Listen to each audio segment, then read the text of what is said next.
Good morning, councillors, distinguished guests, ladies and gentlemen in the gallery. May we rise.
Good morning, councillors.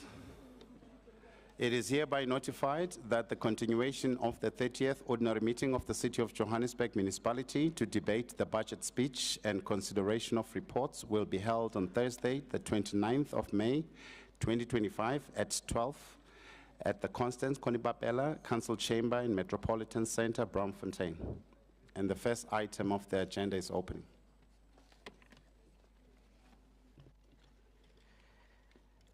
Thank you, Secretary to Council. I'm worried again about the quorum. Councillors, it's 12:06. Let me just give 15 minutes for councillors to go outside and sign the register. Then we will resume. It's 12:06, we'll resume at 12:20. Please go outside and sign the register while we wait for other councillors to come in.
Zikebe, look dope, my brother.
Councillors, let's settle down. It's 12:25.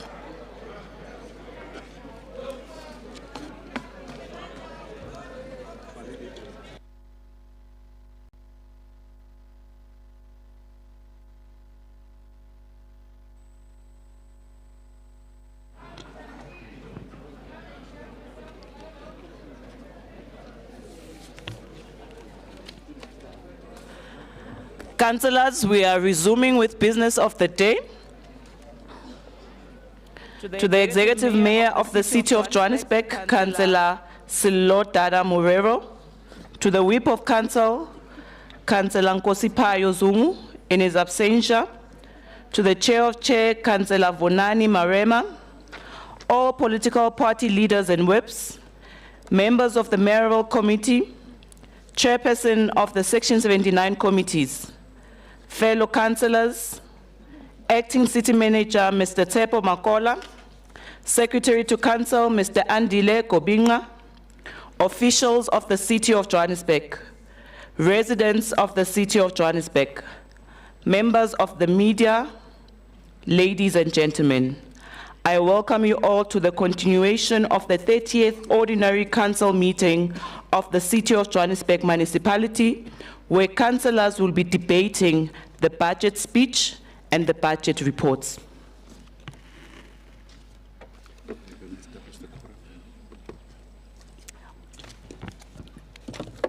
Councillors, we have 219 councillors who are represented here. 219. Please, if you have not signed, go outside and sign. But for now, we do form quorum and we will continue. Councillors, we proceed with applications for leave of absence. We have received an apology from Councillor Mpolo Bosho due to urgent private business. Are there any further apologies? I'll start with Councillor Avan Smith.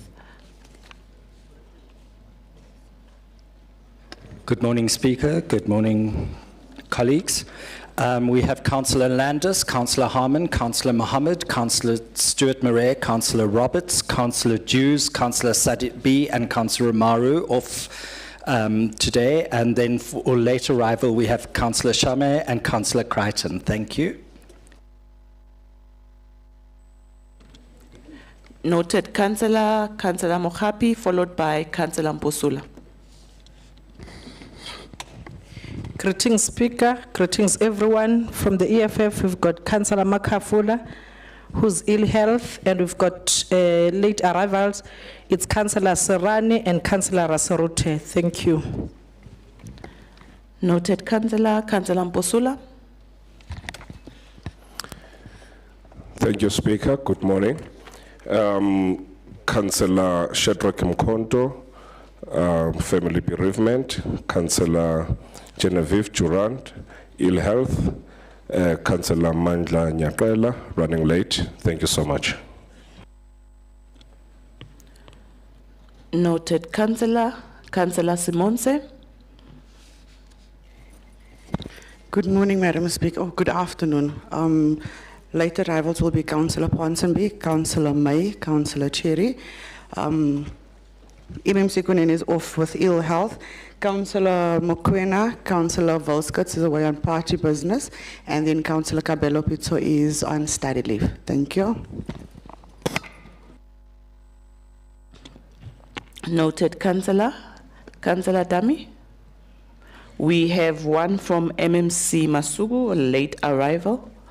I don't see any other hand that's raised.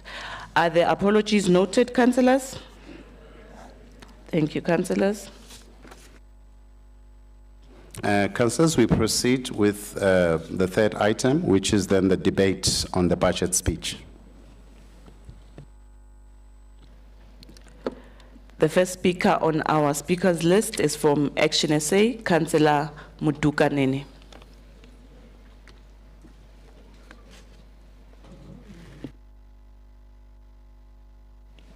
Councillor Mudukanene, you have 12 minutes.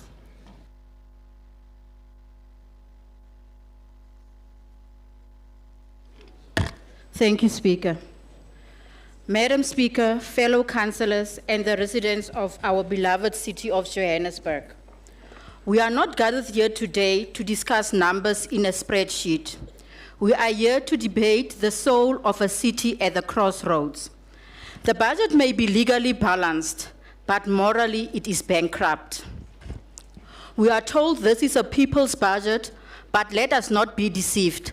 This is not a people's budget. It is a political survival plan dressed in the language of the poor while punishing them in practice. The 200 rand prepaid electricity surcharge is legalized extortion. Speaker, let us not mince our word. This flat rate is a legalized extortion. It is a tax on poverty. It punishes pensioners in Moffat View Old Age Home whose slips show half their grant spent on electricity. It punishes the unemployed graduate trying to keep their phones charged. It punishes the backyard dweller who never asked for this, but now pays for it. We were told the poor are exempted through the ESP program. That is not factual. Residents are struggling to access Councillor the system. Mutukanene, please hold on. Councillors, please settle down. The speaker has already started with the debate. Please let's respect every councillor represented here today. Let's settle down. Councillor Mutukanene, you may continue. Thank you, Speaker. We were told the poor are exempted through the ESP program. That is not factual. Residents are struggling to access the system.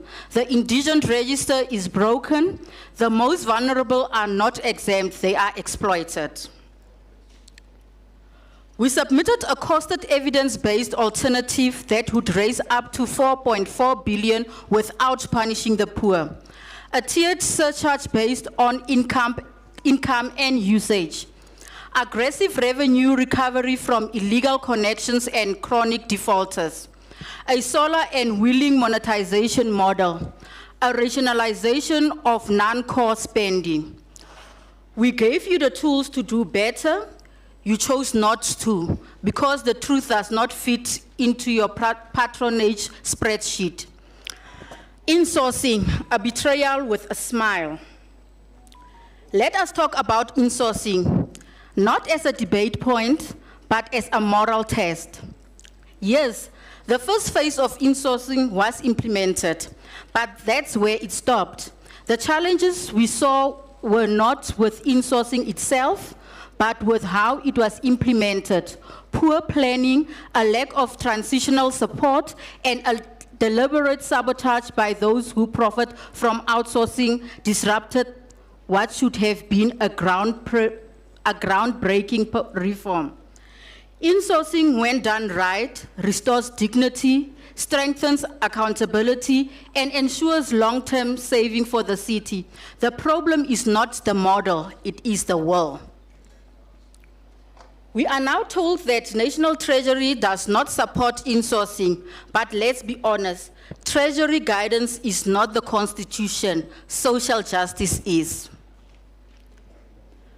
Security guards, cleaners, EPWP workers, the invisible backbone of our clinics, libraries, and council buildings are still exploited under your watch. The truth is simple. You won't insource because contractors must eat, and they are not the ones at the gates, they're the ones at the golf courses. Insourcing is not a pipe dream, but a resolution of this very house. A capital budget built on debt and dissolution. Speaker, we are being asked to approve a 3.5 billion borrowing spree this year alone. Over 9.7 billion over the next 3 years, and 5 billion in debt restructuring. But where are the results from the last billions borrowed? Now you speak of off-balance sheet financing, the same trickery that collapsed Enron. This is not a development strategy. It is debt dependency. We say no more borrowing without delivery, no more loans without transparency. Institutional failure and bureaucratic bloat. Let's speak frankly, the city does not lack money, it lacks priority. You employ over 33,000 people, yet basic services collapse. The wage bill has ballooned to over 21.6 billion. But you can't fix billing, you can't pick up the rubbish, and your call centers are still unanswered. There's no institutional review, no consequence management, and no accountability for over 5 billion in irregular expenditure. This is not governance, this is a job protection record. On spatial justice and the local economy, SPAZA for locals. Speaker, while the executive mayor and MMC of Economic Development crisscross the city preaching the gospel of economic opportunity, we remind them that the true inclusion starts with enforcement, but they are doing the Lord's work. That I can give to them. SPAZA for locals is not just a slogan. It is an economic justice intervention. The local economy is not free for all. The money meant for women like Nombuso in word 56 and Kitumeti Sene in word 124. The mothers who wake up before dawn to sell worm magwinya on the corners of our communities, that must not be hijacked. Hijacked by syndicates, hijacked by corrupt officials, hijacked by politicians protecting lawlessness. We call for compliance not as red tape, but as a shield to protect dignity, jobs, and local ownership. Yes, we are not just rejectionists, we acknowledge the allocation into the City Rejuvenation Program. Action SA's motion now funds budget reality. We will ensure strict oversight. Funding for the Kaya Sands landfill crisis, a result of Action SA's persistent advocacy. Procurement of Red Fleet fire engines, long overdue but necessary. That progress we do acknowledge and we are very appreciative of. But isolated wins do not redeem systematic regression. Our alternative is real and ready. Action SA didn't come to oppose, we came to propose.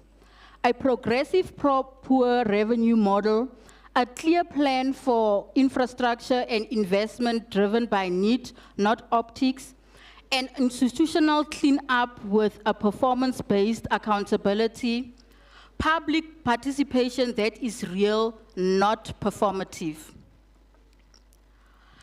Speaker, I have also noticed the budget in your office. It was reduced from 2.4 to 1.3. This is very concerning because oversight and governance is the backbone of legislature. Speaker, the concern is our ward councillors' offices. They don't have furniture, it's broken, and before long, they won't even be able to print proof of addresses for residents. Galibuella. Yes. So, Speaker, please, this is really concerning, and I hope that you should lobby for more funds to assist our residents, to assist our councillors, more especially our ward councillors. Speaker,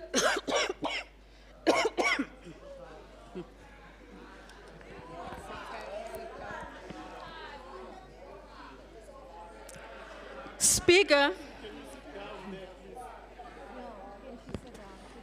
Councillors, settle down, please.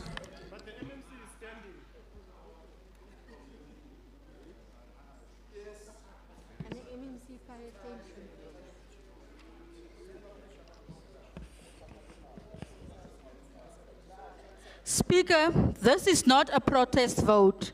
It is a principled vote. We do not stand with populism. We do not stand with paralysis. We stand with the pensioner in Moffat View Old Age Home praying the lights stay on. The mother in Deep Sloot working her child past burst pipes.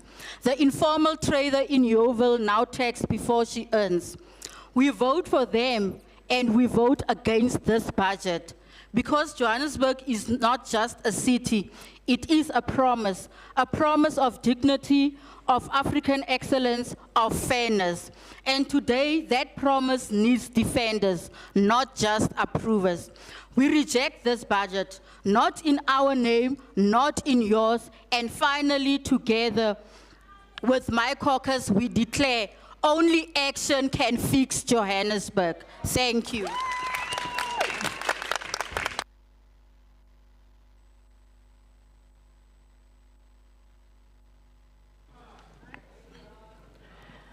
Thank you, Councillor Mudukanene. The next speaker on our list is from IFP, Councillor Makuba.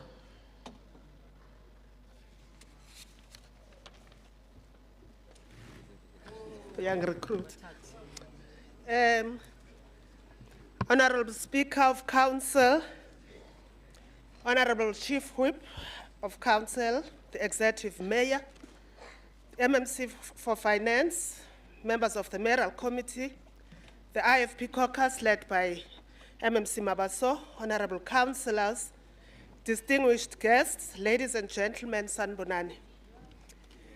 Madam Speaker, the Inkatha Freedom Party has noted that this year's budget of 89.4 billion is the greatest that the city has ever received.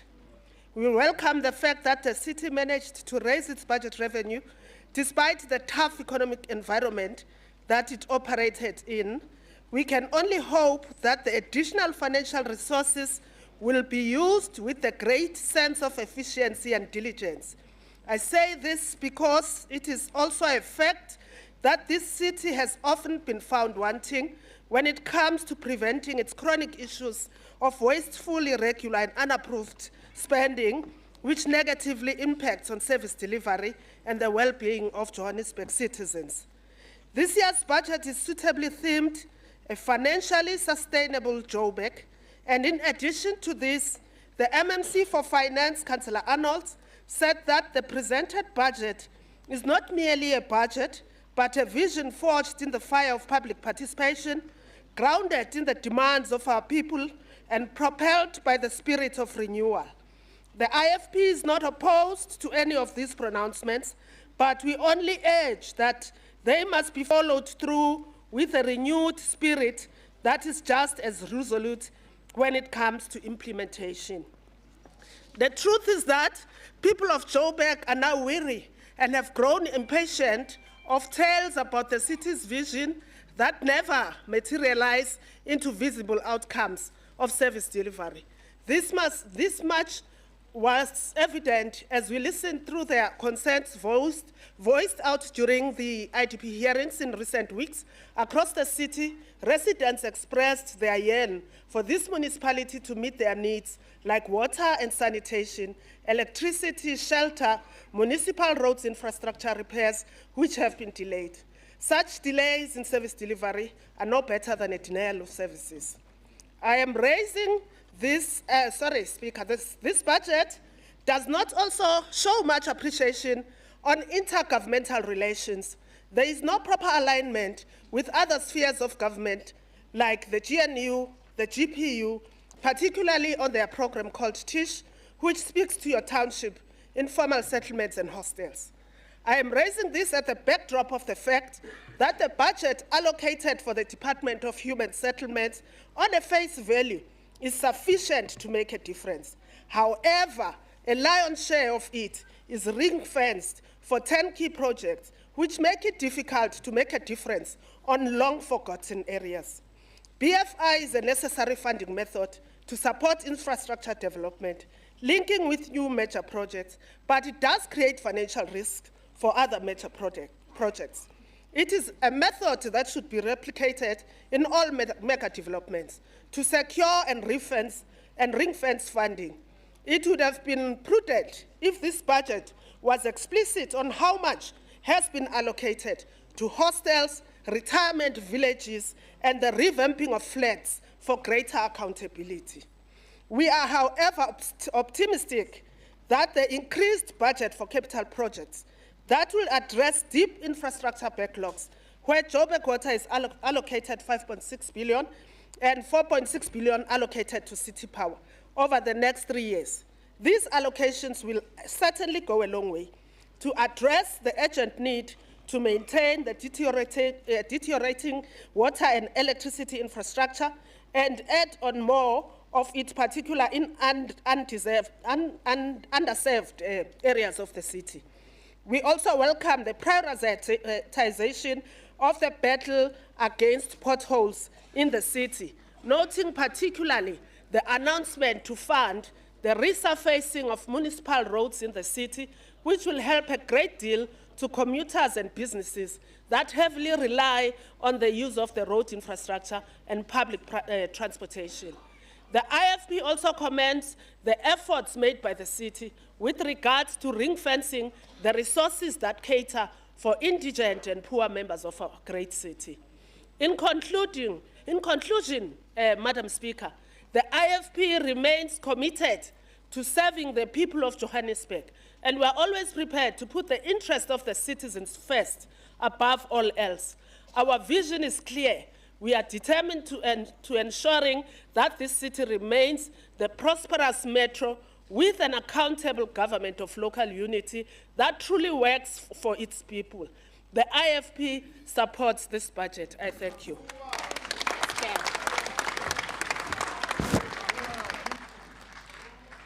Siyabonga, Councillor Makuba. Good. Councillor Cook. Councillor Cook, before you start. Councillor Maila.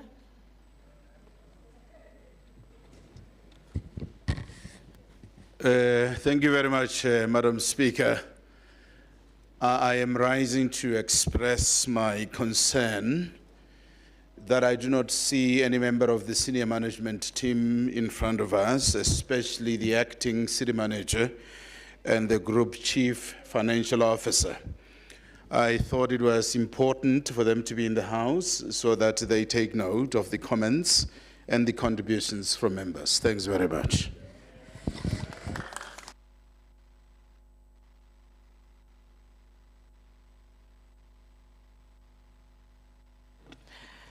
Your concern is noted, Councillor. I'm sure the executive have heard you loud and clear.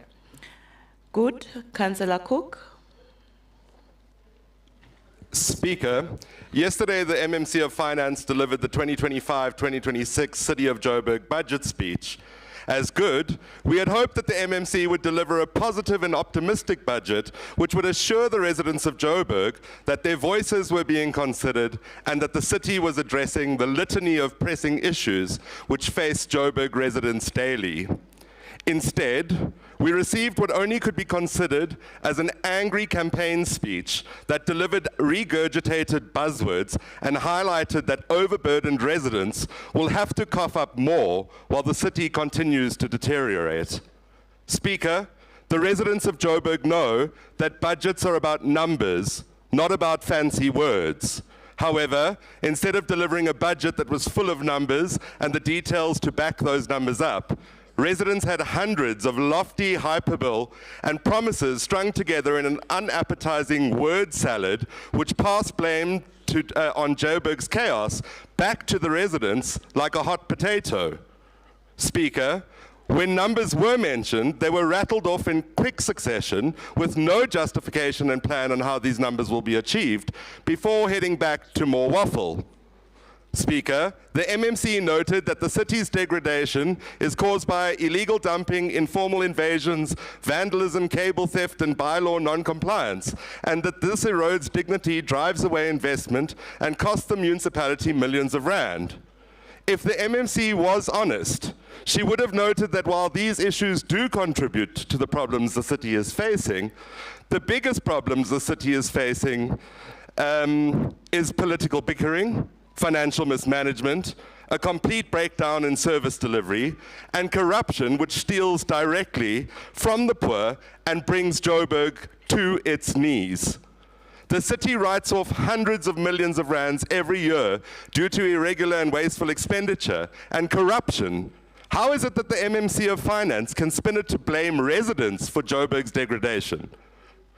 Good would like to assure the residents of Joburg, all of the residents of Joburg, you are not the problem. This council is. The MMC further mentioned that it is not enough to deliver services. We must protect them. Speaker, please could you let the MMC know that to protect services, you must be delivering them first. It is also noted that the MMC mentioned that dreamers flock to Johannesburg. It is true the city of gold has attracted dreamers. I am one of them. I moved to Johannesburg in 2012 to chase my dreams. But like residents of Joburg will now admit, our biggest dreams have become our worst nightmares. Joburg is crumbling and deteriorating at an accelerated rate, and opportunities are drying up for those who are not politically connected. Speaker, we have heard of an institutional review for years, but nothing has been presented to this House.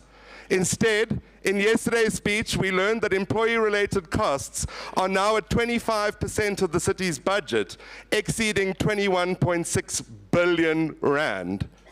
While residents suffer with a complete breakdown in service delivery across the city continues to prioritize salaries for the connected few, rather than focusing on what matters to the 6 million residents of Johannesburg. Speaker, Joburg's 2025-2026 budget fails the most vulnerable and continues to cripple the already overburdened and financially struggling resident. It is a budget that clings to old habits while ignoring the public frustration and the need for a pro-poor reform. The city's 84.8 billion operating revenue and 80.7 billion expenditure projections are based on flawed assumptions, including unjustifiable tariffs and an underperformance in collections. Rather than cut waste and inefficiency, the administration chooses to shift the financial burden to the already struggling communities. Despite numerous commitments from the executive and public outcry, the 200 Rand prepaid electricity surcharge remains in the budget. This charge punishes low-income residents who rely on prepaid meters to avoid debt. It's a regressive and frankly a brutal measure. Residents across Johannesburg make the decision every day whether they are going to buy bread or units of electricity.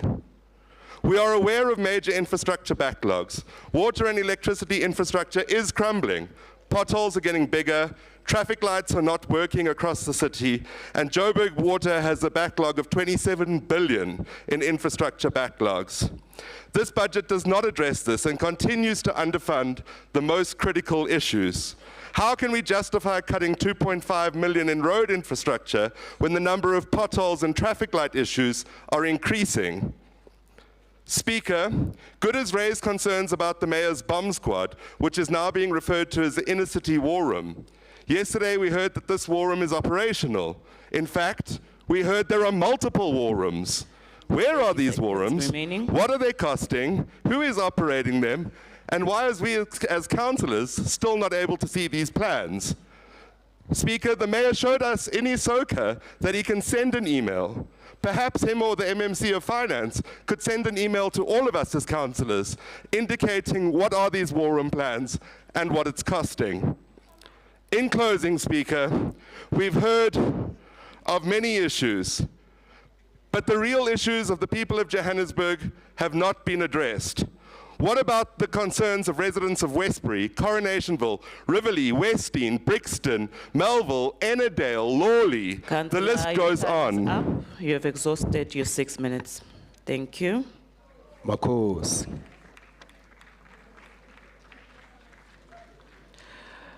We move over to APC, Councillor Mukwena.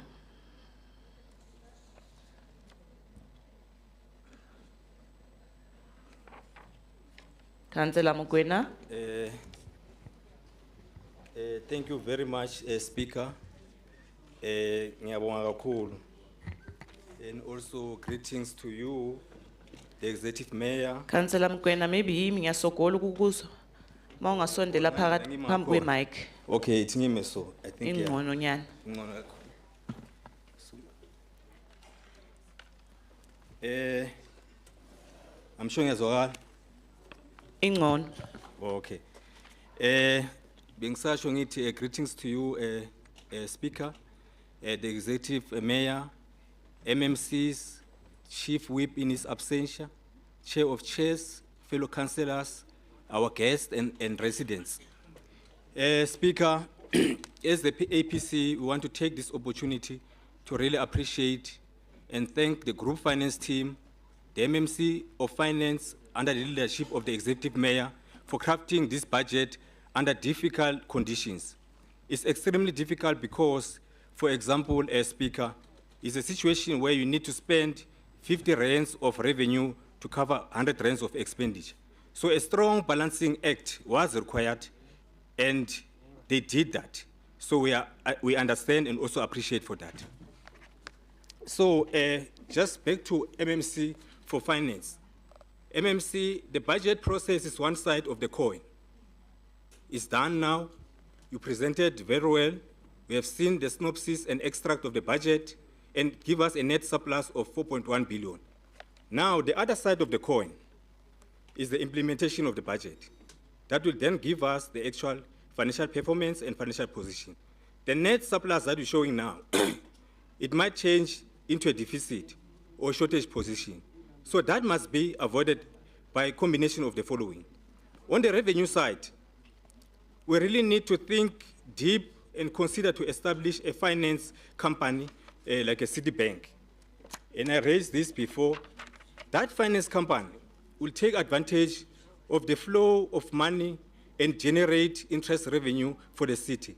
On the other hand, we need to strengthen the municipal trading entities and assets to diversify our revenue generation. On the expenditure side, we, as APC, we propose that we need to implement the budget in compliance and within the prescribes of the law and regulation, such as MSA and MFMA, etc. So we also, there should be no deviation from the approved budget so that there are no cost escalations and infrastructure project cost does not exceed the allowed and allocated budget. The third point is that on the activities as per the approved performance plan must be achieved to avoid unnecessary delays in rollout of planned infrastructure projects. The best team must be used at all levels to deliver infrastructure projects that are planned currently. Point number 4 is that there should be adherence to sound financial management. There should be financial discipline, and we must make it sure that that financial discipline is maintained at all levels. The available money must be spent appropriately.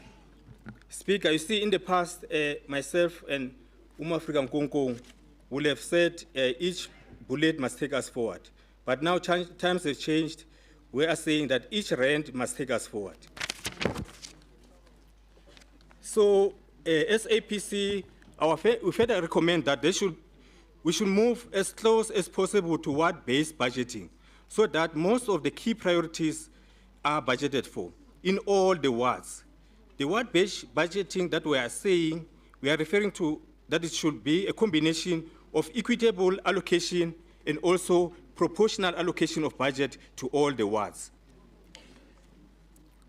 We also recommend strengthening of social audits, tracking and evaluating of performance in the rollout of infrastructure projects so that the projects are delivered as expected in terms of the quality of work and the time frame, and also meet the expectation of our people, who should always be at the center of everything that we do.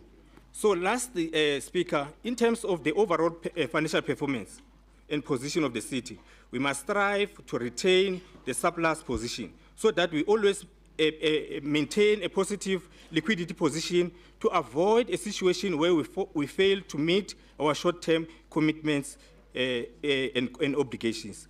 With those few inputs, thank you very much, Speaker. Izwe lethu.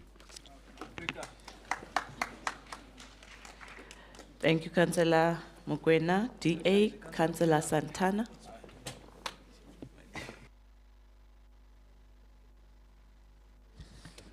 Thank you, Madam Speaker. Madam Speaker, Johannesburg residents, esteemed colleagues, and the members of the media, as the Democratic Alliance, we understand unwaveringly for good governance, accountability, fiscal responsibility, infrastructure investment, and economic justice. Today I present the DA's assessment of the City of Johannesburg's 2025, 2026 to 2027, 2028 medium-term budget, grounded in our commitment to build a prosperous, inclusive, and world-class African city. Johannesburg, South Africa's economic heartbeat, is in crisis. Systemic inefficiencies, misplaced priorities, and a lack of accountability have eroded its potential. Our infrastructure lies in neglect, leaving the forgotten residents and ratepayers of Orange Farm, Soweto, Lenasia, Roodepoort, Randburg, Sandton, Alexandra, and Diepsloot to bear the burden of the city's failing in delivery. Madam Speaker, the operating budget proposed by the MMC for the 2025-2026 projects a revenue of 84.8 billion, a 9.3% increase, and expenditure of 80.7 billion, a 7% increase for the 2024-2025 financial year. The tariff hikes included the property rates at 4.6, electricity at 12.41, water at 13.9, sanitation at 13.9, refuse at 6.6. Madam Speaker, the DA rejects this business as usual approach. We place undue strain on residents already grappling with economic hardships. Our alternative budget prioritizes fiscal responsibility, economic justice, and we are proposing the following.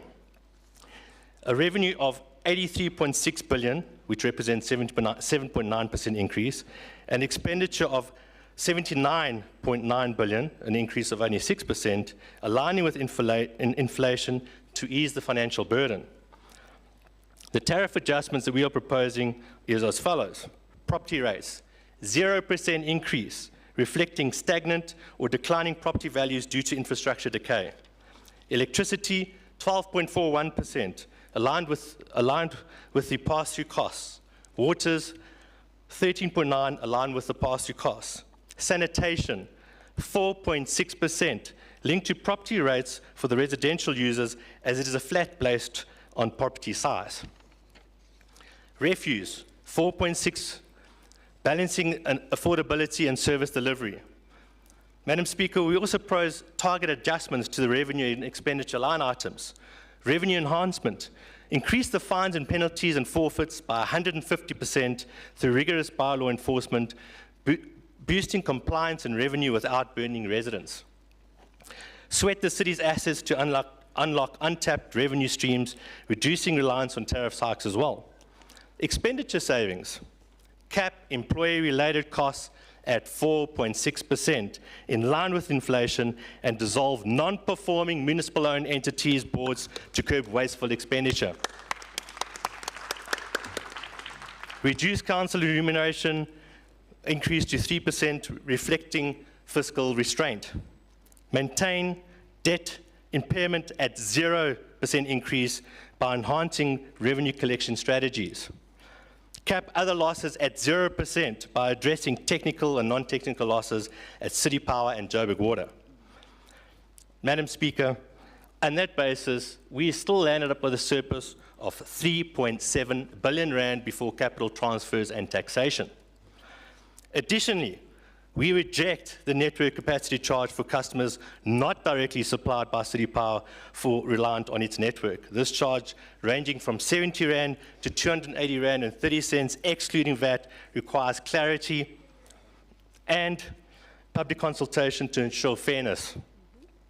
The DA budget is a blueprint for economic recovery, prioritizing affordability, accountability, and service delivery for all residents. Moving to the capital budget. The proposed capital budget of 8.7 billion is funded as follows. The City of Johannesburg loans at 42%, representing 3.5 billion. The COJ cash at 7.5% of only 650 million rand of our own cash. National grants at 41.8%, reflecting 3.6 billion. Provincial grants at 0.1, which is the 10.7 million, and others at 10.4 of 903 million. Madam Speaker, this heavy reliance on loans at 42% burdens future generations with debt. Historically, the city balanced funding with 1/3 loans, 1/3 cash, and 1/3 grants. The DA proposes a leaner 7.9 billion capital budget as follows. COJ loans at 31.4%, dropping it to 2.5 billion. COJ cash, increasing it by 11.4% to 900 million. And the provincial grants and national grants at 45.6 at 3.6 billion remains unchanged. The provincial grants at 0.1 at 10.7 million remains unchanged. And other at 11.4% at 903 million remains unchanged. Madam Speaker, our budget prioritizes infrastructure investment across all 135 wards of the City of Johannesburg, ensuring equitable development. By aggressively collecting the 12 billion in outstanding property rates owed by residents, business, and government, we will increase the COJ's cash contributions towards infrastructure, reducing debt and fostering sustainable growth. Madam Speaker, moving to the public consultation outcomes. We as the Democratic Alliance were extremely concerned that not all residents' comments were recorded during the public consultation process. We do, however, support the calls from the improvement of the Municipal Standard Chart of Accounts implementation, recognized by National Treasury that it's only partially compliant, and that undermines transparency and accountability. Madam Speaker, moving to the capital funding plan, we as the Democratic Alliance will not support any additional long-term or short-term loans until a detailed report is provided on existing loans, including terms, interest rates, related capital projects. We also request a workshop on the public participation program for councillors to ensure transparency and the understanding of what the city intends to do. In conclusion, Madam Speaker, the DA's vision of Johannesburg is rooted in our core values: good governance, fiscal responsibility, infrastructure investment, and economic justice. Our alternative budget delivers affordability, accountability, and equitable growth. We will not burden residents with excessive tariffs or future generations with unsustainable debt. Instead, we will sweat assets, ensure enhance revenue collection, and prioritize infrastructure to build or rebuild a Johannesburg as a world-class African city. Together, we can create a Johannesburg that works for all, a city of opportunity, fairness, and prosperity. I thank you.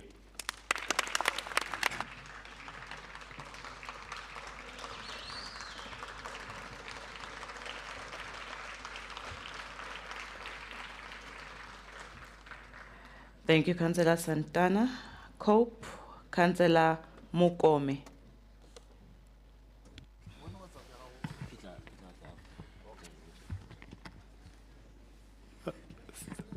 Thank you, Madam Speaker, and good day. Executive Mayor, Councillor Dada Silva Morero, Chief Whip of Council, Councillor Stembiso Zungu, members of the Mayoral Committee, Chair of Chairs, Councillor Adolphus Marema, Chairpersons of Council Committees, fellow councillors, leaders of all political parties, Acting City Manager, Mr. Tsepo Makola, Secretary to Council, Andile Gobinga, Group Chief Financial Officer, Mr. Tebogo Moraga, in absentia was made to believe, senior managers and officials of Council, residents of the City of Johannesburg, members of the media, ladies and gentlemen, good day. Musa khutla a kitswe molomo ka gore mollela phofu ya gabo ga fye lentswe. Loosely translated, debt that is closer to your heart remains your passion and obsession. Madam Speaker, Congress of the People, COPE, supports the collective declaration of the people's budget for a city that works as a cue from the mayor's directive of the city of Johannesburg that we all want to see. But Madam Speaker, we must be realistic in terms of our mandate relating to the sustained service delivery and good governance as part of the critical pillars of mayoral priorities. The Department of Sports, Recreation, Arts and Culture and Heritage had a shortfall of 53.1 million from the previous financial year. This resulted in underperformance by the entity, and repairs and maintenance services were not optimally carried out. Yes, Madam Speaker, the budget reflects a city that is getting organized, that is tracking performance, and that is building trust. Madam Speaker, on a daily basis, we carry those cries for help from our communities. A vandalized swimming pool in Innerdale Extension 9. Repairs and maintenance at the multipurpose center in Orange Farm. Arthur Ashe tennis court in Moroka, Jabavu is being vandalized because there's no security on the complex. Once again, Moroka Jabavu Boxing Club wall has recently collapsed, and this needs urgent attention in terms of repairs and maintenance. Thank you, Madam Speaker, that the Johannesburg City Library has been allocated 28 million for completion which we anticipate to be completed by the end of August 2025. Johannesburg Arts Gallery has been allocated 40 million finally and scheduled for completion in November 2026. We also note, Madam Speaker, the construction of a swimming pool in Cosmo City, which adds to our service delivery mandate. Yes, indeed, we also appreciate the work that has been done at the Mateuleville Multipurpose Center. I thank you, Madam Speaker.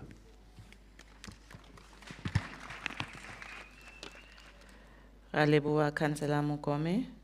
Freedom Front Plus, Councillor Poo. Good morning, Madam Speaker. All protocol observed. Before I start with the debate, I want to thank you for your acknowledgement of Ascension Day today, that you shifted the time of the meeting to accommodate us for that. The Freedom Front really appreciate this. And I would want to ask your staff to keep it in the planning for next year that we do not have a meeting on Ascension Day. We would really appreciate that. But Madam Speaker, to come back to the debate, the MMC was so right to say that the budget of the City of Johannesburg is probably the most important budget in South Africa, next to the national budget. We are the biggest metro, and the whole country is looking at Johannesburg for hope. And this budget, Madam Speaker, was a budget of missing opportunities. It was a budget as if we're doing business as usual. We're taking money from our residents. It's an easy place to grab money, and we did not think out of the box. There was no thinking about how can we address the financial strain of the city.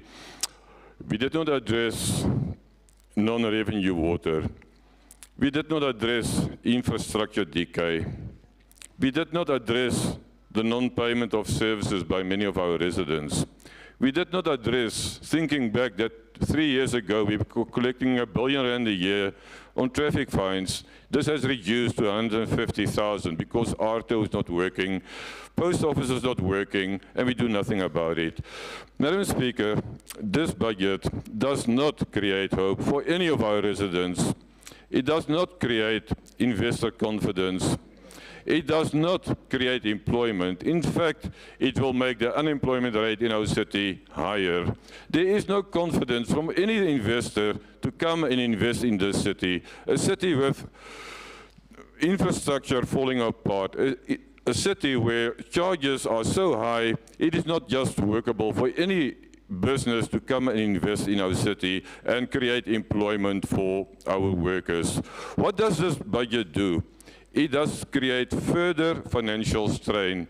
Our ratepayers are already burdened, and now we are imposing an average increase on their monthly bill by 9%. Where must they get this money from? And that will increase unemployment as well, because many of our residents will have to get rid of our domestic workers, our garden workers, because they just cannot afford them anymore. So even more people are going to apply for ESP.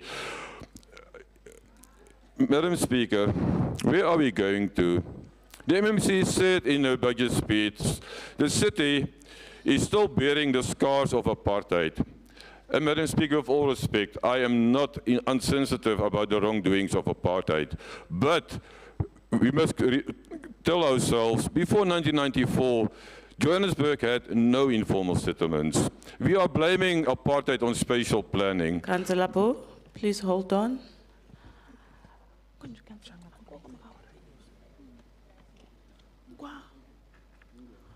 Councillor Ngwenya.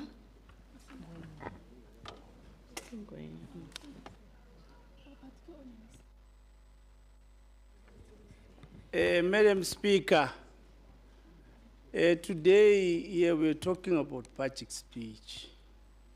I'm not sure whether I heard yesterday anything related to apartheid or something.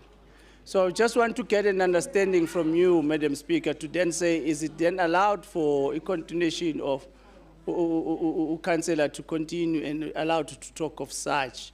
Or alternatively, maybe you went to overseas and speak there overseas. Councillor Ngwenya. Thank you so much. Yes. How Councillor Ngwenya? Asimupe ithuba so we can understand ukuthi uthini. Angithi speech sakhe makachaze, let him deliberate on his speech and continue, then we'll understand what he's saying. Councillor Booth, we stopped your time at 2 minutes, 34 seconds. You can continue. Thank you, Madam Speaker. As I said, we are not insensitive about the wrongdoings of apartheid. But you must also bear in mind that the city was planned as one municipality, Johannesburg municipality. We had a Sandton municipality, we had a Randburg municipality, we had a Roodepoort municipality, and we even had a Midrand municipality. Now we have combined this all together into one metro, and that is causing part of our spatial planning issues that we do have. But Madam Speaker, the city is bearing the scars of 30 years of ANC government and outdated ideologies of affirmative action, cadre deployment, BEE, being Black Elite Empowerment. Those ideologies are not creating jobs for our people. They do not produce cost-effective services. But as our attorney friend in Fairland says, it's make a few people stinking rich. Those are the scars that our city is bearing today. And the MMC was talking about high impact. High impact is the new word.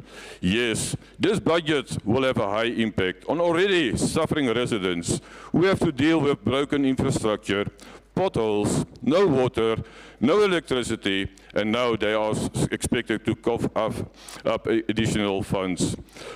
This budget will have a high impact on our residents in Ivory Park, Diepsloot, Alexandra, because there is no hope for them, for their desperate situation. Their situation is going to get worse. Madam Speaker, this reminds me that the Bible said that it is better not to make a promise than to make a promise and not fulfill your promises. And our budget speech was full of promises, but they are not going to be fulfilled.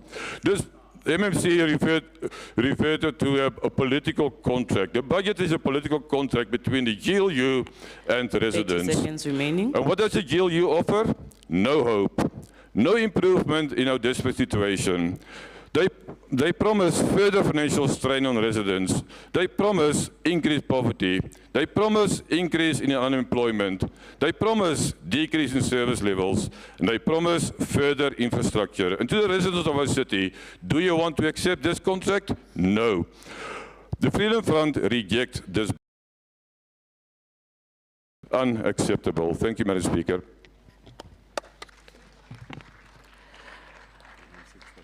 Baie dankie, Councillor Bu. MMC Nchwako, I hope you're not going to ask anything related to his speech. It's done and concluded. Yeah, no, see, I think I was late, Speaker. I wanted just to ask if there's any white genocide in South Africa, and if he's going to relocate to America. I'm sorry about that. MMC, yeah. no. I was late. Ungaimoshi MMC Nchwako.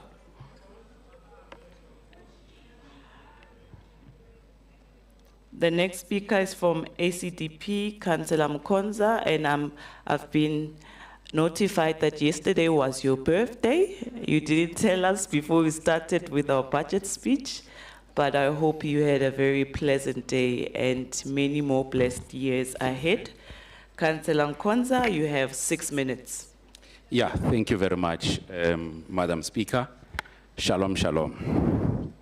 Madam Speaker, allow me to first acknowledge our Almighty God, eternally existent in 3 persons, God the Father, God the Son, God the Holy Spirit, the creator of the heavens and the earth. Thank you once again, Madam Speaker. Greetings to all councillors, the ACDP constituents, the residents of our beloved city, Johannesburg. I greet all in the name of the Lord Jesus Christ. Amen. Amen. Amen. Allow me to first also quote from my guiding manual, the Bible, in the book of Proverbs 14:23, it reads as follows: if you work hard, you will have plenty. If you do nothing but talk, you will not have enough. Madam Speaker, we hope that the MMC and her team are not just talking.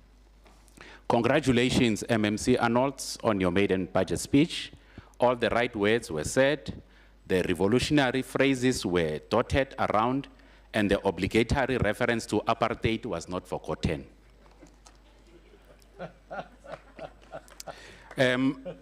Allow me to start by appreciating the intention, MMC, for transparency in financial and performance reporting in an effort to win public trust. We applaud the intention to introduce 1, monthly publication of revenue and expenditure performance; 2, detailed quarterly SDB reports with variance explanation; 3, strengthening of internal audit and capacity and reporting; 4, enhanced forensic investigation services, GFIS, for dealing with fraud, corruption, and maladministration. Lastly, we also appreciate the intention of empowering councillors with data tools. Now, let us focus on these ideal intentions per point. The monthly publications. After how many months, MMC, of the actual revenue and expenditure will these reports be published, and which platforms will be used? We are asking this because as Section 79 Committee of Finance, we are struggling to get Section 71 reports within 10 days, let alone monthly. 2, on detailed budget quarterly SDBs, where will these be published, and do we have a user-friendly platform to access these reports? On internal audits, kindly furnish us with the tangible plans on how will these be done and by when. On enhanced GFIS, will the GFIS first start by investigating the illegal and Nicodemus appointment of Ms. Helen Botes and others? Number 5, on credit control, you did not speak much about the uncontrollable growing debtors book. Will you please briefly talk to this? Number 6, infrastructure development is core. How do we plan to achieve this when we have a person who dismally failed at JPC in the name of Ms. Helen Joseph? Boates. Boates. Hey. Boates. Okay. Reduce. Okay. Reduce illegal connections. How do we plan to do this whilst planning to electrify informal settlements instead of formalizing them? Are we promoting illegal immigrants or what? On GBV and bylaw enforcement, Madam Speaker, the MMC did not speak much about the disturbing pandemic against women and children, the unsettling mushrooming of children who are supposed to be at school. Infants and women begging at intersections must be treated as GBV. It is unacceptable that women and children are dropped off at intersection in the morning and collected in the afternoon. We turn a blind eye. The MMC does not say how much is committed to the JMPDs. Now, the budget speech is about a high-level snapshot of the metro's income and expenses. I want to focus again on the one element, the retention of the 200 surcharge on prepaid electricity. Nothing is mentioned about the charges levied on postpaid customers.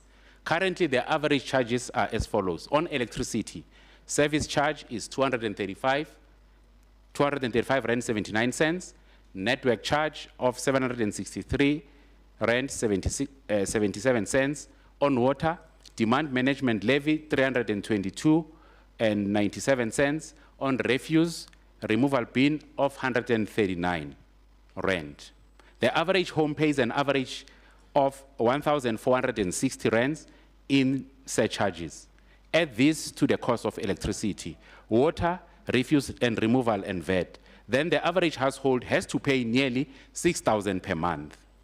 In the current economic climate, with an unemployment rate at 32% and a growing class of the working poor, these charges are excessive and certainly not pro-poor. The proposed increases are unaffordable and totally unacceptable. The ACDP calls for a review of the funding model because the current model is strangling those who do pay, while no workable solution is tabled to broaden the pool of payers and to spread the burden of financing the city on all our citizens.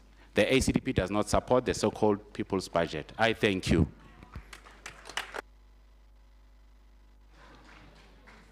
Thank you, Councillor Kwanza. ANC, you are going to have 2 speakers as per changes instead of 1. I'll start with Councillor Simelane, and your allocated time, Councillor Simelane, is 7 minutes.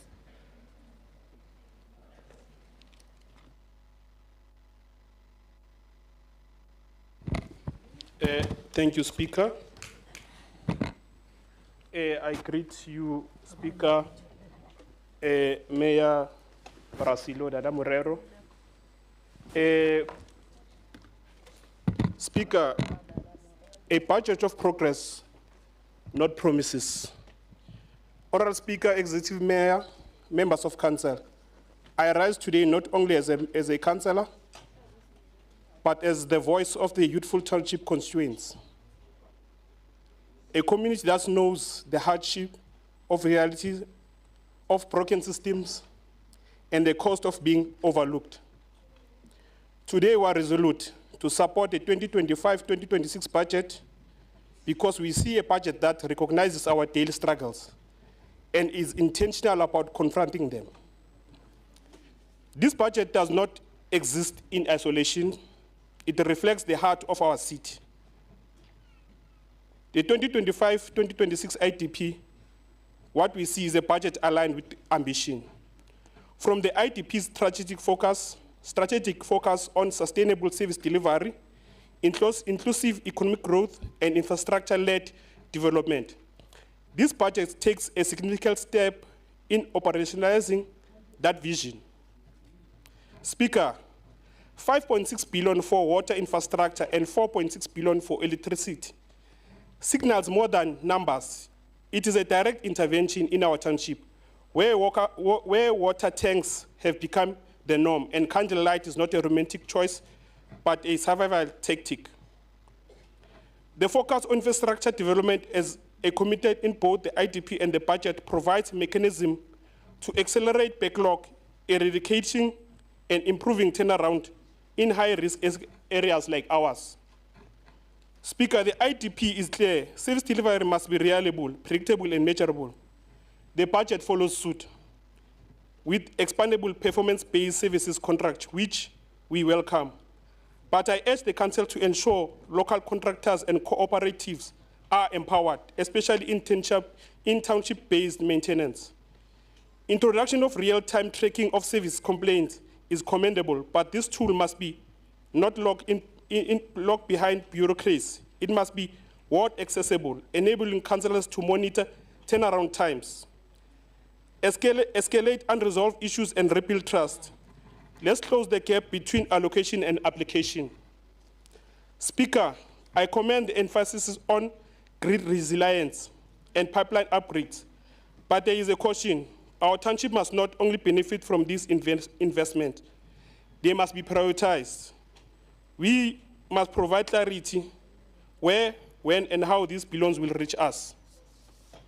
And let us pilot community energies cooperatives under the Energy Mix program. Microgrid solutions powered by local youth could help decentralize our resilience.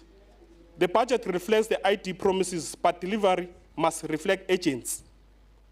Youth unemployment stands at around 30%. This budget shows some intent to alleviate youth unemployment. The IDP and the budget both speak to a job-intensive growth and digital infrastructure investment. Let's make this real through expansion of township business hubs where local youth can access funding, Wi-Fi, and mentorship. The 59 million public empowerment grant is welcome. However, we propose a policy amendment. Direct 30% of that funding to youth-led ward-based service teams, trained, registered, and monitored via councillor-led committees. Our plan is to ensure that grants are impactful. Speaker, both the IDP and the budget commit to a smart city. I support the continued rollout of free Wi-Fi, but let's demand that all township schools, clinics, and libraries be prioritized in phase 1 of this digital rollout by way of intergovernmental arrangement where possible. As we talk of hosting G20 and U20 summits, let's not forget our own youth who are still disconnected. Let's invest in their digital literacy now. A smart city must include its poorest. The IDP call for active citizen and good governance. This budget begins to support it. The idea of real-time dashboard and community-level performance reporting must not remain a pilot.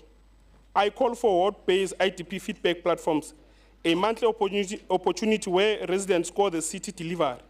It cannot be that we engage community when there are issues. We must be proactive. If we are building a city of the future, let's also build a citizenship of responsibility.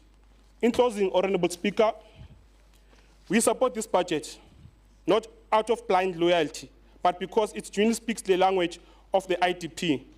It aligns planning with service delivery. It speaks to transformation, not just in theory, but in spend, and yet support its silence.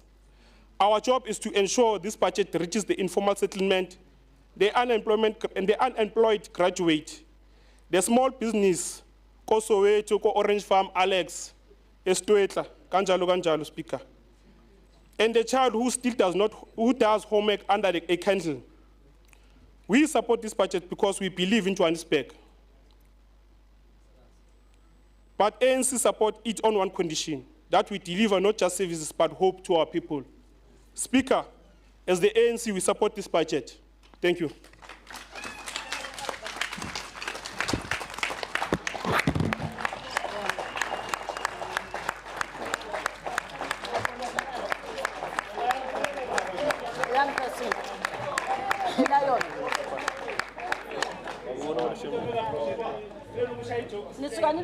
Siyabonga Councillor Similane. UIM, Councillor Abdul. Councillors, let's settle down. Good afternoon, Madam Speaker, EM, fellow councillors, our guests in the gallery, and community online. Madam Speaker, I do appreciate the fact that the theme of the budget is called the People's Budget, because that is what the UIM is all about. We also appreciate the fact that it focuses on people, business, and municipality, and is fully funded. We appreciate the 3 pillars: service delivery, financial sustainability, and bylaw enforcement. Regarding the revenue outlook, kindly, I'm going to reiterate it again, kindly add the recycling industry in the light of the fact of unemployment and the fact that it is a 25 billion rand industry in South Africa, and worldwide, we look at a 101 billion rand industry by the year 2032. Illegal dumping will be eradicated, and if regulated properly, the city will be kept clean by residents because they gain financially from it. In this building alone, we are using tons and tons of paper that is being discarded. We can really make use of this. Let's make rubbish work for the city. Youth unemployment, youth development must be in all sectors. The bulk of the responsibility to address unemployment is actually that of national government, but right now I will not go into that. Thank you so much for the EPW initiatives. However, not all youth is interested in that. We have creatives, technical youth, sports lovers, whom we should develop in our theaters, stadiums, etc. Where are the youth development initiatives in the Joburg theaters? We have so many stories to tell, but most of the theaters are focused on putting up shows and creating revenues and also boasting of a clean audit. If we don't develop the creatives, who will tell our Pan-African stories, our indigenous stories, and our true South African stories? The budget for theatre should include audience development, technical skills, storytelling development, deco, etc. And the theatres must be brought to the people in the communities in all regions. Also create opportunities for our youth in these war rooms, Joburg market. Our youth are interested in stuff like coding, droning, IT, culinary, etc., etc. Also include them in the walk-in centers. Again, the word apartheid comes up. Let us not continue the apartheid legacy of grooming our youth to be servants only, but to be skilled, professional, and business owners. The following entities, and it's actually sad that they are not really sitting in this building, they have received a fat budget. City Power, Johannesburg Water, JRA. We don't want any more stories of unauthorized, irregular, fruitless, and wasteful expenditure. Ons is nou moeg daarvan. We have had it with all of that. Consequence management must rain down on those departments like a ton of bricks. And let's not have electrification of informal settlements infringe on the electricity and water supply of established townships like what happened in Katrada, Nuclear, Westbury, and Waterval. It creates unnecessary tension amongst residents. It might have been a typing omission, but nowhere do I see anything about fixing municipal flats in certain wards. For each new formalized settlement where people are placed, there should also be space for graveyards, because it is a problem when we have 3 to 4 funerals simultaneously in one row, not to mention the roads leading to these informal settlements. We cannot have a situation again where 313 million rand is sent back to National Treasury because it was not utilized properly. Let us not make it a question of, oh, we are sending back money because just to show that we are not guilty of wasteful expenditure. Gebruik die geld, gebruik het vir ons gemeenskap, gebruik dit vir Johannesburg. In fact, the city must ensure that every current infrastructure first is in place before just embarking on formalizing informal settlements. Correcting historical justice means delivering to all communities and all wards. Unlike the councillor who told someone in Ennerdale that, sorry, you are not black enough. Usile wena. It is indeed the pro-poor people's budget. However, we must be careful that we do not do it at the cost of people who actually fund this budget. And that is the working class, middle class, upper class citizen who also needs to make ends meet. Too much pressure will cause, kindly speak when you are behind a mic. Don't do that in between someone else's speech. Too much pressure will cause an explosion, and at some point, it will explode. It is the responsibility of 270 councillors to be the gatekeepers and custodians of not only the city, but also the residents. And this budget. Dream only works when the team works, and I thank you. Thank you, Councillor Abdul. Councillor Magwenchu, you have decided to give your 6 minutes to Councillor Zigebe. So, Councillor Zigebe from the UTM, you have 12 minutes. Finally, I have time. Madam Speaker, let me greet you first. But before I continue, Councillor Boer mentioned apartheid in the same breath as Alexandra. And Alexandra is a legacy of apartheid. I was there, Councillor Boer.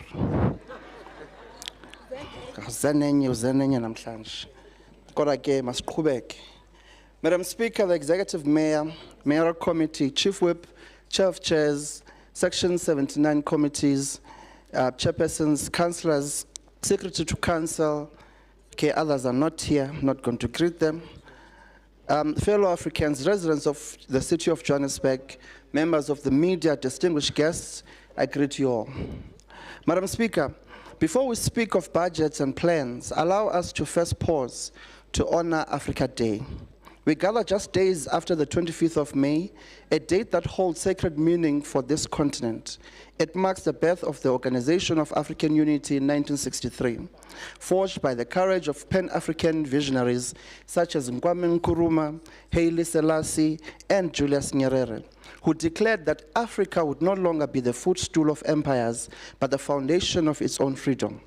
Yet for us as Africans, this is not merely a political history, it is a spiritual legacy. In African indigenous spirituality, we understand that land, leadership, and destiny are not transactional, they are sacred. We speak of Ubuntu not as a metaphor, but as a cosmology that reminds us, umntu ngumntu ngambantu, ukuze ndixhense uyakundombelela. That principle must animate everything we do, especially in this chamber.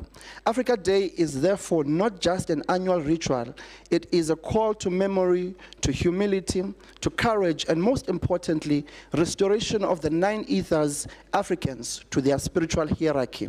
It reminds us that Johannesburg is not just a city of commerce and concrete. It is a Pan-African metropolis built by Mozambican miners, Sotho teachers, Venda healers, Zulu activists, Tsonga entrepreneurs, Xhosa poets, and Imboni Zakwantu. As we reflect on the 2025-2026 budget, we must ask, does this budget honor their sacrifices? Does it respond to their cries? Does it restore what was forcefully taken from them? Certainly, below is the expanded, in-depth analysis of the budget speech by the MMC. Madam Speaker, the budget tabled before us is a blueprint forged in adversity with a total value of 89.4 billion. This is not a bureaucratic exercise in line with item allocations. It is a statement of direction. The MMC of Finance has not only presented a budget, it is a declaration of confidence in the city's ability to drive transformation under economic constraint. In an environment where national GDP growth is projected at just 1.7% and Treasury is holding back on major expenditure growth, this city has managed to secure a 4.1 billion operating surplus. This is remarkable, especially when balanced against the challenges of inflationary pressures, fuel price volatility, affordability, and constrained municipal revenue.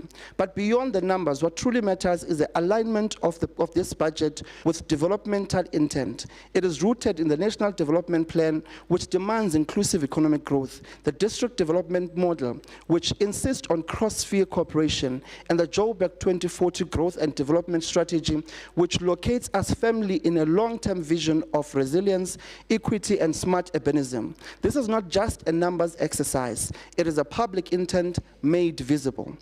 Let us be frank.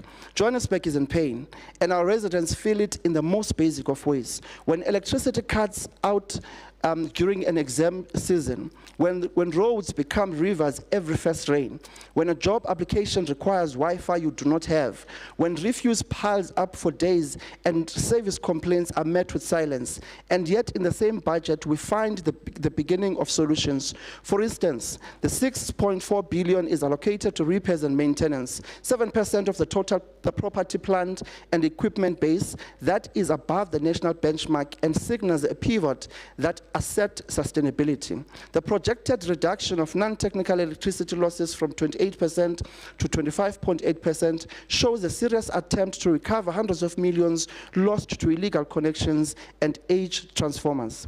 The capital commitment of 26.2 billion over the medium term represents a scale of investment that shifts urban trajectories. So yes, the challenges remain, but the presence of pain does not negate the possibility of progress. Solutions with soul, a call to governance with Ubuntu. In this section, I will move from critic to construction. We need revenue diplomacy. Instead of relying only on disconnections and legal summons, we propose a new approach, revenue diplomacy. Create community ombuds offices with trained mediators to resolve disputes, especially in Soweto, Alexandra, and parts of the inner city where billing legacies remain traumatic. Introduce graduated debt relief incentives for consistent low-income payers. Enhance the rollout of prepaid smart meters, not just for control, but with real-time consumption education tools embedded. Restoring financial sustainability must go hand in hand with restoring trust. With increased investment in infrastructure repairs, the city must now shift from reaction to prediction. Use AI and GIS tools to create an infrastructure stress index across regions, identifying water, road, and electricity assets with highest risk. Establish a rapid response maintenance course in partnership with local artisans and SMMEs trained and certified by the city. If we can anticipate failure, we can prevent disaster. That is the future of sustainable urban maintenance. Madam Speaker, too often women, youth, and people with disabilities are mentioned in symbolic terms. This budget must change that by demanding measurable outcomes. 5% of the capital budget must be ring-fenced for projects targeting accessibility, inclusive entrepreneurship, and women-owned SMMEs. Mandate that every opportunity center offers program in South African Sign Language, caters for disabled learners, and has mentorship circles for young women entrepreneurs. GOD mainstreaming should not be a footnote. It must be a qualifying condition for all capital projects. A growing city must not only create jobs, it must institutionalize job creation. We propose a formal municipal jobs pact signed by all city entities, departments, and private contractors, requiring that no project above 5 million is approved without a local labor plan. Incentives for cooperatives and informal economy actors to register and participate in subcontracting, enhanced linkage between EPWP and long-term employment pathways, especially in green energy, digital services, and public health. We must shift from creating jobs to embedding employment in every line of city expenditure.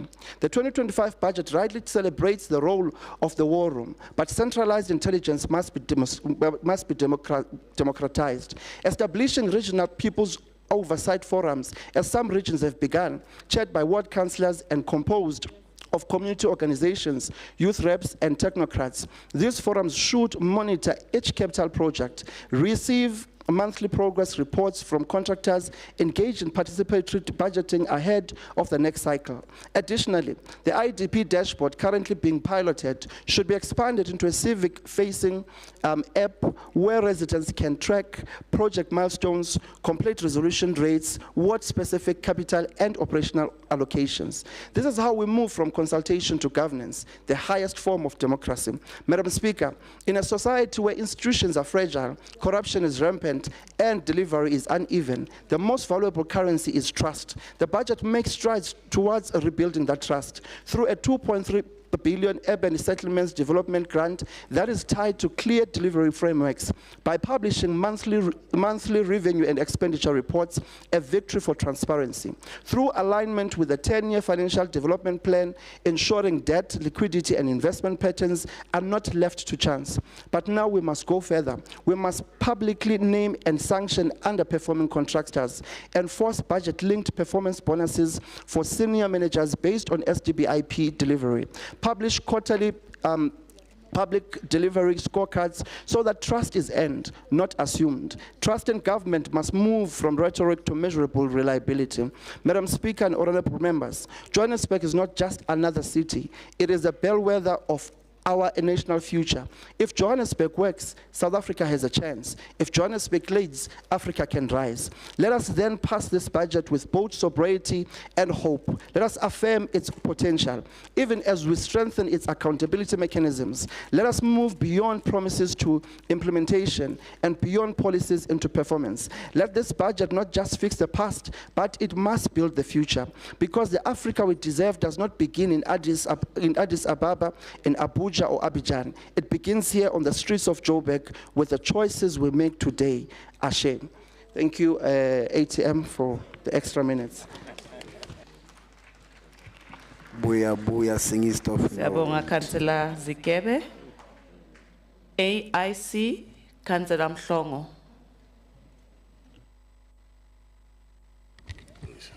Thank you very much, Madam Speaker. Good afternoon to yourself.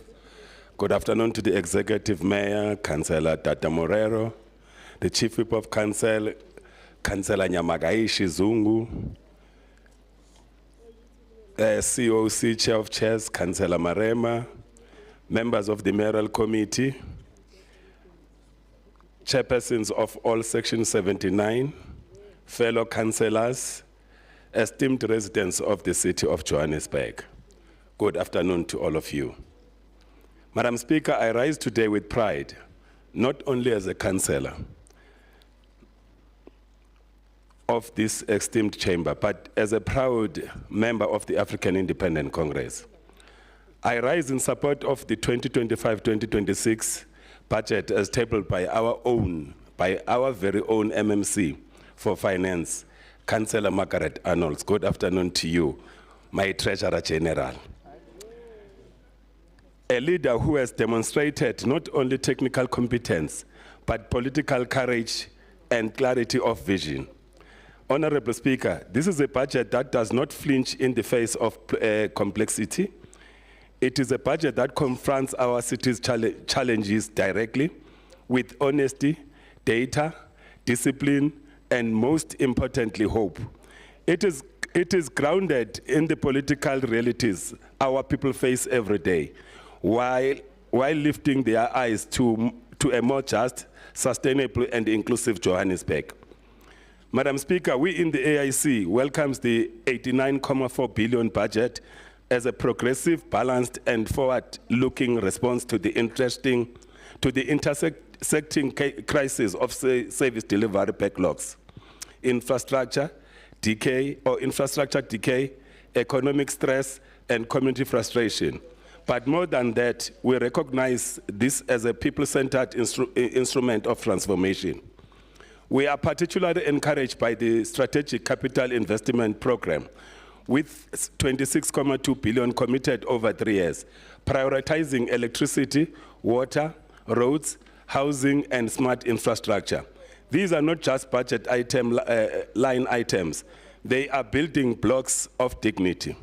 Madam Speaker, we come from communities that have neglected and forgotten in the past. Townships like Orange Farm, Kalfontein, and parts of Lenasia South. The budget directs billions towards these very regions. That is a special justice in action. That is what we in the AIC have always fought for. Development that reaches the margins, not just the centers of power.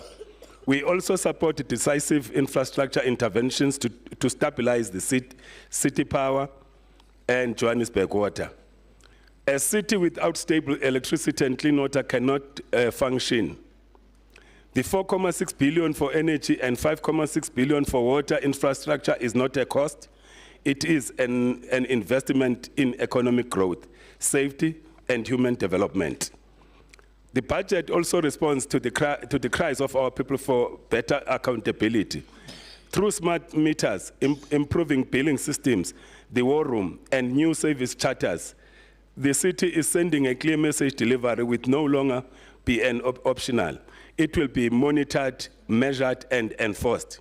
Speaker, I must also commend the leadership shown in aligning this budget with national priorities and leveraging our participation in the presidential working group. For too long, Madam Speaker, local government has worked in silos. This budget represents a turning point, cooperative governance in action, national, provincial, and local arms of government rowing in the same direction. As the AIC, a party rooted in justice, equity, and accountable development, we also welcome the strong message sent by this budget on urban renewal, informal settlement upgrades, job creation, and youth empowerment. The expanded EPPP investment in innovation hubs and opportunity centers show that this administration is not leaving the youth behind. Speaker, some will claim this budget is ambitious. We say, let it be ambitious. Johannesburg is not a small town. It is Africa's largest city, south of Sahara. It demands bold thinking, coordinated planning, and courageous leadership. This budget has all three. Councillor Arnold has not just presented figures. She has presented a clear, credible, and constructive roadmap for the city of Johannesburg. As the African Independent Congress, we stand fully behind her, and we call on all parties across the city to support this budget, not for the sake of politics, but for the people who sent us here.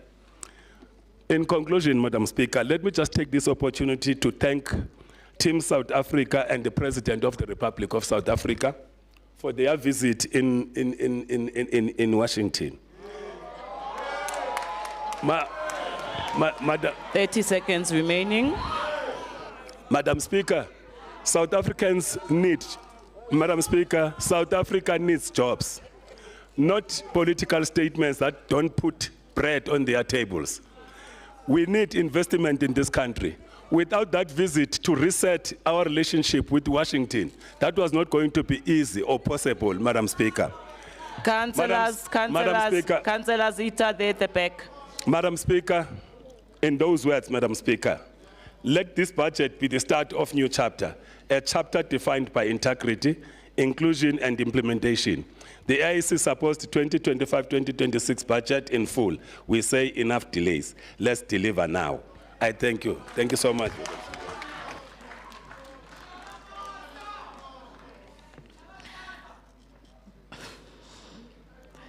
Thank you, Councillor Mhlongo. PA, Councillor Simonse.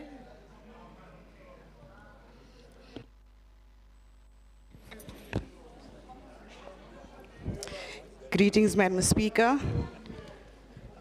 Councillors, please settle down. Councillor Simonse, you may continue. Thank you. Greetings, Madam Speaker, Executive Mayor, Chief Whip of Council, Chair of Chairs, fellow councillors, the Joburg 10 under the capable leadership of MMC Conny in his absentia. Madam Speaker, allow me, before I proceed, let me just address Councillor Fatima. Through you, Councillor Fatima, there's 2 ward councillors in Inadil, which is Ward 7 and Ward 121. Your statement cannot be as an Inadil councillor has said so. Thank you. Please refrain from doing such in the future. Allow me to begin by thanking the MMC Arnolds for delivering 2025-2026 financial budget speech. We appreciate the efforts and the work that has gone into preparing this budget. But Madam Speaker, while the budget is describing a fully funded, I express my deep dissatisfaction and disappointment, quoting a fully funded, pro-poor and pro-growth budget. This budget is truly fully funded, then I must ask, why is that it's continuously to be failing our majority of the residents across the city? Why do we see the same communities benefiting repeatedly, while others remain left behind, forgotten, and neglected? 25 billion has been allocated to the electricity and 20 billion to water. On the surface, this sounds very substantial, but when we examine the impact on the ground, it becomes clear only certain areas will benefit, while others continue to live in the dark and without clean, reliable water. A budget can be fully funded on paper, but meaningless if the funds are only for a few. This is not something new.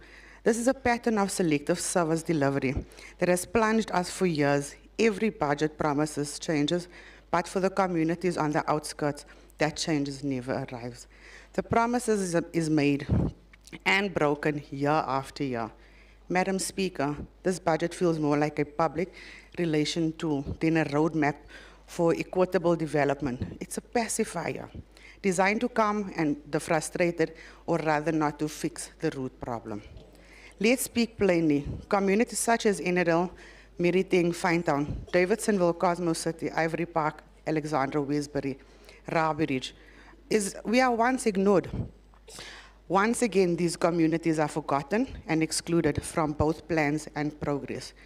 Take into consideration Meriteng, for example, remains in desperate need of electrification. Yes, it's not even acknowledged or on the council's plans. How can we claim progress when the entire communities aren't even on maps?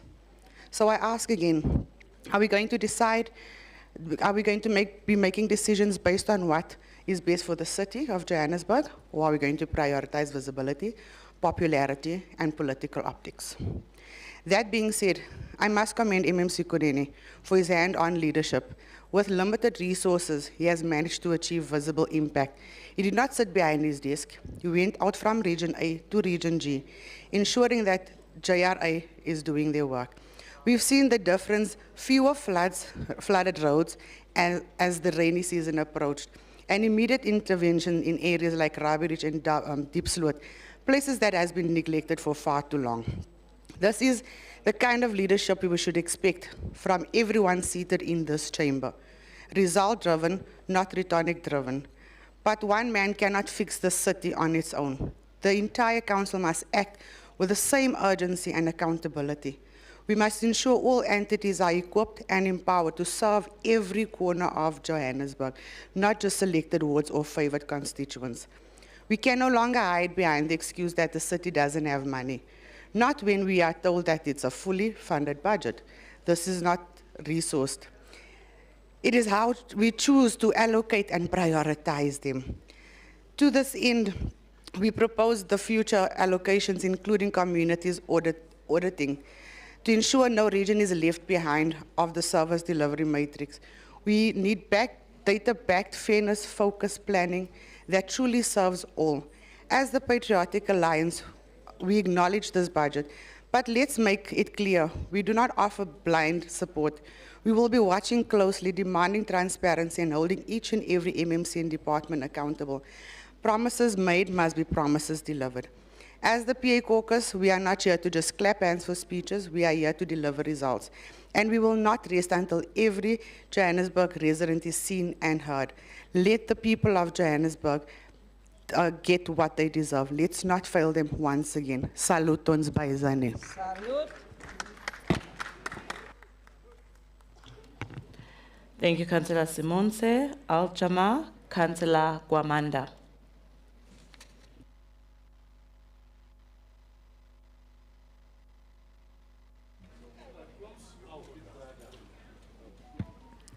Thank you very much. Should I say outgoing Speaker of Council?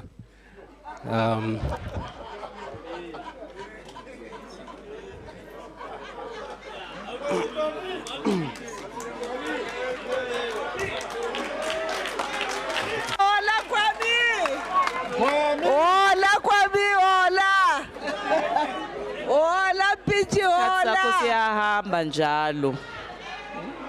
And the outgoing mayor.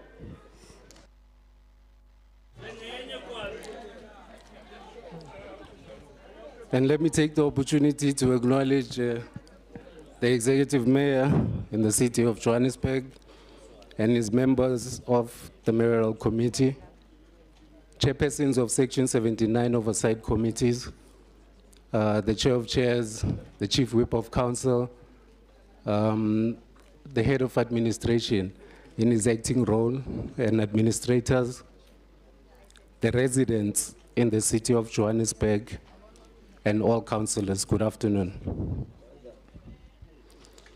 Madam Speaker, or Chair, let me begin by welcoming the presentation by MMC Councillor Margaret Arnold with an appreciation to the manner in which it was delivered as a maiden finance speech. But Madam Speaker, in fact, I wanted to take this opportunity, Executive Mayor, ukuthi sikhalele njengomayor ukuthi nathi sizwe ikhalo zethu. This is because I'm not going to be debating the budget directly, but to request that a 8.9 billion budget requires for us to conclude on the process of the appointment of a city manager to ensure accountability and to ensure efficiency. Which brings me to this point. As a councillor, I respect my political opponents. And suffice to say, in as much as it leaves a bitter taste in my mouth, Executive Mayor, but I admire the approach that the Democratic Alliance take towards their constituents. They are deliberate, they are direct, they are unapologetic. And I would like to propose that we consider, if we are to deal with the issue of the spatial injustices of the past, and for us to ensure that words like historical injustice are not used against us anytime in the future. The second and fundamental to this item becomes our voter representation and how we represent them in council as part of the government of the day. Do we as the majority find expression in the political statement embedded at the heart of the budget or proportionally with the affluent in a balance that speaks to service delivery areas of common interest? This is a people's budget as tabled by our MMC of Finance. And the last time I checked, I was a person myself. Yet MMC, I'm grappling with how to relate to the characterization of our budget. This, Madam Chair, I'm saying at the backdrop of the questions that our constituency that I am directly accountable to are asking. Madam Speaker, what is the status quo of the city of Johannesburg? And does our budget respond to it? We welcome the focus on the vision of the city, the measures encapsulated in our spending to ensure financial prudence, the reduction of technical and non-technical losses in both our revenue drivers, which is electricity and water, and that we are prioritizing our constitutional obligation of local government.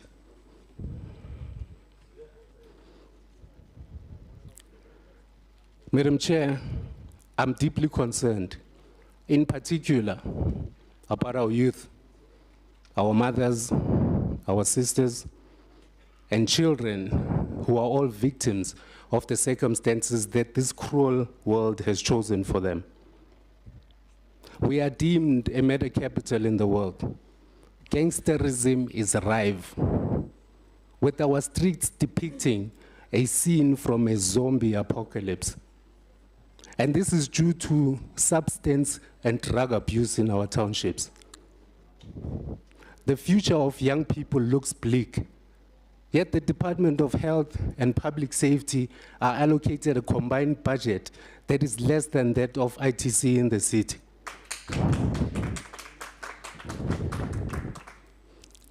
A large percentage of households in previously disadvantaged communities that still resemble the remnants of apartheid in a form of concentration camps are affected by drug addiction in one form or the other.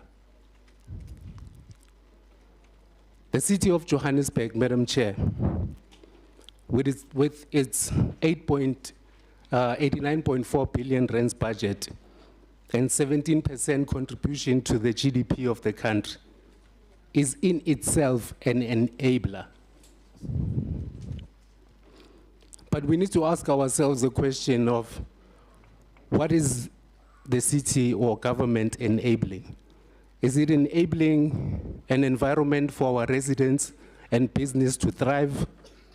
Or is it an enabler of violent crimes, theft, lawlessness, and that continue in our townships and suburban areas unabated? 30 seconds remaining. In conclusion, Madam Speaker, let me take the opportunity to indicate that as Jama-ah, we do support this budget, and we will continuously endeavor to make meaningful contribution, because the city of Johannesburg is our home. The city of Johannesburg is a beacon of hope for many out there. As Jama-ah, we support this particular budget. Thank you. Thank you, Councillor Kwamanda. PAC, MMC Nkonku. Councillor Kwame. Let me thank you, Madam Speaker. I'm going to go straight to my speech, trying to save time. Executive Mayor, honorable councillors, fellow Africans. Let me begin by commending the Executive Mayor and MMC for Finance, not only for tabling a bold and fully funded budget, but more importantly, for affirming with clarity that Johannesburg is not merely a South African city, but a Pan-African metropolis. This recognition is not a ceremonial, it is a conscious political act. It acknowledges that Johannesburg's destiny is intertwined with that of the continent. As PAC, we welcome this framing. It echoes the vision of Robert Mangaliso Sobukwe, who reminded us that the African continent, it is one indivisible whole. Johannesburg must now lead as an economic engine for a liberated and united Africa. In this light, the 2025-2026 People's Budget is not just a financial document, it is a continental commitment aligned with the agenda of 2063 and the rebirth of a city long demanded by its people. The budget is rightly presented as a people's budget, one born out of deep public engagement, with over 20,000 voices shaping the integrated development plan. It's a rallying cry for renewal and delivery. It dares to position Johannesburg not just as a city of survival, but as a city of solutions. We welcome its 89.4 billion scale, its 8.7 billion capital program, and especially East 3 billion allocation to historically undeserved regions like Orange Farm, Deep Sloot, and the inner city. It is a redistributive and spatially just approach that we have long called for. We celebrate 40 million allocated for long overdue completion of Johannesburg Art Gallery. It's very important. It's very important. I want those ones to listen to this. Those ones, you know those ones? They think they know everything. And the 28 million that will see the Johannesburg City Library reopened by August 2025. These are not mere buildings, they are sanctuaries of memories and imagination for African working class. We also note the proper thrust of this budget from the expanded social package to the rate rebate for pensioners, for free basic service extended to vulnerable households. These are victories for politics of justice, not charity, and must be defended. However, as a movement of the people, the PAC, we must raise constructive and principled critiques. Region F, while justifiably receiving attention, cannot monopolize cultural investment. Regions like Region G, home to vibrant but neglected communities in Leisure south of and Orange Farm, need a cultural infrastructure just as urgently. Let the decentralization of development be real, not rhetorical. The community development facilities, including the multi-purpose centers and informal sports ground, remain in a state of despair across several wards. We urge that the same energy and capital commitment shown for flagship project be extended to these everyday public spaces. The success of this budget depends not on allocation alone, but on implementation. Too often, underspending and procurement delay mute the transformative power of otherwise sound plans. We call for enhanced contractor oversight, quarterly implementation audits, and community-based monitoring mechanism. Finally, we support the alignment with the Presidential Working Group on district development model. We caution against the technocratic centralism. Communities must not only be consulted, they must 80 be seconds remaining. Creators in this transformation. Madam Speaker, the budget arrived at the days after Africa Day, ahead of Johannesburg hosting of key G20 and U20 events. Let us ensure that we do not only simply showcase the aesthetics progress to the world while Township Street remains dark, libraries closed, and young people jobless. The Joburg we want must rise not only in Sante, but in Soweto, Orange Farm, and Erodo Park too. To support this budget is to believe in Johannesburg potential. MMC, Nakoya House, Fedil. Amen. Amen. MMC. Amen. Amen. From Cape to Cairo, Morocco to Madagascar, isolate. No a settler shall came if it's going to our land. Isolate.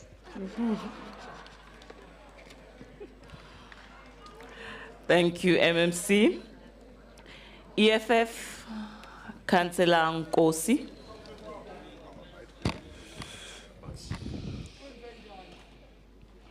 Greetings, Speaker. Before Councillor Nkosi, MMC.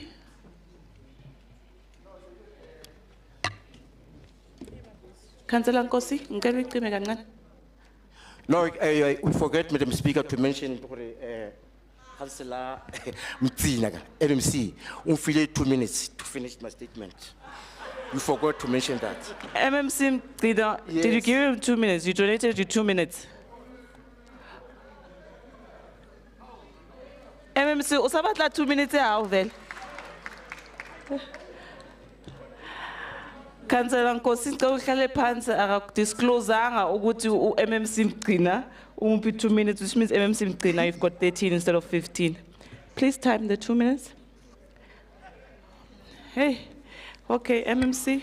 Thank you very much, Madam Speaker, for correcting that. Madam Speaker, this budget arrives just days after Africa Day and ahead of Johannesburg hosting of key G20 and U20 events. Let us ensure that we do not simply showcase the aesthetic progress to the world while Township Street remains dark, libraries closed, and young people jobless. The Joburg we want must rise not in Sandton alone, but in Soweto, Orange Farm, and Elder Park. To support this budget is to believe in Johannesburg potential as a front line of African dignity. But to critique it is to remain loyal to the people who trusted us to do better. Let us remember, Joburg we want is not separate from the Africa we want. It is a foundation. It is the test. It's our collective opportunity. On behalf of the Pan-African Congress of Tanzania, I support this budget with vigilance, with solidarity, with revolutionary hope. I thank you, Israel, from Cape to Cairo, Morocco to Madagascar. No a settler shall claim even square inch of our land. Africa for Africans. Israel. Thank you very much.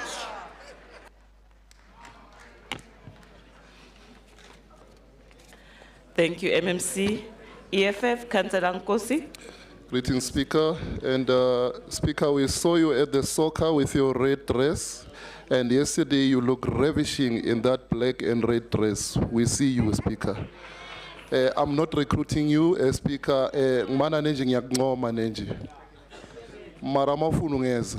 Thank you. Greetings to the resilient and committed, hardworking 29 battalions of economic freedom fighters led by our caucus leader, Dr. Mgcinitswako and Tabisa Mukhapi. Greetings to the City of Joburg staff, most notably the cleaners, security, as well as general workers. Greetings to the media and the public at large. Speaker, our courteous disposition should not be taken as a form of being hypnotized to such level that we forget that we are the economic freedom fighters, committed in our belief of being the vanguard of the communities that we serve, and that has brought us here in council to represent them. In essence, Speaker, we will never sell out on the poor, marginalized, and downtrodden members of our society. There will be no coercive force, manipulation, nor cajoling that will convince us otherwise in our cause to fight for the indigent residents of Johannesburg. Speaker, in 1989, Brazil introduced what is known at the time as participatory budgeting, ensuring that even the poorest citizens, social representatives, and any community structures are involved in control of any capital budget interventions. This, in our view, meaningful participation, and so it was very worrying that the MMC of Finance, against our beloved seat, the finance bemoaned that our participatory budgeting, namely the IDP, was not well attended. This is an indictment against our beloved city, and as the economic freedom fighters, we would like to have a meaningful participation where all community structures are overtly invited to such forums. The numbers of each IDP sections are reported here in council in various Section 79 committees, and we must say this is not good. Speaker, the EFF has a concern about the COJ's approach on the intergovernmental relations. The district developmental model was meant for all three spheres of government, not to sit in silos in terms of planning, budgeting, and monitoring. As councillors of Johannesburg, and one needs to consider that we are now a multi-party form of government, inclusivity is of utmost importance. Similar to the points raised on participatory governance, which must embody feedback, transparency, as well as meaningful participation, COJ will come up with an effective and efficient government. So all IGR forums should take heed of the autonomy of this council as envisaged in Section 151 of the Constitution. We therefore seek well-coordinated feedback from the administration, the mayoral committee, as well as the legislator on any IGR forum so that council can also assert itself on any COJ matters. Speaker, we are now introduced to the presidential working group, and we are told it's a new era of alignment, but hang on. As councillors, we are not yet aligned to the IGR and ECDM model. We must never have this view of having too many policies and frameworks and being empty on service delivery, because that is what matters here. Speaker, responding to the G20 summit and U20 summit, the agency that we are giving to our visitors must be the same agency that we give to the residents of this city. We mustn't be like people who, when visitors come, they now clean up their dirty house. When important visitors come, they want to hide the cockroaches, the rats, etc. The summits must find us ready, and the same agency we give to the visitors is the same agency that we must give to the residents of Johannesburg. Speaker, South Africa has endeared themselves to the UN 17 Sustainable Goals, and which gave us this neoliberal NDP, and through that gave us GDS 2040 that the city of Johannesburg keeps on repeating on reports, and we have not been given any feedback on the progress of its goal. In essence, Speaker, we have no monitoring and evaluation of the GDS 2040. We also feel that it's long overdue. The city of COJ needs a new policy to replace the GDS 2040. It is clear that the policy objective will never be achieved in its deadline of 2030. The budget speech mentions the Agenda 2063, and yet it fails to provide an alignment with PIDA, Program for Infrastructure Development in Africa. Speaker, because we are avid readers and listeners of the news, we listen carefully to the President of South Africa when he addressed the Sustainable Infrastructure Symposium, and he mentions the regional cooperation and integration as envisaged in the PIDA. But Speaker, is the COJ at a level to competently interpret, align, involve, and provide the necessary feedback so we can be a world-class city? Speaker, now that we have addressed the policy issues, let us now look at the budget. On the capital budget, Speaker, if you look at the capital budget from a year-to-year comparison, you would note that there is an anomaly. The anomaly is that you have three elements there of loans, cash reserves, CRR, as well as the capital grants and contributions. If you prorata, you will see that the cash has been drastically reduced and is not a good showing, and that this may also affect our credit rating, seeing that we are constantly borrowing.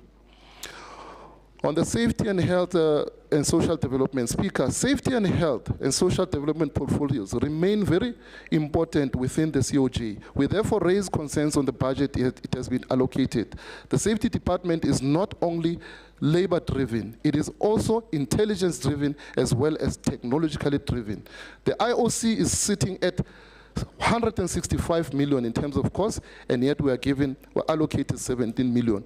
The department's challenges and needs are constantly communicated from wardens, patrollers, need for cameras, two-way radios, etc. Yes, it is funded, but it's not enough. We ask that we increase our appetite for safety that is being called by the residents of Johannesburg and those that visit the country, as we remain the host to such forums as the G20. So we can never ignore the plights of the citizen when it comes to their safety. We remain hopeful that the safety that was raised in soccer is given the agency it requires. We ask that the health and social development portfolio, which is the custodian of the SP, also should be looked at in terms of budgetary requirements. Speaker, we get it that the MMC of Finance is saying that the budget is fully funded. However, we have reservation that the budget is pro-poor. Before the MMC of Finance gets agitated, let us put it into perspective. In the annexures of the Division of Revenue Bill, you will note that the city of Johannesburg has not been allocated many of the pro-poor grants that are easy money that the COJ can receive from Treasury, and it will definitely benefit the poor. Please go through the DOR, the Division of the Revenue Bill annexures, and try and plot a recovery plan for the grants that have been taken away. You can use the IGR forums and the relevant procedure towards Treasury to recover and, most importantly, use the grant. We propose having a task team that will only concentrate on the management and use of the grant, as it was not being used. Speaker, on the incorrect billing, the budget speech did not address the incorrect billing, which is a very serious issue. Recently, the COJ lost a case in Midrand Waterfall on a billing issue. This not only affects us on a legal basis, it affects our revenue collection and renders the collectible versus the uncollectible statistics incorrect. It is not accurate. We therefore have an inaccurate budget. As to how much this affects the numbers will be for the finance team to find the root cause of the incorrect billing. It would be prudent, Speaker, that we look at each and every revenue item and see where the incollatables are emanating from, whether electricity, water, etc. Speaker, the EFF has raised a motion that all SASSA card-carrying members should automatically qualify for an ESP. 30 seconds remaining. And we implore the COJ to make a concerted effort and aggressive to drive this poor issue. We welcome the tariffs, and also we have raised a motion on land audit. We ask that we look at that land audit, and we remain hopeful that the safety portfolio as well as the health and social development portfolio budgetary consent are addressed and taken seriously. We note the item. Thank you.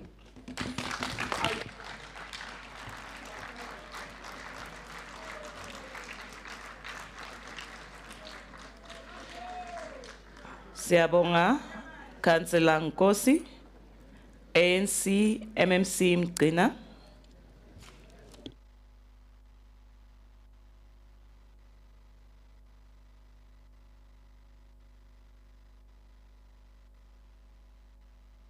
In a city of short people. The mayor is short. About 3 MMCs are short, so all short, but we are perfectly made by the Lord. That's how God wanted us to be. So he loves us like this.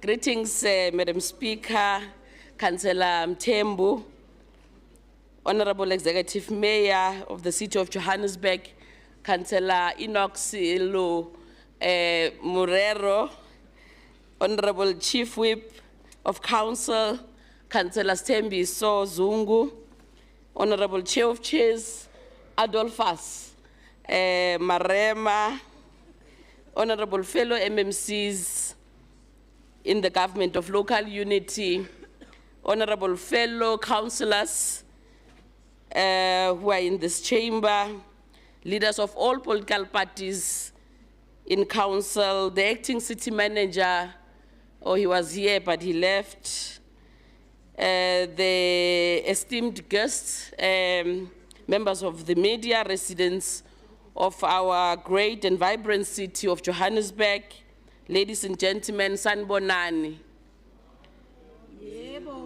Molweni, Dumelang, good afternoon. Goeienaand. I was taking my chances, MMC. It is really an honor and a privilege that I stand before you today, tasked with the responsibility to deliver a message that without any fear of favor, or fear of contradiction, and without any shadow of doubt, as the ANC caucus in this August chamber, we welcome the 2025-2026 budget speech as presented by the MMC of Finance, Councillor Margaret Arnolds yesterday. We recognize that this budget marks a critical step in shaping the financial direction of our beloved city, not only for the year ahead, but also for the betterment of the lives of our residents. Firstly, I extend my sincere appreciation to the MMC for Finance and her team, as well as the Executive Mayor, for their diligence in crafting a budget that seeks to address both our immediate needs and our long-term objectives. The MMC and her team have heeded the call made by the Executive Mayor, Councillor Silo Murero, during his State of the City address on the 7th of May, in which he recommitted that this administration will do everything in its power to respond to the city's restoration and revitalization. In his marching orders to all of us, Speaker, the Executive Mayor committed to the upgrading of bulk infrastructure, improving access to water and energy security, as well as economic growth and job creation, tackling issues such as crime prevention, traffic management, and ensuring basic services like waste collection and road maintenance are actually improved. Therefore, Madam Speaker, this budget is more than just numbers on a page. It is the foundation upon which we continue to build stronger communities, improve essential services, and drive economic growth. Johannesburg is a city of ambition, resilience, and opportunity. With the financial framework presented by the MMC yesterday, we are reaffirming our commitment to the responsible governance, sustainable development, and inclusive service delivery to all our residents. Among other things, Madam Speaker, this budget aims to respond to bulk infrastructure restoration, to stem water losses, and stabilize our water resources over the next 3 years. It aims to establish or to stabilize electricity generation and expand electricity availability to areas in which large-scale development is envisaged. Madam Speaker, again, through this budget, we will improve transport mobility for scores of residents through the acquisition of more buses, and we will improve our rapid response to disaster and emergency incidents through the acquisition of more fire engines. We are also poised to improve our safety and security through installation of more CCTV cameras across the city, and we will also equip our JMPD officers with state-of-the-art equipment and more personnel in their fight against crime. We will also ensure, Madam Speaker, that all CAPEX projects currently under construction are completed, and we will also be looking at increasing our revenue base supported by infrastructure expansion. This budget, Madam Speaker, also serves as a guiding tool to ensure that every rand allocated is spent with transparency, of course, efficiency, and a focus on delivering tangible benefits to all residents of our city, as directed by the various IDP sessions that we conducted throughout the city. And the attendance to those IDPs was quite impressive, I must say, Madam Speaker. As we move forward, we must continue to work together as government, as business, and communities, as well as all our stakeholders, to bring this budget to life in the way that will truly serve our people. The success of the financial plan outlined by the MMC yesterday depends not just on the policies outlined, but on our collective effort to implement them with dedication and accountability. Councillor Ezezonjoko. Let us, through you, Madam Speaker, let us embrace the opportunities this budget presents, tackle the challenges with determination, and continue striving for a Johannesburg that is safe, prosperous, and thriving for all. With that said, Madam Speaker, once again, I wish to reaffirm that as the ANC caucus, we officially accept and welcome the 2025-2026 budget speech as presented by MMC Finance, and furthermore, reaffirm our commitment to executing our vision as the government of local unity with integrity and purpose for the betterment of all our residents of this our great world-class city, and for the attainment of the Joburg we all want to see in the future. And with that, MMC, I want to appeal with the fabulous 44 to support this particular budget, because it is going to address all the issues that they've raised in their inputs. So Fabulous 44, please, let's support this budget. It is indeed a progressive budget for the residents of our city. I thank you.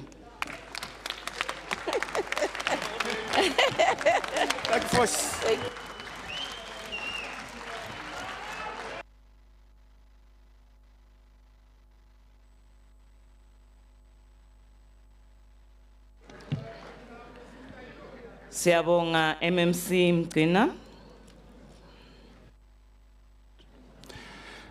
Councillors, we're now on the third item, that is the responses by the MMC Finance. MMC Arnold.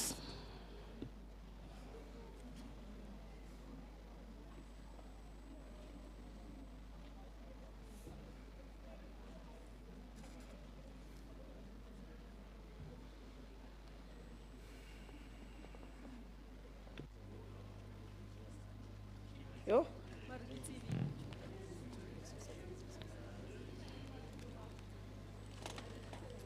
I didn't say your name.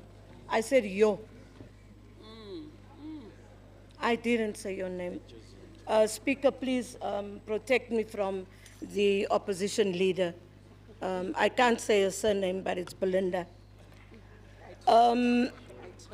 Thank you, Speaker, for the opportunity. Speaker, I first of all want to say, I'll start at the end. Thank you, MMC Mgcina, for reaffirming the ANC caucus support to this budget. Thank you very much. MMC, please hold on. Councillor Mosetla, I don't know if you indicating for water or you want to say something. On serious. How? Water. Kai Michelle also just for water. Councillor Mosetla, keep point of order. Yes. Okay. It's not in fact a point of order, it's a request. The MMC is not audible.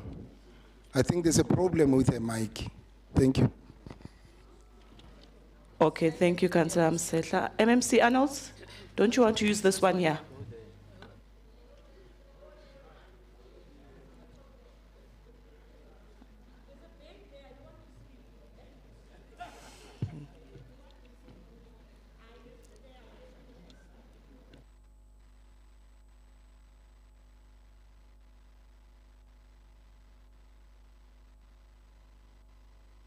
I was helping you. You need to be audible.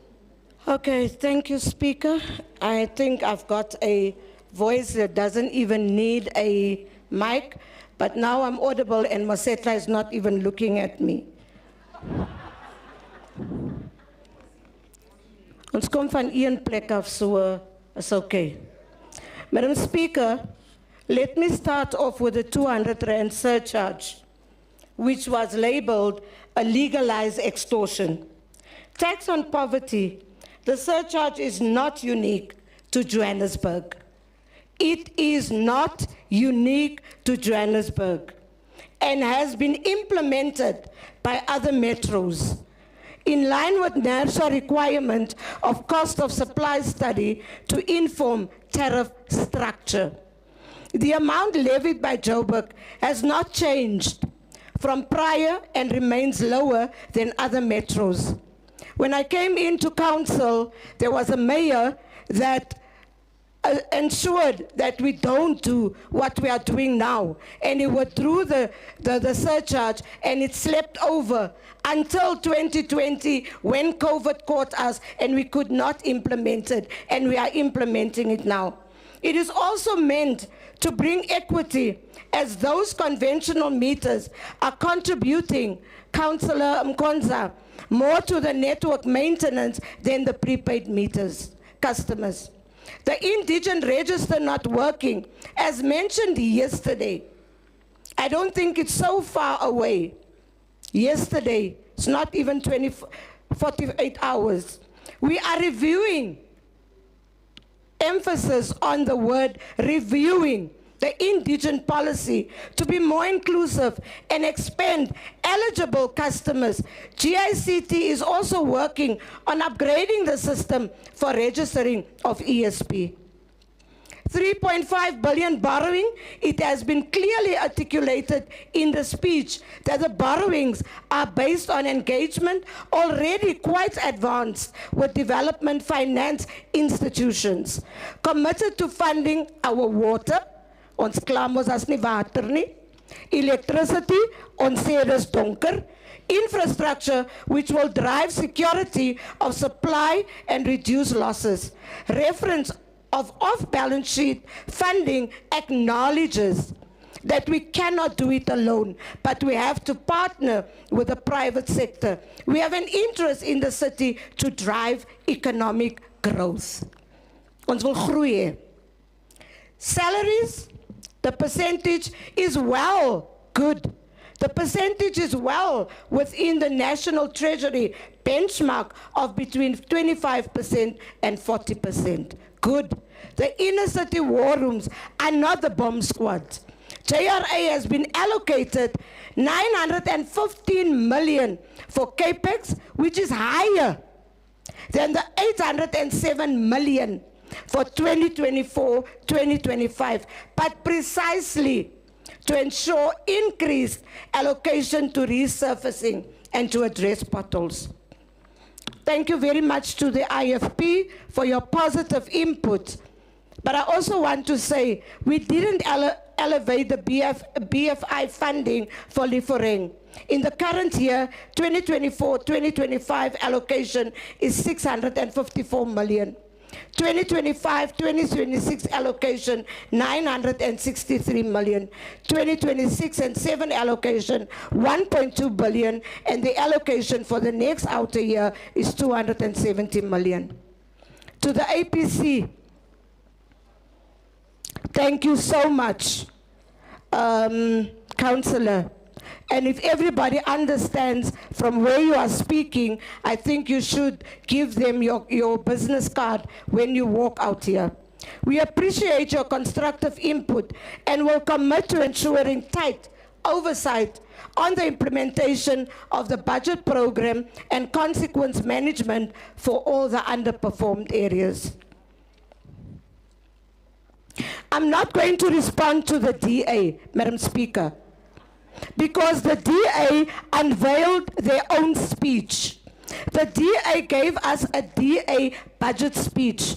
So I cannot comment on a DA budget speech until I have the budget speech in my hands. I'll be able to comment.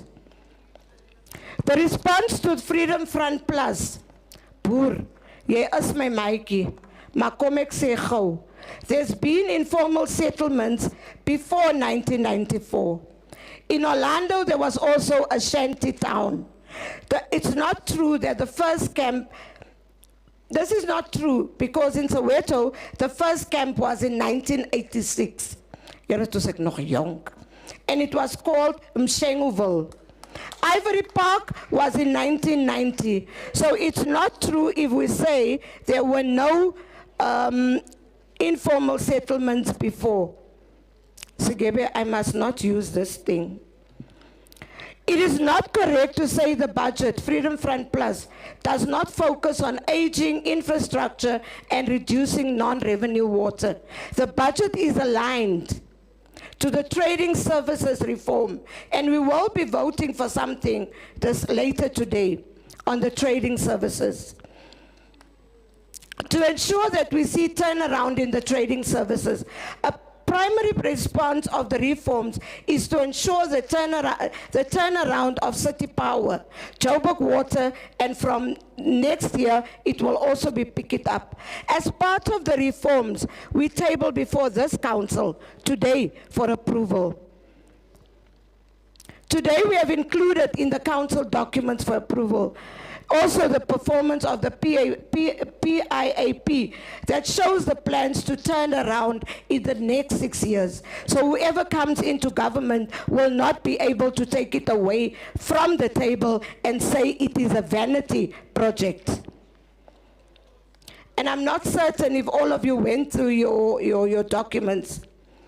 To the ANC, our Central Service Delivery app being delivered for GICT will enhance transparency and oversight and reporting and allow all of us to be able to track service delivery implementation. The rest, okay. UIM, flats and old age homes, there has been an amount allocated to them. It's 18.9 for the next 3 years. To the UDM, your comments were basically in support and emphasizing the need that we ensure the alignment of our processes to ensure achievement of the plans. To the EFF, I'm very serious now. Public safety, there is funding, but we also realize that it's not enough. We urge the department to bear with us just a little longer within the constraints of our resources. Our plan that as we improve the performance of our revenue generating, which will avail more money in future towards public safety and many other pressure points. The pro-poor mention was made of the additional pro-poor grants outlined in the DORA. We can confirm that the budget has included all grants that a metro like Joburg is eligible to receive. The grant spending is monitored twice a month by the GCFO as the chair of the Portfolio Review Committee to ensure that we have no grants taken back or unspent at the end of each year. All SASSA eligible for ESP should be applying for the ESP. I think, Madam Speaker, I've spoken to everybody. Councillor Kwame, we are noting all your issues, and we will also work on it. Councillor Nkonko, definitely, I think you had a big jump on your budget, and we hope to see that the work is being done in that areas. Councillor Simonse, I just said to the mayor as well as to MMC next to me, Mgina, that yes, I do, and I do note that we have left out areas like Annandale, and I know you are the ward councillor there, and you know that we have heard you, so we will look into it. To those who have not attended the IDP, it's very difficult to speak to you to tell you what happened at the IDPs. But I also want to say, Executive Mayor and Madam Chair, there are a lot of councillors that are not in support of this budget today, but they are being assisted by the MMC's office with all the complaints that they bring to us, and we ensure that their customers, their clients, and the residents of the city of Johannesburg is looked after. I thank you. Thank you, MMC Arnolds.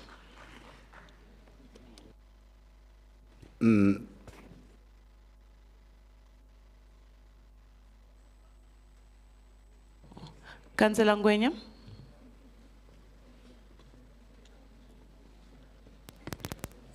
Madam Speaker, thank you so much. Now, I just wanted to make a note, Speaker, that while the MMC is indicating to us that on public safety as well as health, there must be a little longer wait. Then it must be then acknowledged that on the ground, that little longer wait will then be filled on the ground and not aligned to what the soccer has indicated. I'm just making a note. Yeah, just making a note, Speaker. It's just a note. Councillor Ngwenya. No, we can't, Councillor Ngwenya Nyal. Councillors, we will now hear comments by the Executive Mayor. Executive Mayor, Councillor Selo Dada Movero.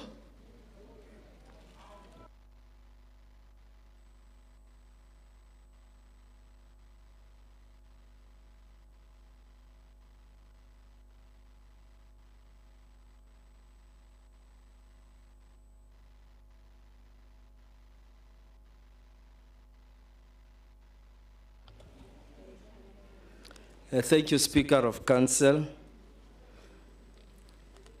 Councillor Nobuhle Mthembu. Thank you, Chief Whip of Council, Councillor Zungu, the Chair of Chair, Councillor Marema, members of the Mayoral Committee, leaders of different caucuses and leaders of political parties, our guests in the gallery and residents of Johannesburg. Ke a le dumedisha. Good afternoon to all of you. Meg Gertrude Chopin once said, I quote, "Every generation has got a responsibility to know what its mission is. Mine was to liberate the country. And what is yours?" Close quote. May her soul rest in eternal peace. Fellow councillors, do we understand our mission? According to the Constitution of the Republic of South Africa, we have a responsibility to provide democratic and accountable government for local communities, ensure the provision of services in a sustainable manner, promote social and economic development, and encourage community involvement. This is our business and nothing else. Both the State of the City address and the budget speech delivered by Councillor Margaret Arnolds did exactly that. It is important to understand what it means to build a Johannesburg that represents its residents.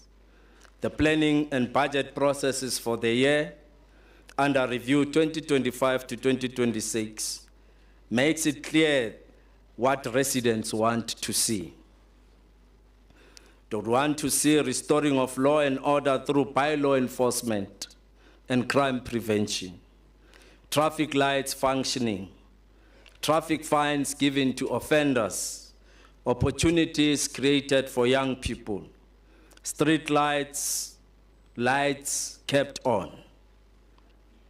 We started with implementing the accelerated service delivery. Residents asked for more to be done. Then we reimagined the city so that we can understand what more needs to be done. This process resulted in the launch in the high-impact service delivery program, which is giving us results in the following areas. In Region F, which is the inner city area, Ward 59, 60, 64, 66, 63, 65, and Ward 123 and 124. We have cleaned daily, supported by Building Inspectors Program. Region B cleaning results can be seen in Ward 69, 86, 87, 98, 99, and 102. Region D, significant work is currently taking place in Kliptown, Ward 22, and its surrounding areas. We are cleaning the city street by street. Fellow councillors, the 89.4 billion is the largest budget ever seen in the city of Johannesburg thus far. This is a serious budget, and MMC Arnold proposed the 80.7 billion is allocated for operational expenditure and 88.7 billion for capital expenditure. What we do with this money is a serious balancing act. To illustrate my point, let us bring this reality closer to home. Councillor Marem, the day before yesterday, it was payday. What did you do with your money?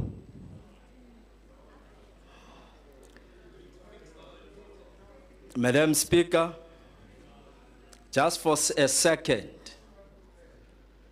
please allow me to demonstrate what I did with my money. Sengiqalile futhi. How much was it? Councillor Marema, if you don't mind, you can come and help me.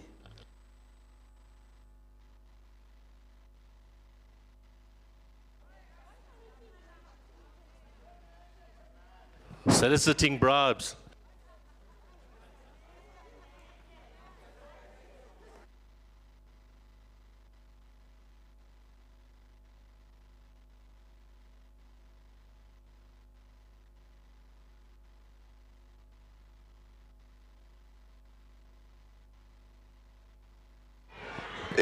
Sicela ngapha emuva. Sicela ngapha emuva. Mr. Marema, come this side.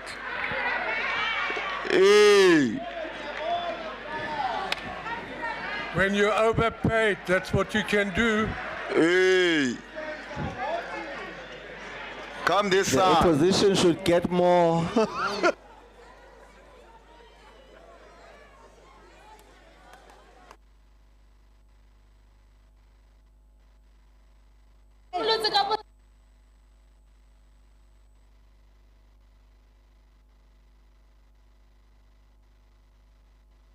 Umningxaki zami zininzi zifuna more than 10 rand.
Thank you, Madam Speaker.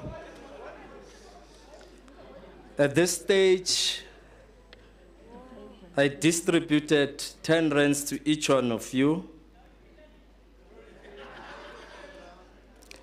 And Speaker, in the midst of my financial obligations, oh, there's a hand from Councillor. Where's Councillor Ahmad? thank you, Speaker. So I have a question. Those who are doing oversight on the executive, can they take this money? Section 79. Councillor Can we take Ahmad, it? you know you Are we interrupted safe? the executive mayor. Let's give the executive mayor his time to respond. Okay, I'll declare it, Speaker. Thank you so much. Thank you, Majoro. Yes, you must declare, please. Even though it's below the 1,000 rand threshold, but please declare. Executive mayor, you may continue. Thank you, Madam Speaker and fellow councillors. In the midst of my financial obligations, I'm sure my family may have an issue with me for what I've just done. I withdrew money to give to our councillors. Please look at the 10 rand note that is in your hand or your table. With 10 rand, you must eat, drink, travel, pay someone for parking, and invest for your future. Which one do you start with? Eating and drinking keeps you alive. Coming to work provides job security. Paying for parking is paying for a service you received. And investing helps to create a sustainable life. What will you do first? Putting together a funded budget is about making hard choices. As we listened to the debate, Some of you across the floor are arguing that we shouldn't be building a new infrastructure because we'll not be able to maintain it. Some of you are arguing against our proposed tariff structure, and others want to see more development in their wards. Councillor Boer, when you say those people, who are we referring to? You are indeed a beneficiary of the apartheid transformation program. How can you refer to black people as those people? This is wrong. Our wounds from the past still exist. Please do not open them. Your ancestors used race to control access to South Africa's productive resources and access to skills, which resulted in an inequitable distribution to the majority, who are black and African. To date, Executive Mayor, please hold on. Councillor Pooh. Madam Speaker, I want you to look back in my speech. I never used the word those people. I would never have done that. Thank you.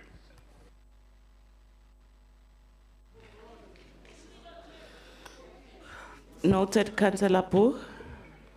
To date, the South African economy still excludes the vast majority of its people from ownership of productive assets and the possession of advanced skills. We are trying to change this story. This is a South African story, and Johannesburg is part of South Africa. This is indeed a difficult balancing act. Fellow councillors, through the city's performance report, we know and understand what the previous budget brought us. We also know that our alone will not solve challenges affecting Johannesburg. We know our challenges and we are solving them together. It is for this reason that the soccer acknowledges the work we are doing with the private sector. We acknowledge the capacity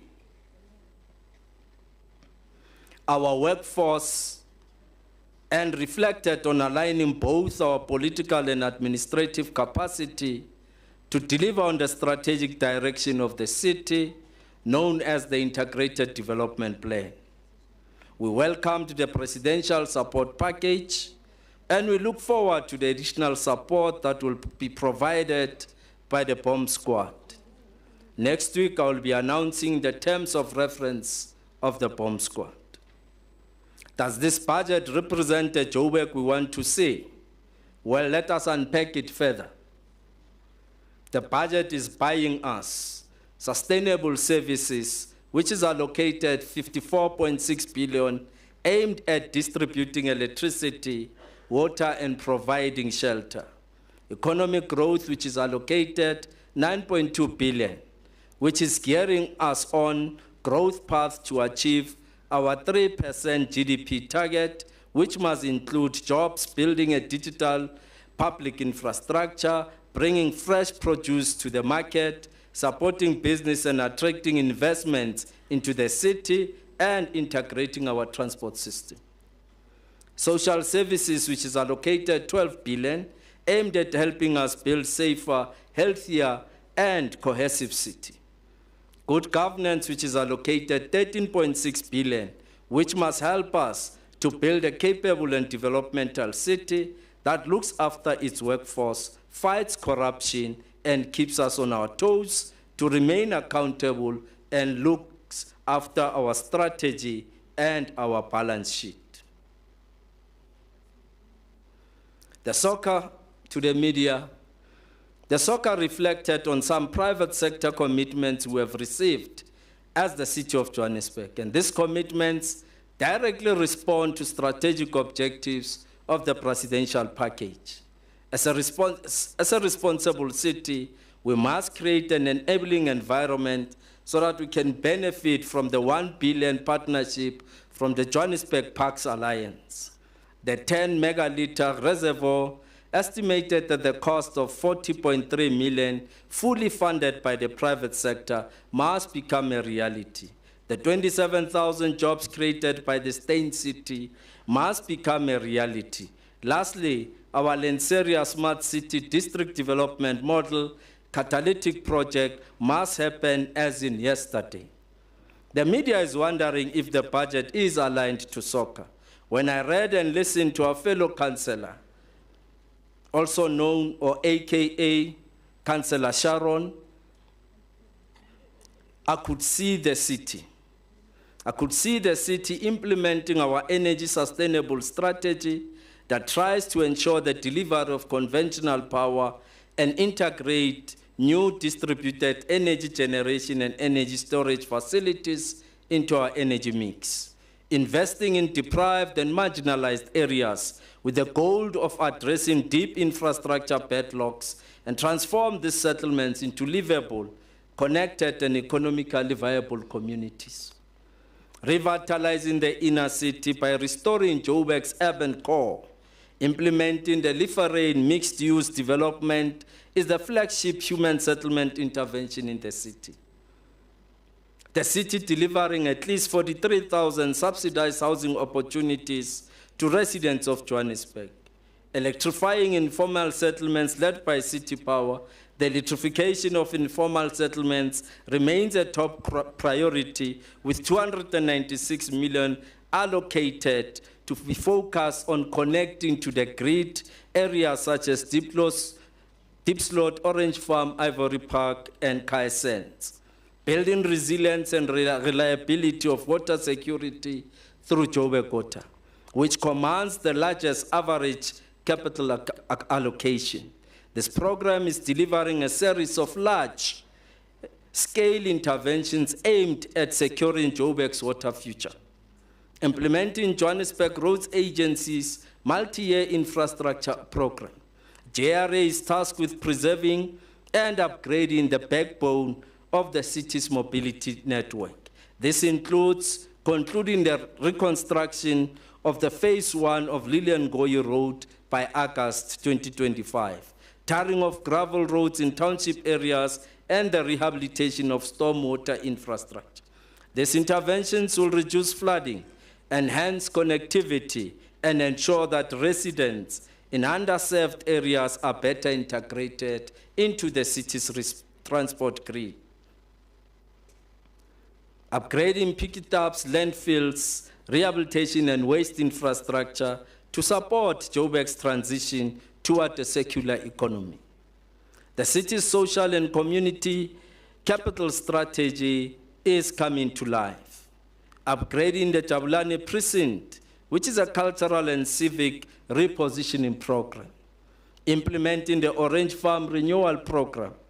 Supporting the Grand Central mega housing development aimed at delivering 83,000 mixed housing opportunities. This is a first for South Africa. Operationalizing the Integrated Intelligence Operations Center. To the city manager and administrative team, all these infrastructure investments must be maintained. As such, as we welcome the increase in the repair and maintenance budget, we must get to reach the 10% budget allocation that we can take care of our infrastructure. Failure to do so will result in consequence management. Our aging and new infrastructure are the backbone of the Joburg's economy.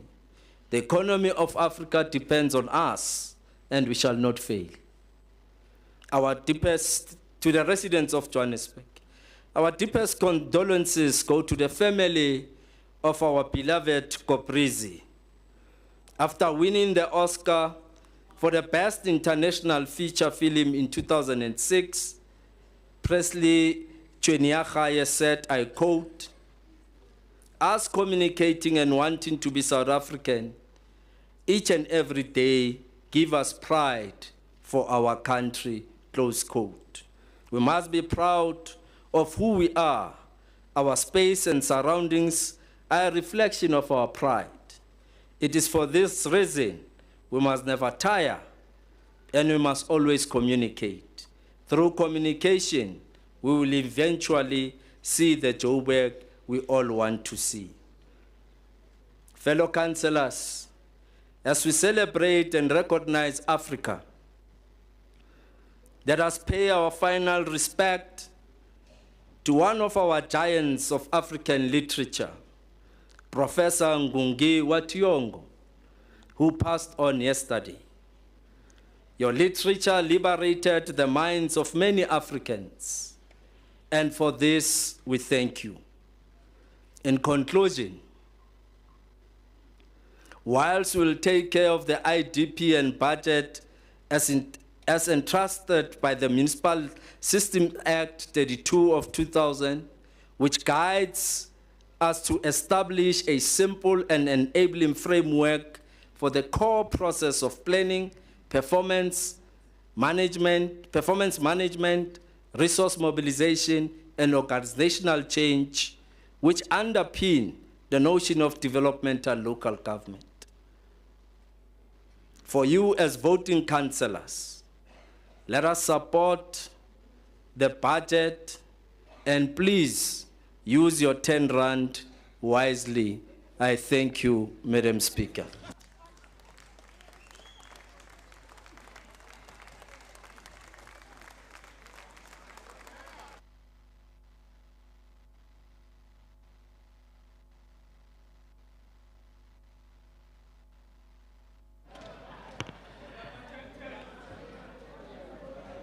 Thank you, Executive Mayor.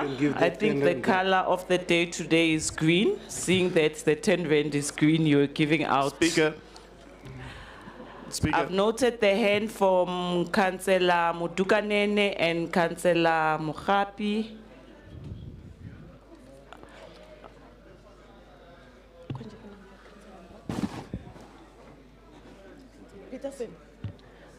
Councillor Peterson, you'll be the third one.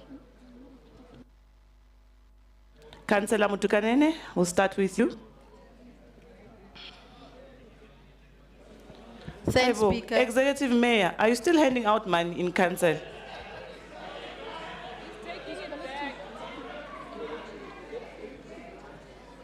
Executive Mayor.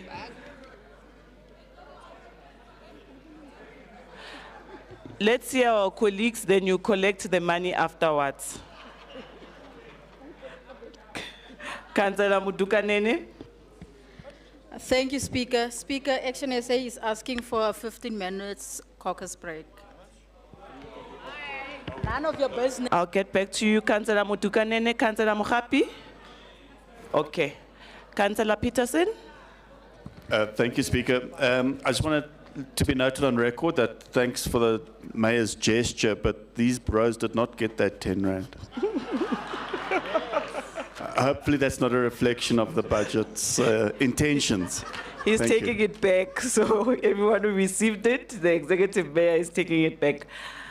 Councillors, it's 15:17.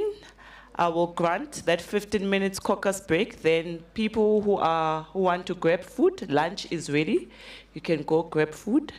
And Action SA, you can have your caucus break and also go grab food. We'll resume at 14:20. 14:20, 4:20. Please be back in the council. 16:20.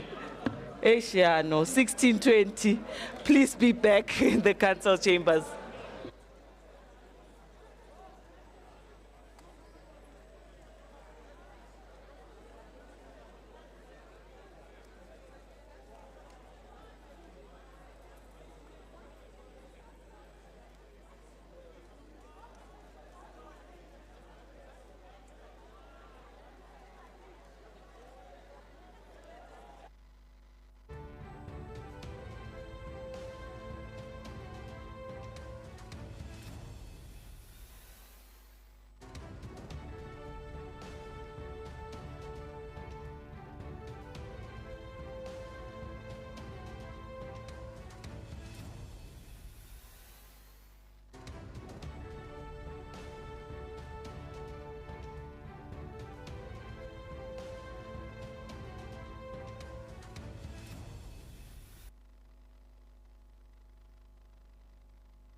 Councillors, let's settle down so we can resume with business of the day.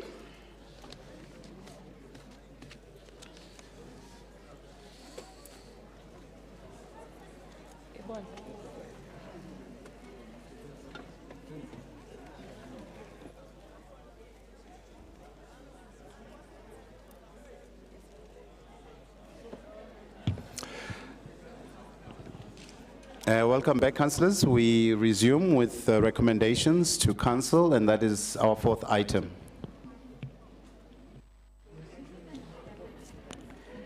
Executive Mayor of the City of Johannesburg, Councillor Silo Dada Murero.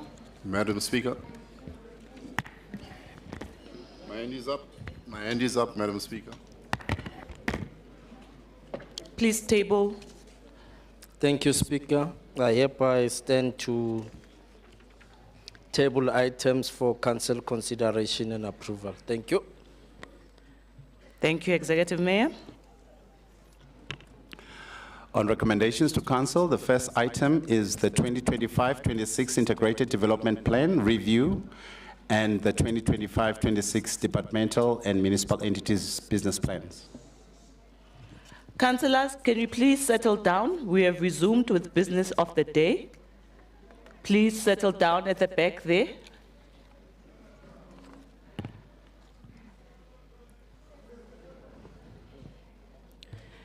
The first speaker on this item is from the DA, Councillor Hooper.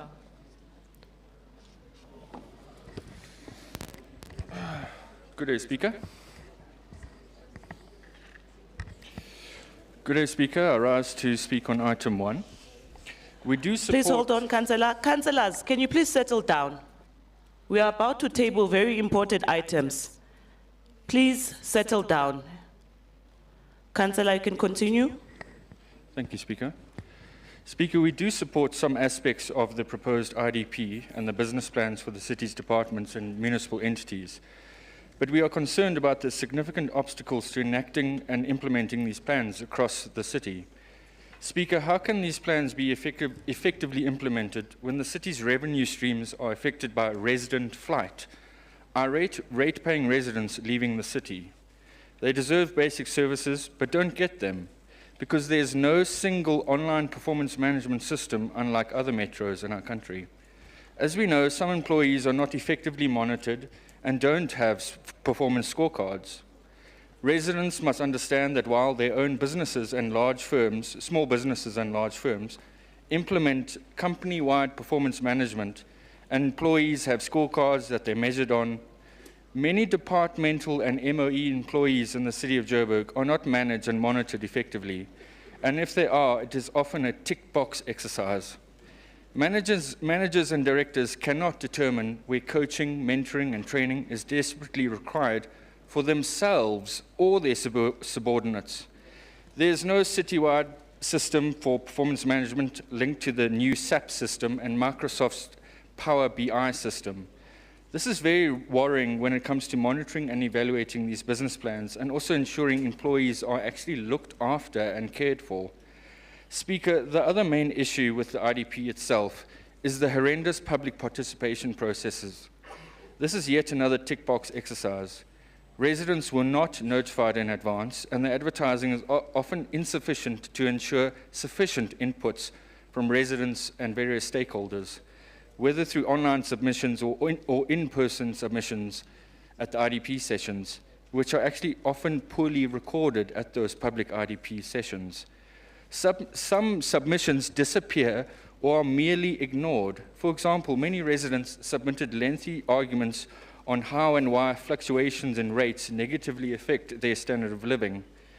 Some areas requested projects with evidence and data on the benefits to the area and the city, but got nothing, while other areas will be getting numerous large-scale infrastructure upgrades. Clearly, there is no neutral, data-focused prioritization process or process of ranking according to risk and benefit when it comes to projects and the provision of bulk infrastructure. Another serious concern I must mention is the shoddy facilities and buildings the city's departments and entities must work in and work from.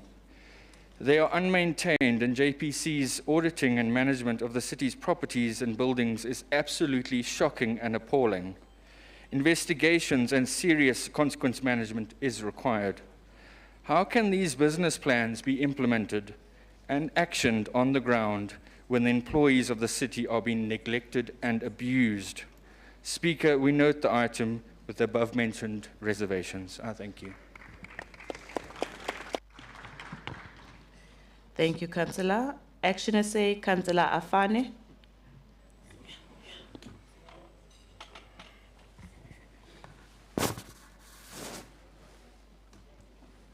Thank you, Speaker. Greetings to you, Honorable Speaker, members of Council, Fabulous 44, most importantly, fellow residents of Johannesburg. I rise to deliberate on the city's 2025-2026 Integrated Development Plan and the associated business plans of our municipal departments and entities.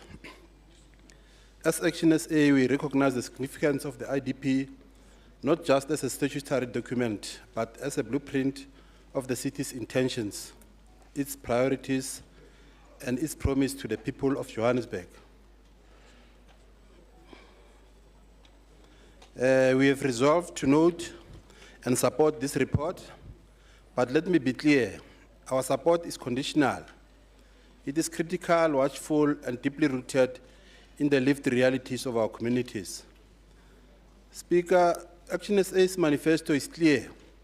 Where municipal entities underperform or duplicate functions, they must be reintegrated into the city's central administration. We cannot continue funding bloated and failing entities while residents live with poor outages, water cuts, and uncollected waste. Entities like City Power, Joburg Water, Pick It Up, have become expensive, more concerned with self-preservation than public service. Their business plans are full of forecasts, but lacking in impact. This fragmented structure is inefficient, costly, and often unaccountable. Action SA, therefore, 1, reiterates our policy call for rationalization of municipal entities, and 2, demands that a clear performance framework be established where failure leads to reintegration, no more funding. An integrated development plan means nothing if it does not reflect the priorities of the people it's meant to serve. We must ask, have the voices of all communities been truly, have the voices of all communities truly been heard? Do the budget allocations reflect historic backlogs and inequalities? Action SA calls for a truly inclusive development model, one that puts basic services, local jobs, and community safety at the core, not at the periphery. Speaker, we support this IDP because we believe in planning, but we will hold this administration accountable every step of the way. We do this with clear demands. 1, reintegration of non-performing municipal entities. 2, enforcement of accountability. And 3, relentless focus on restoring the dignity of every resident of Johannesburg. We believe in Johannesburg that works and that with a government that delivers. I thank you.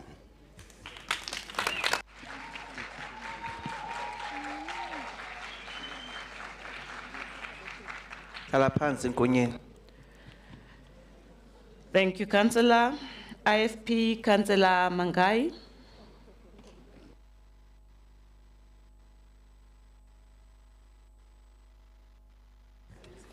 Honorable Speaker, members of the Mayoral Committee, councillors, officials, and citizens of Johannesburg, the Matabama. As the Inkatha Forum Party, a partner in this government of local unity, we rise today not only as members of the governing side, but as custodians of accountability. We believe that when we govern, we must do so with integrity, clarity of purpose, and a deep respect for the people who entrusted us with this mandate. Speaker, we have engaged with the business plans tabled before us, in particular that of the Department of Social Development and Human Settlement, and we carefully examined their alignment with the city's integrated development plan and the GDS 2040. Madam Speaker, a well-structured integrated development plan aligned to strategic priorities is meaningless without a budget. Councillors, please. Madam Speaker, a well-structured integrated development plan aligned to strategic priorities is meaningless without a budget that articulately meets the needs of the residents. Speaker, too often we see business plans that are ambitious on paper but fall short in implementation due to weak performance monitoring, poor budgeting discipline, and a lack of impact assessment. This is where the gap between policy and real service delivery widens. It is for this reason, Speaker, where alignment exists, as the IFP will acknowledge progress. The Social Development Department focus on poverty elevation, skills development, and food security is commendable, and the ESP, though it is strained, is a mechanism that works. This directly speaks to the IDP objectives of restoring dignity to the vulnerable. We also commend the inclusion of programs on youth development, early childhood development, GBV response, and disability inclusion. These are not only aligned with the IDP, but they embody the values of Ubuntu and community resilience that the IFP deeply upholds. Having said that, Speaker, the IFP is concerned about the youth migration. With 47% youth employment, we need bold, innovative interventions, not just policy acknowledgement. The Social Development Plan, Business Plan mentions migration pressures, yet provide no scalable solutions to improve service planning in migrant-dense regions. Madam Speaker, we cannot continue to have well-written IDPs and disconnected business plans. The IFP calls on the city manager and the MMCs to ensure that each department business plan must have a direct metric showing how it responds to the IDP and GDS 2040 outcomes. The department must publish quarterly dashboards measuring the progress of a strategic interdepartmental project must become the norm, not an exception. A silo approach will fail in this city. However, Speaker, as the IFP, we are honored to lead the Human Settlement Department, a critical driver of dignity and special justice. The Human Settlement Business Plan reflects strong alignment with the ITP and GDS 2040, especially through the following priorities. On the service delivery of housing, we are fast-tracking formal housing solutions in high-demand regions and informal settlement. This speaks directly to the IDP's focus on sustainable human settlement and spatial transformation. On pipeline, including social housing, mixed-use development, and RDP rollouts designed to restore the dignity of thousands of residents still living in substandard conditions. On the upgrade of informal settlements, Speaker, we have developed a multi-year plan for informal settlements upgrade with clear timelines and community engagement built in. This reflects a deep commitment to IT priority of resilience, livelihood, and sustainable urban environments. In closing, Madam Speaker, the IFP will continue to support developmental government. We stand for service delivery, for the poor, for the vulnerable, for a city that leaves no one behind. But the support is not a blank check, Speaker. We will govern with our eyes open and our conscience clear. Let us correct where we must deliver to the people, the people of Johannesburg what they deserve, a city of opportunity, dignity, and a shared prosperity. Ndodibu was Speaker. Please, councillors, let's respect each other while we are on the podium, please.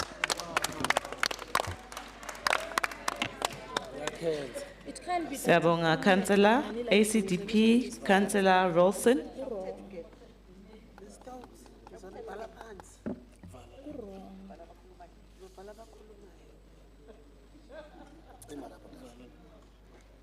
Speaker, someone's mic? Okay. Thank you very much, Madam Speaker. Greetings, Madam Speaker, and all protocols observed. The ACDP notes the 2025-2026 IDP and entity business plan that they are tabled, and the ACDP supports the entity business plans and IDP with reservations. I thank you. Thank you, Councillor. DA, Councillor Christians.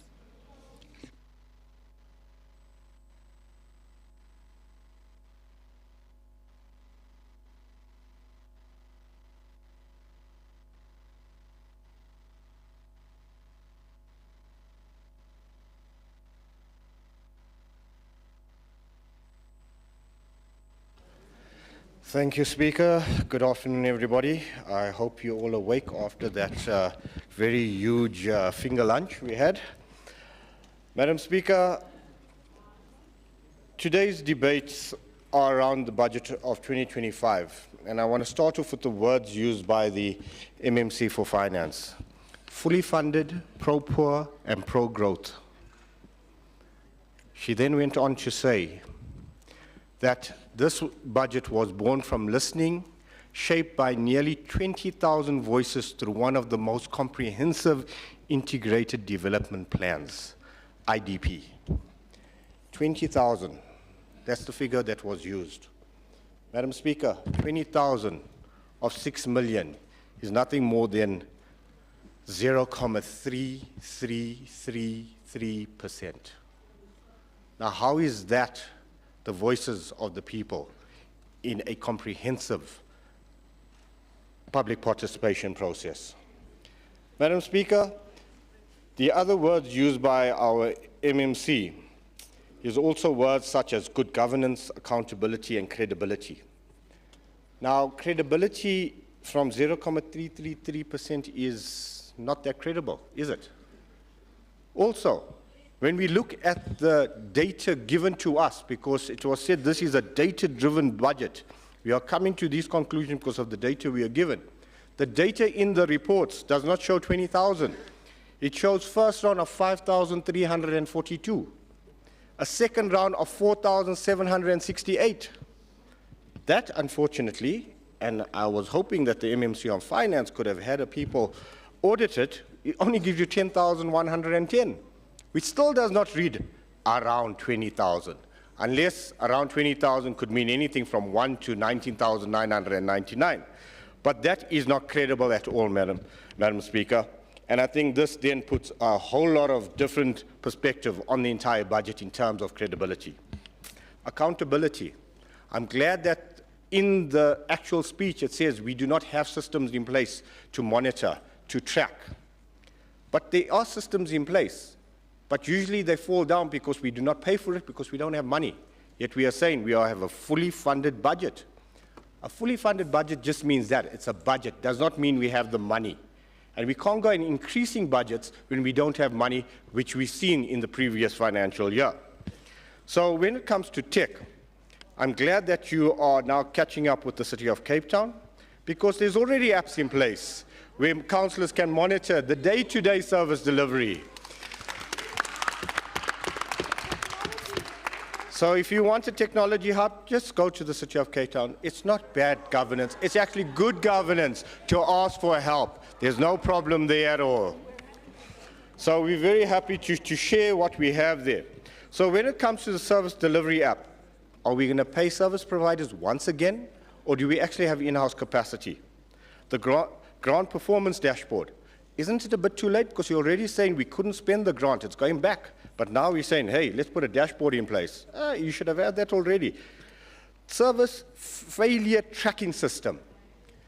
The service tracking failure system has been there for the last 30 years. It's been failing and failing and failing. Why do we need it now? We know exactly where it is. The residents are telling you where it's failing. Start listening to them. So when it comes to accountability, and this is the part where we really need to look at. Accountability is such that when you've got a mayor who actually stands up eventually and puts something on the table in front of councillors before a vote, is that good governance? Is that ethical governance? No matter what it is, it can be 1 cent or 50 cents. What are we teaching officials? And this is why we're failing as a city, because of ethical standards. Madam Speaker, we saw very quickly after Mr. Mayor, and I think you know exactly who to speak to when it comes to that. As soon as that went down, people asked for a caucus break. So obviously mindsets were changed, Mr. Mayor. So just imagine the ethical response we're sending to people. Remaining. What is the morality we are sending, Mr. Mayor? Think about that, Mr. Mayor. And this is why we put a motion of no confidence in the executive, in the Speaker, because we are failing the citizens of the city. We cannot say we are credible. We are doing proper public participation. Please hold on. Thank you, Madam Speaker. Chairperson Rapadu. I think all of us were here in this house, and Councillor Christian's allegation that people were bribed is unbecoming, and he should withdraw that unless he has evidence to substantiate what he does, what he says, sorry for that, what he says, because allegations without any evidence is very wrong. So Councillor Christian needs to withdraw that or substantiate what he's saying right now. Thank you very much. And he must bring back that money there. And he must pay the city of Johannesburg so that we have money to render these services that he's complaining about because he owes the city. Councillor Wapadu. Councillor Wapadu. Mara, Councillor Wapadu. Chairperson. He paid the money. Chairperson, it's fine. It's fine. It's fine. I'll speak to you. It's fine, Chairperson. No, thank you. He must pay the city for us to have money to render services. Thank you.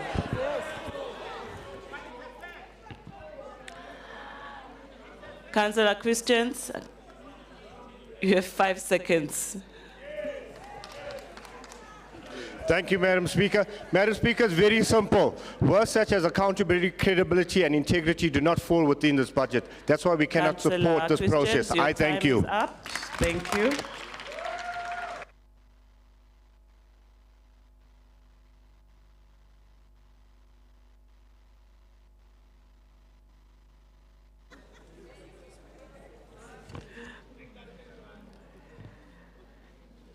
UTM, Councillor Zikebe.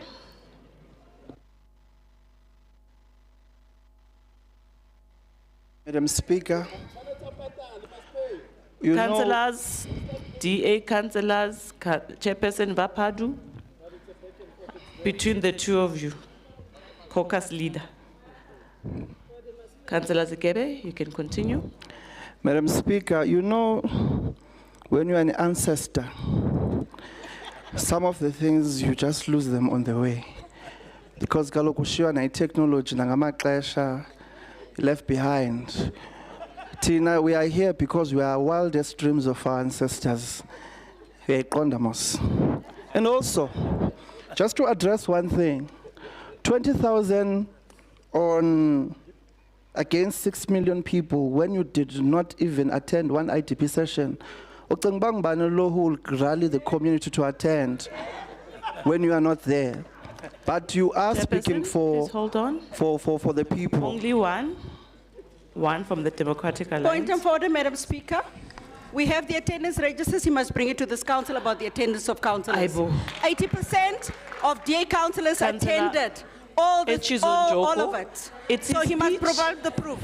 Councillor Echizonjoko, you can't respond. He's misleading the House. Councillor Echizonjoko, you can't, honestly. Misleading the House and he must... Please sit down. Please sit down. He's misleading... Councillor, you're out of order. Sit down. Misleading the House. Sit down. You're out of order now. Kaibo.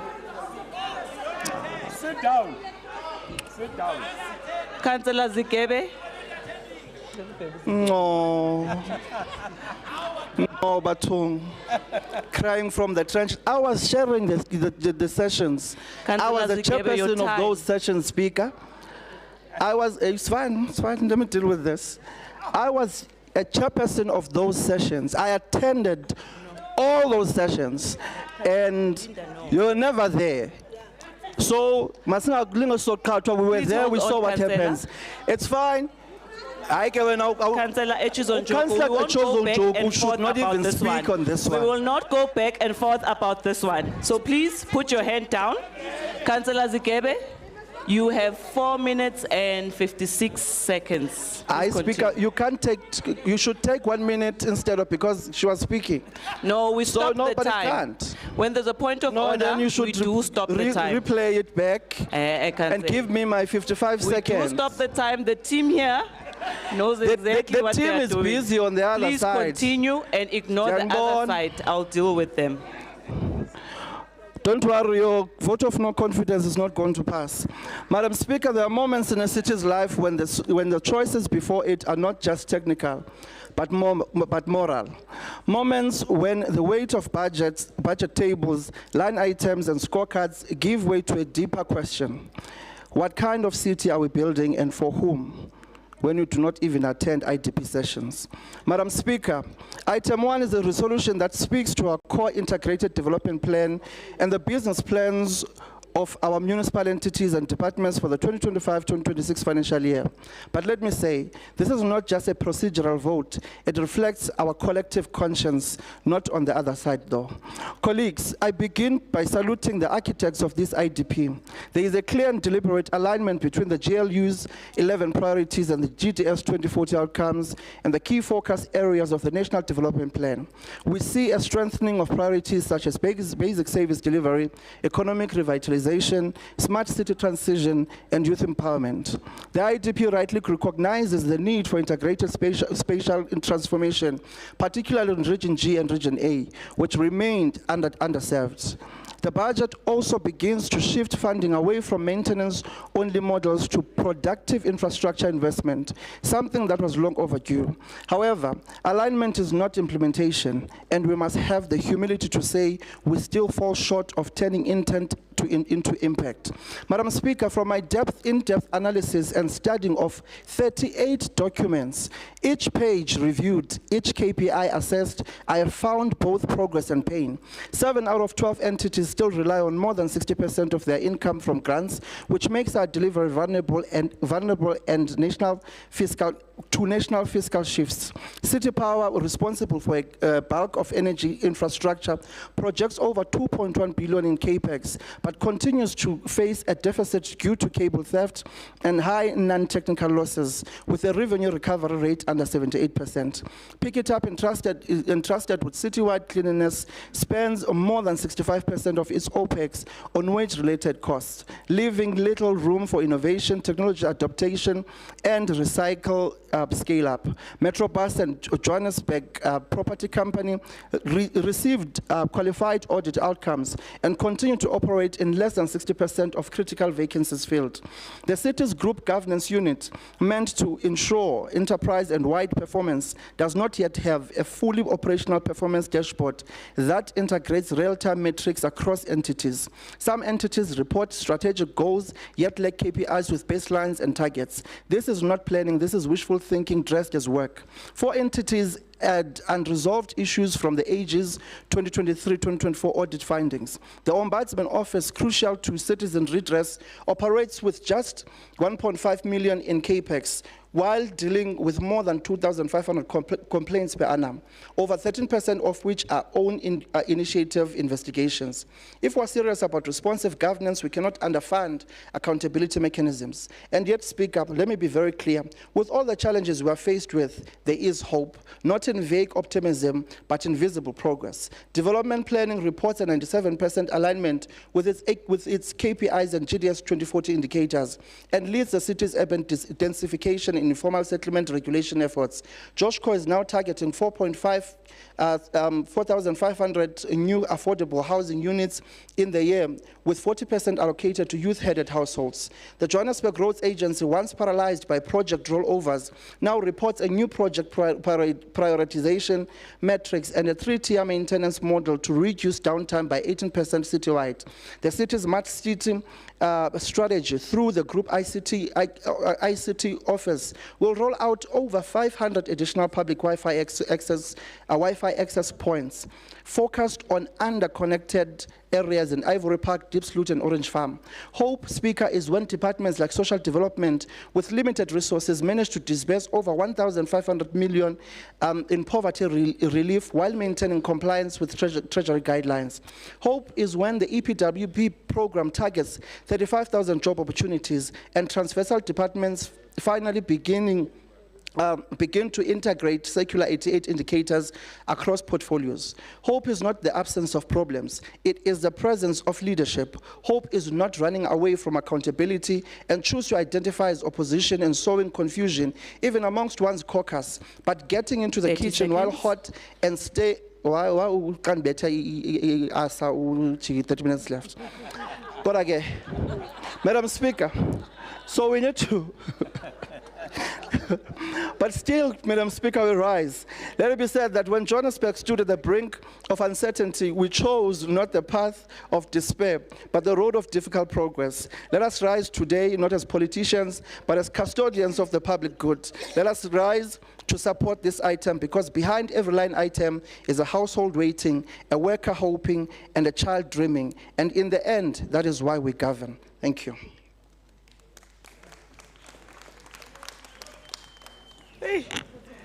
Thank you, Councillor Zikebe. EFF, Councillor Khatebe.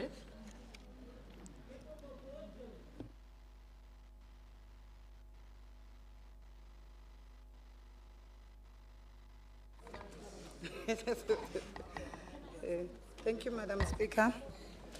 And revolutionary greetings to the 29 committed battalions of the economic freedom fighters under the leadership of our caucus leader, Dr. Hamlin Chwako, and caucus whip, Thabisa Mkhapa. Speaker, the EFF takes itself seriously as the vanguard of communities, and as such will always be on the side of the poor and the marginalized members of our society.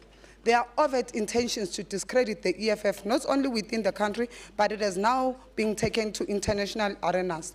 The EFF remains the only voice of the poor and the marginalized people of our society, and therefore, this strategic intent will never work.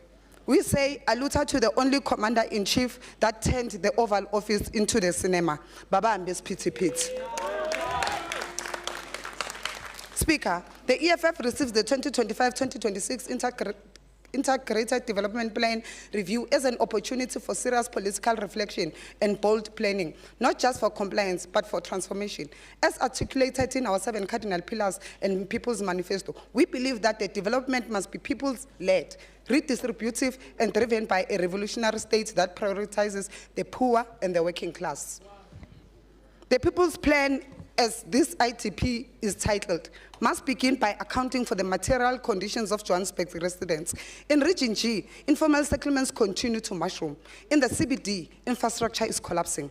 In Soweto, power outages are now a routine, yet the IDP continues to project ambitions disconnected from these urgent realities. Speaker, the IDP commits to infrastructure upgrades in identified growth nodes and nodal review zones. But what about the underserved areas? We demand a bias toward communities historically excluded, like Orange Farm, Kayasens, Zionspreid, and Ivory Park. The CAPEX allocation continues to favor transformation zones rather than marginalized areas that need most urgent redress. Only 30,000 indigent households are formally registered, yet over 700,000 households live in poverty. This is a scandal. We demand an urgent digital overhaul of the indigent register and a broader reach of the expanded social packages. We have reviewed the business plans of key municipal entities. Most entities make progressive commitment on paper, but they are often unfunded or delayed. City Power continues to experience load reduction, network failure, and financial distress. Metro Bus faces an aging fleet and infrastructure backlog. Joburg has limited stock expansion for social housing, yet the backlog is growing. While we reiterate the insourcing of all security staff, we also call for the centralization of all security contracts under the public safety. This will ensure quality control, legal compliance, and professional standards across all departments. Furthermore, there must be a dedicated IDP-linked budget for bylaw wardens, pothole repairs, and traffic light restoration. These are core indicators of a functioning city. We demand the introduction of e-health systems to streamline patients' records and clinic efficiency. Community health volunteers must be recognized, formally included in planning, and compensated. It is unacceptable to exploit women's unpaid labor under the guise of community service. Entities such as the Joburg markets and JDA commit to inclusive economic growth through agri-hubs and green jobs. We call for concrete targets for youth employment, SMME procurement, and EPWP absorption into permanent posts. The Johannesburg Tourism Company plans to develop the Johannesburg Tourism Master Plan, destination marketing campaigns, and establish safety units under JMPD. These initiatives must prioritize township tourism and include funding for artists, community heritage projects, and support to theaters. JOSCO and JPC must fast-track the release of land for affordable housing. The Southern Farms mega project and restructuring zones must be guided by inclusionary housing principles. No more delays while people wait on lists that don't move. The 5-year scorecard and secular 8 indicators are progressive, but reporting remains poor. Entities must present quarterly performance report to councils. No performance, no budget. Speaker, we support the tabling of this IDP review, but let it be known that the EFF's approval is not blind. It is a conditional commitment. We'll monitor every promise, we'll measure every department, and will not rest until Johannesburg becomes a city of justice, dignity, and revolutionary delivery. I thank you.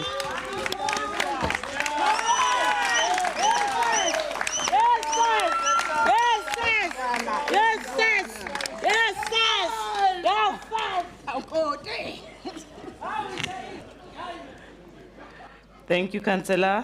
ANC, Councillor Sindani.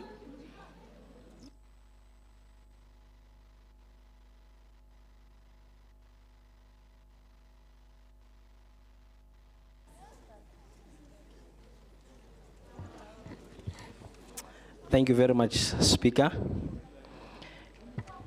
Greetings to the Executive Mayor.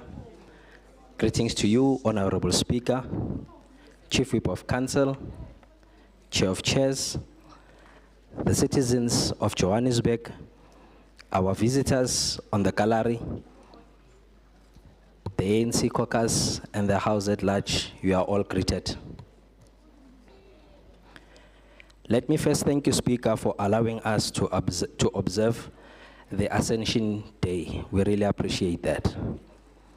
Once again, let me join the Executive Mayor on condolences to the Women's League, once a Women's League President, Mam Gertrude Shope, who passed on at the age of 99 years old, and our very own Kobrizi, an award winner of Presley, who passed on at the age of 40 years. May the Lord comfort their families.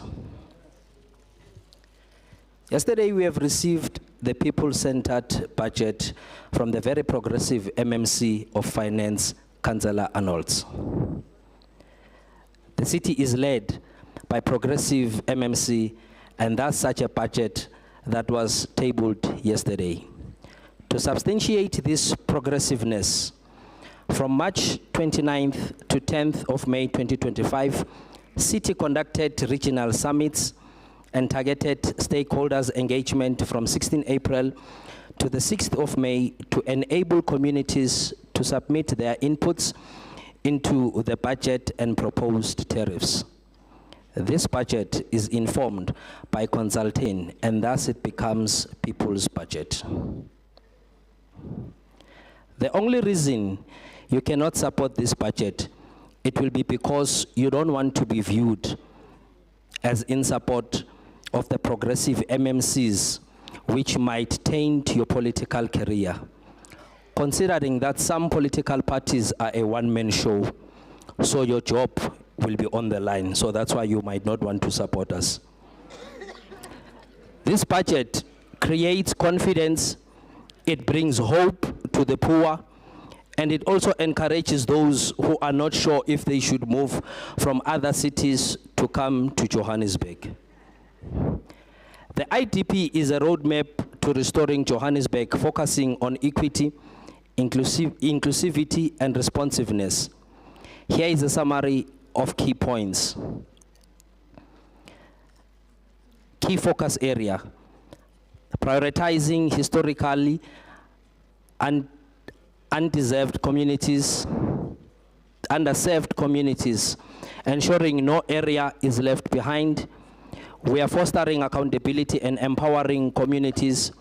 We are building partnership to share Johannesburg development priorities.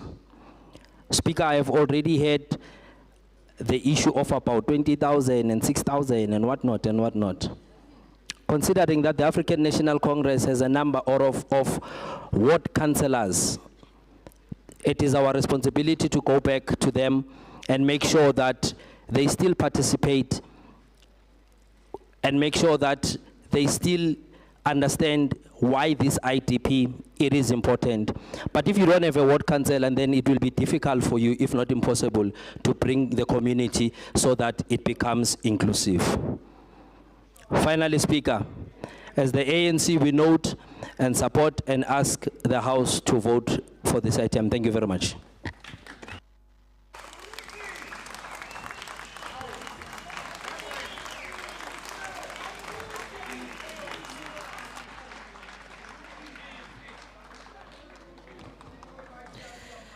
Siyabonga Councillor Sindani. MMC Arnolds.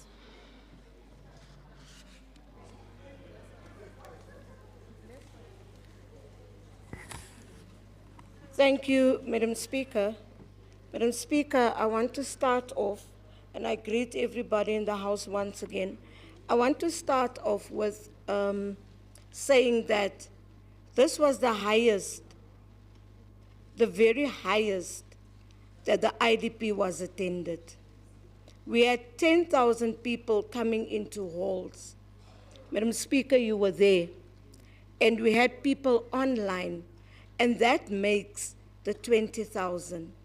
And I will repeat, there is some of you that was never in the hall, at the centers, or even online.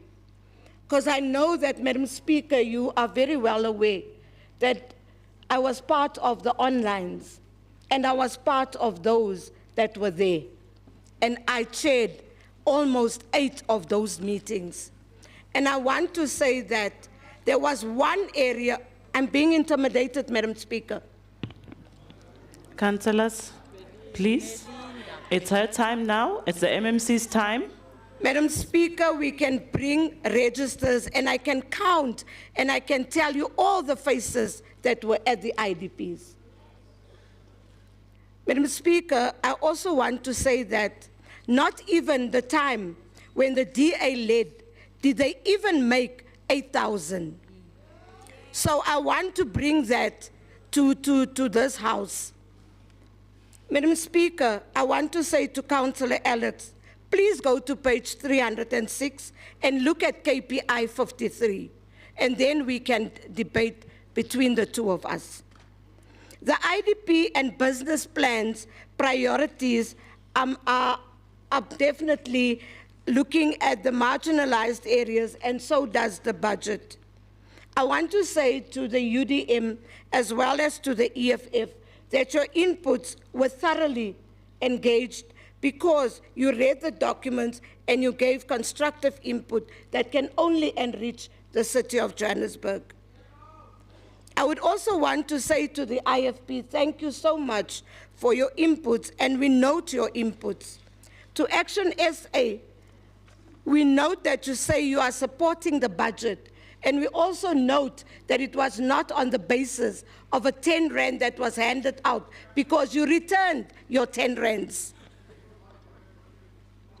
I want to thank the ANC, because it's always a caucus that reads through their...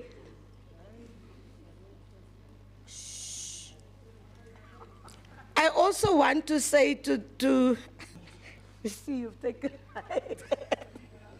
I also want to say thank you to the... MMC Arnolds, please hold on. I see a hand from Councillor Christians. Councillor Christians, what's your point of order?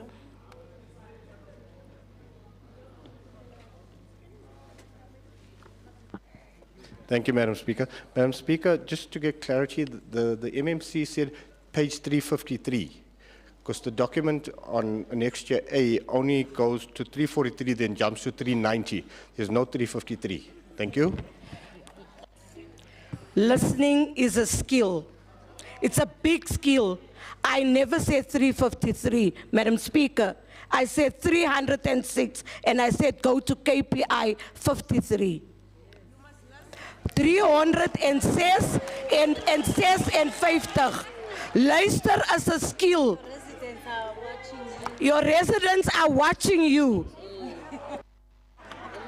Madam Speaker, I said 306. I have it here and I have it as I wrote it down. Madam Speaker, I want to say thank you to the ANC for their input and their support, because they always go through their reports and they come here with responses that is progressive. I thank you. Madam Speaker, before I sit down, I want to say that there was a councillor that said the 0.333% doesn't work. If we can go back, I sat at the back there where the councillor is sitting, and Councillor Nkonko was told that your party of 0.33333% will never pass a motion of no confidence. And we saw that the mayor of the DA was taken out. I thank you.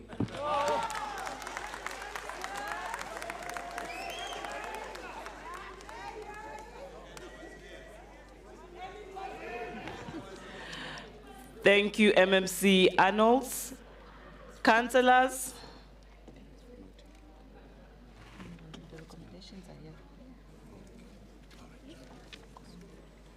Councillors, the recommendation is on page 1.8. Is the item agreed to? Agreed. Agreed. Councillors, the recommendation is on page 1.8. Is the item agreed to?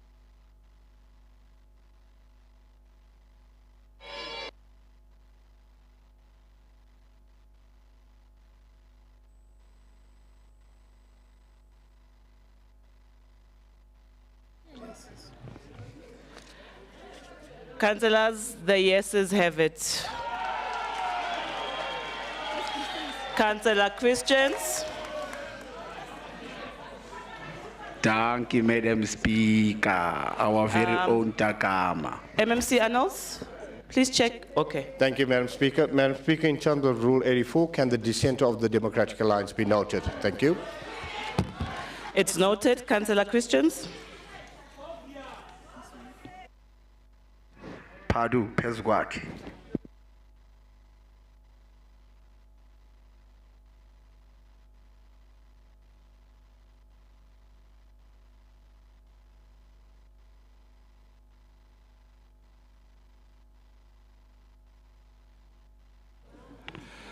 Councillors, we move to item 2 on recommendations to council, and that is the tabling of the 2025-26 institutional service delivery budget and implementation plan, which is the SDP.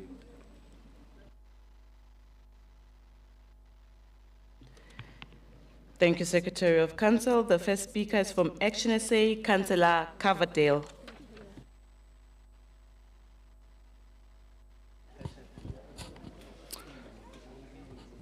Thank you, Speaker.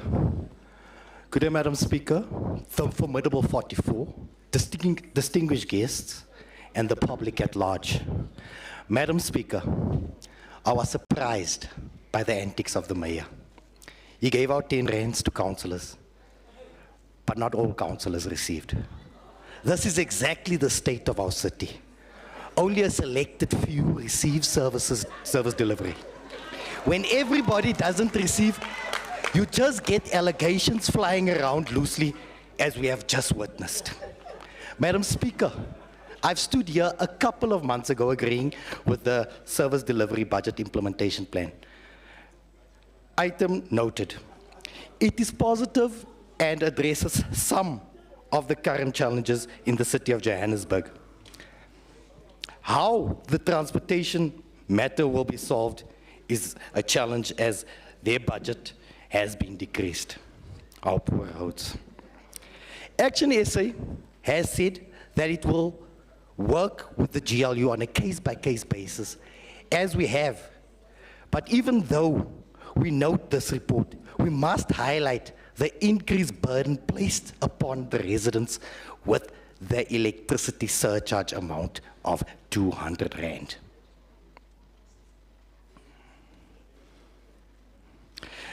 The electricity surcharge amount that must be reversed.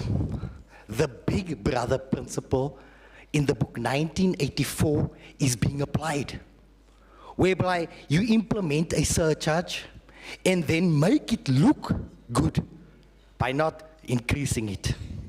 The truth is, it should never have been there from the start.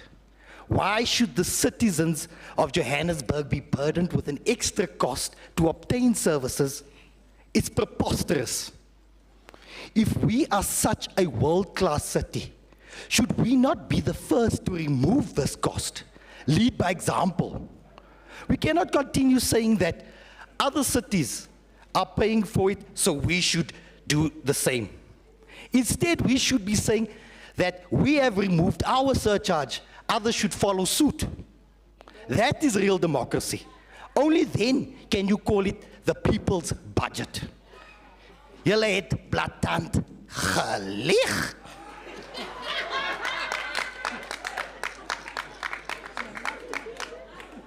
Mevrou Spreker, net soos ons liewe Jesus moes hel toe gaan om sy mense vry te stel, moet Action SA met die regering werk om herstelling te dwing.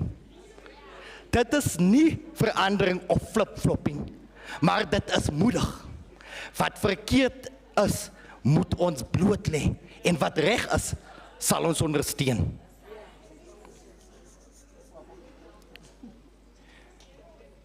Herstelling benodig samenwerking. Die DA het homself in 'n enkel doos geplaas wat vasgebind is met ysterkettings. Hulle kan hulle kla en hulle oordeel net sonder oplossings.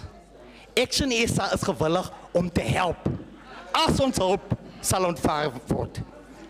Ons advies is verwyder die R200 fooie. Councillors, please. Ons advies is, verwyder die R200 fooie. Ons volk is gatvol. Ons volk soek net dienslewering. Dienslewering. Kragtige dienslewering. Councillor Delano, Coverdale, please hold on. Councillor Sifumba, your point of order, please. Councillor Delano, please switch off your mic. Thank you, Madam Speaker.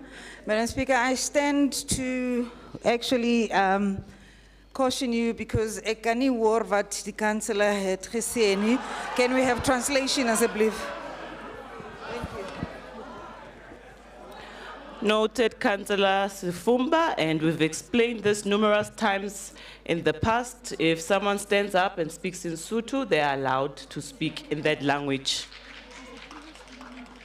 Yes, I made a previous ruling on that, and I'm sure you can remember it clearly. Councillor Coverdale, please continue. You have 4 minutes left. Madam Speaker, it is time. Iskati sokwenza, iskati se action. Let us collectively hold accountable who should be held accountable.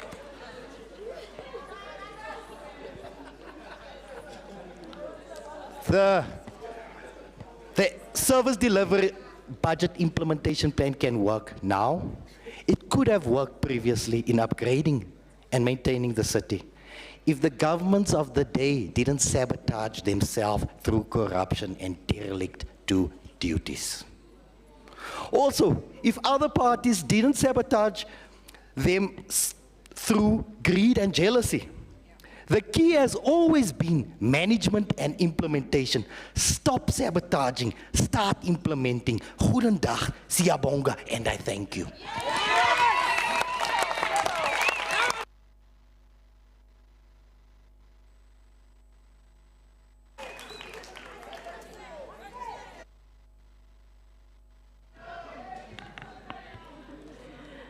Thank you, Councillor Coverdale.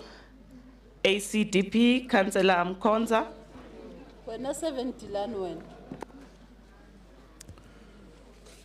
Madam Speaker, thank you so much. Before I start, I'd raised my hands right at the beginning to ask you to please excuse Councillor Mkonza. He had to leave in an emergency. So with your permission, I'll read his speech or parts of it. Madam Speaker, I stand to speak on item 2, tabling of the 2025-26 Institutional Service Delivery Budget and Implementation Plan. The persistent service delivery challenges stem from a lack of effective implementation, which is a direct reflection on the responsibilities of our administrators and entities. It is imperative that we treat performance agreements and the service delivery and budget implementation plans with the utmost seriousness. These should not be reduced to mere compliance exercises under Section 57 and the performance management regulations. Instead, we must enforce strict consequence management to ensure accountability. Whilst we acknowledge the great intention of the SDBIPs, in an ideal world like strong regulatory and policy frameworks, we raise the following concerns for serious consideration. Critical administrative and technical vacancies or roles or posts must be reserved for cadres, must not be reserved for cadres who, having despite mismanaged the city's infrastructure, are still appointed. We believe that the percentage target for property, plant, equipment should have been set at 8% or more and not wait for the fourth quarter. Weak internal controls affecting financial accountabilities, where WIFWs are unacceptably high, and this has to stop. For us to meet the 30 days target on cash cost coverage ratio and the current ratio, we need to mention a few. Internal controls must be strengthened. Total water and electricity losses must be prioritized. We note and we will monitor the intention to increase revenue collection target to 91% in the upcoming adjustment budget. Procurement and supply chain inefficiencies which delay projects, and there's no consequence management such as in the Bree Street, Lillian and Goye inefficiencies. We urge the city to reutilize the SDBIPs to improve internal capacity on revenue collection and debt management, especially from the internal customers. We believe that even government institutions like the provincial government must be pursued for non-payment. It's crucial that we move beyond a survival mindset and strive for excellence in government. To both the city manager and the executive mayor, decisive action must be taken in instances of misappropriation of funds or non-performance. We cannot afford to have managers who are merely placeholders, signing off on documents without conducting thorough due diligence. We call on all our administrators and entities to prioritize the implementation of council programs and projects that will enhance service delivery and restore dignity to our communities. The successful implementation of the plans is something we eagerly anticipate, as it holds the potential to significantly improve our service delivery outcomes. In conclusion, we further propose that the principles of performance management, that is strategic congruency, reliability, acceptability, specificity, and validity be applied, especially the strategic congruency and reliability as a start. I thank you. Thank you, Councillor Harris. DA, Councillor Jacobs.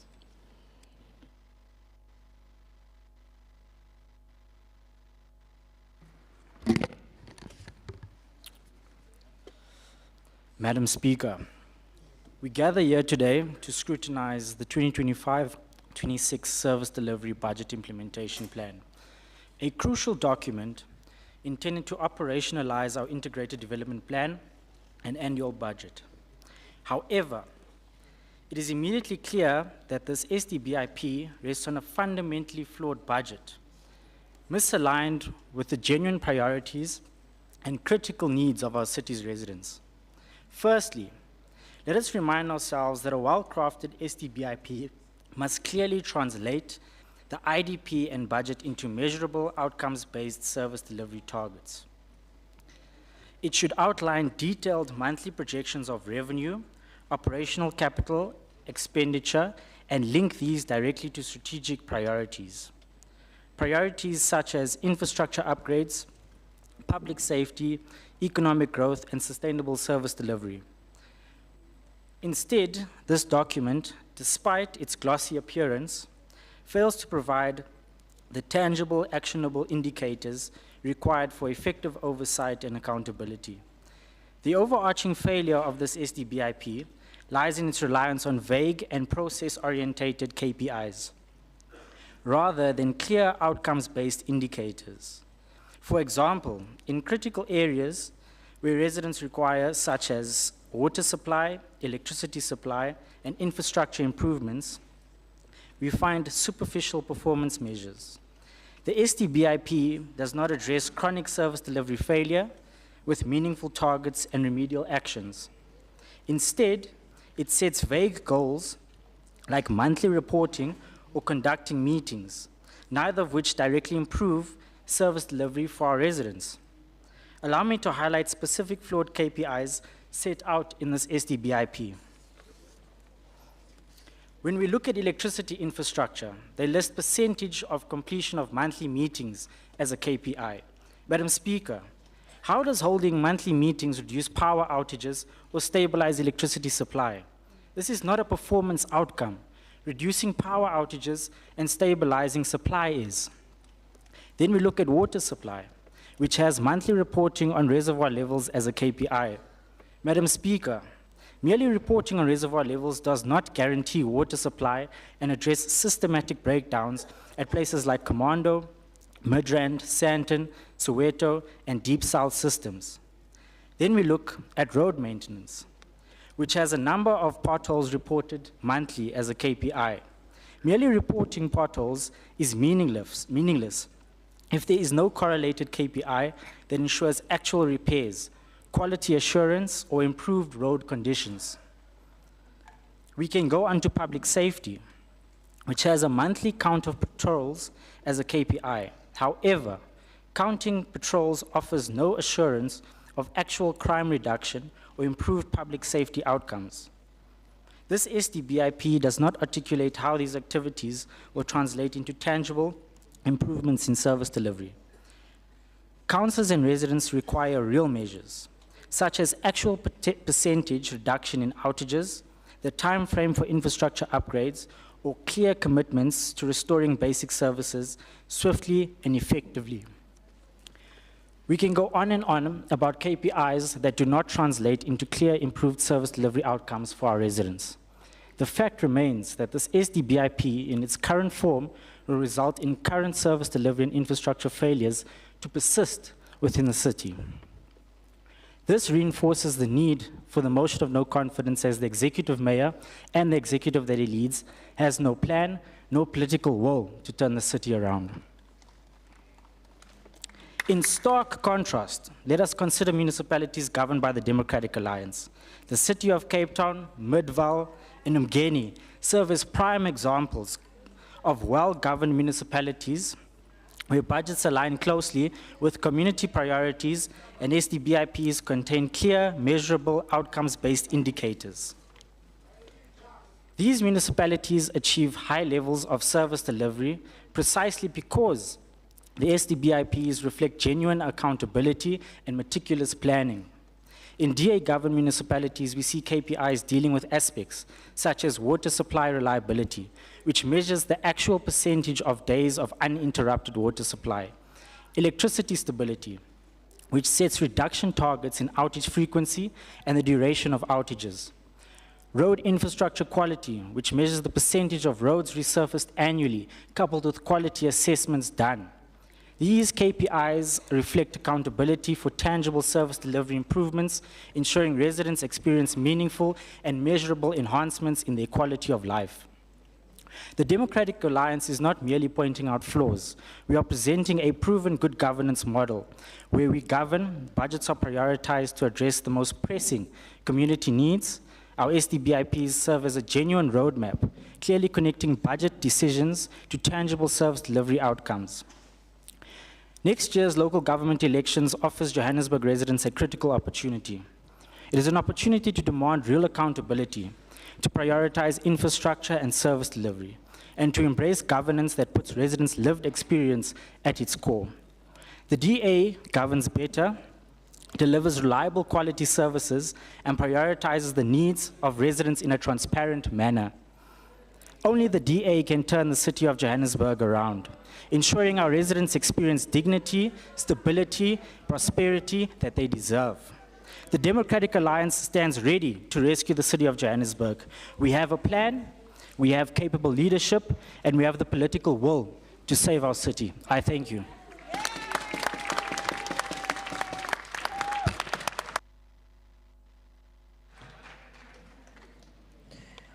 Thank you, Councillor Jacobs. Freedom Front Plus, Councillor Boo.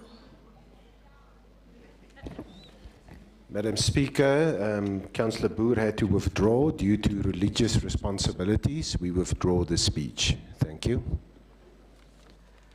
Noted, Councillor De Lange. UTM, Councillor Zigebe.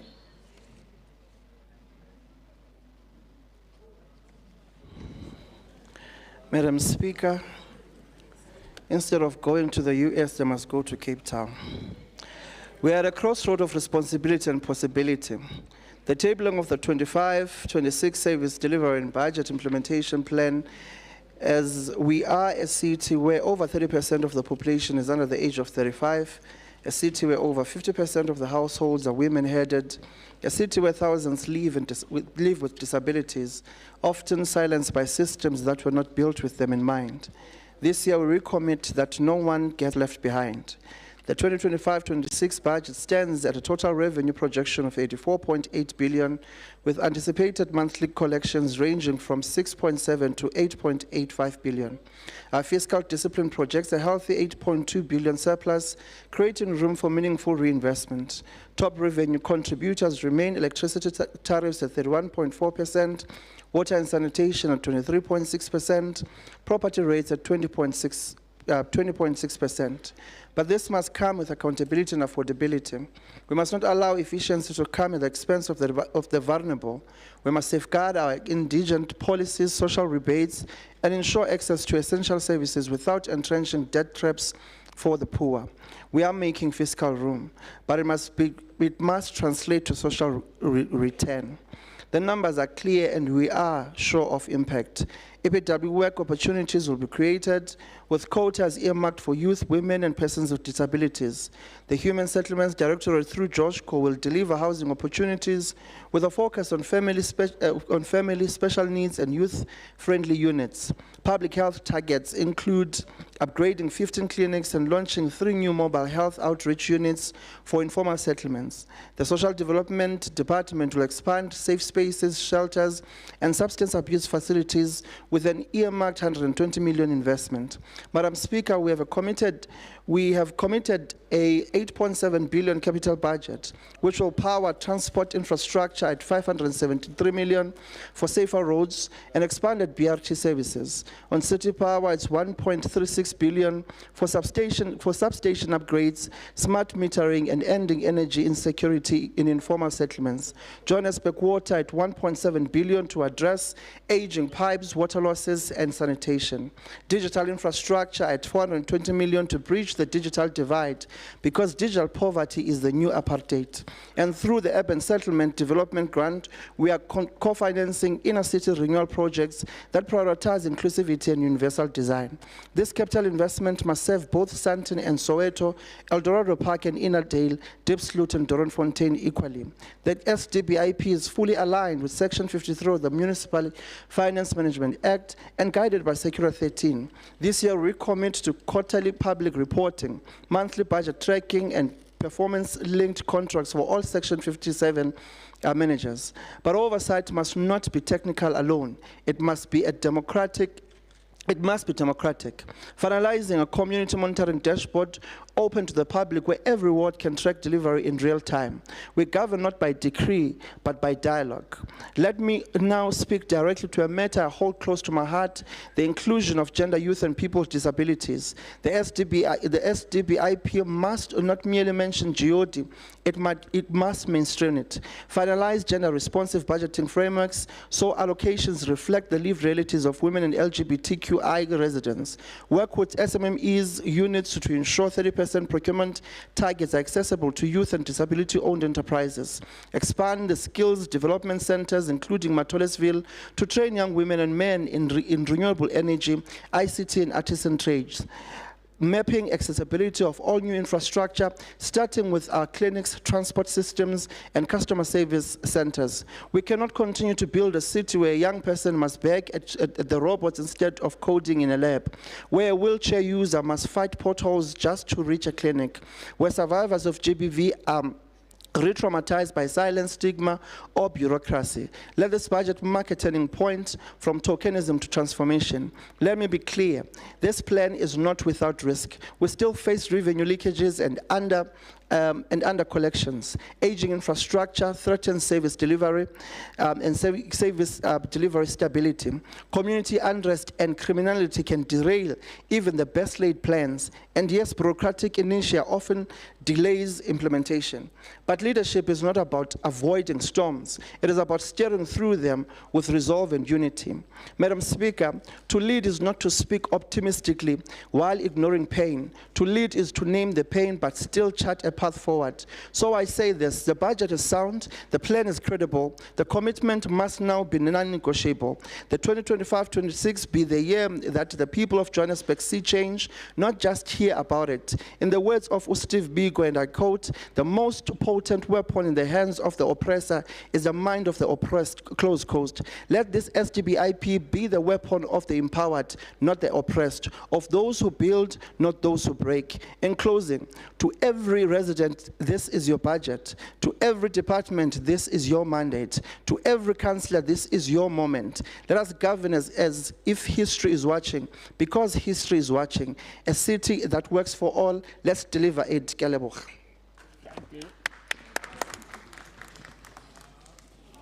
Siyabonga Councillor Sikebe, EFF Councillor Khatebe.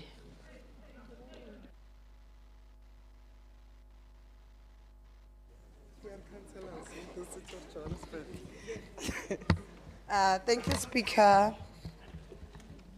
Speaker, let me start by saying the EFF approaches this service delivery and budget implementation plan with seriousness it demands. The SDPIP is not just a management tool. It is the soul of service delivery. It reflects whether the aspirations of the IDP and the promises of the budget are turned into tangible results. It is where vision meets action or fails to.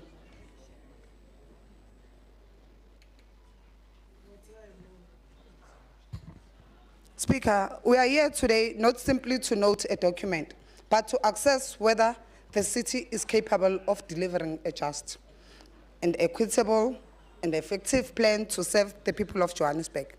The SDPIP must translate political commitments into reality, not remain a box-ticking exercise. We note that this SDPIP is aligned to the IDP and the medium-term revenue and expenditure framework. That is the first requirement. But alignment alone is not enough. What matters is whether performance indicators, timelines, and outputs speak to the lived realities of our people. We need a people-driven SDPIP, one that is relevant in Zandspruit, responsive in Ivory Park, and rooted in the daily struggles of El Dorado Park.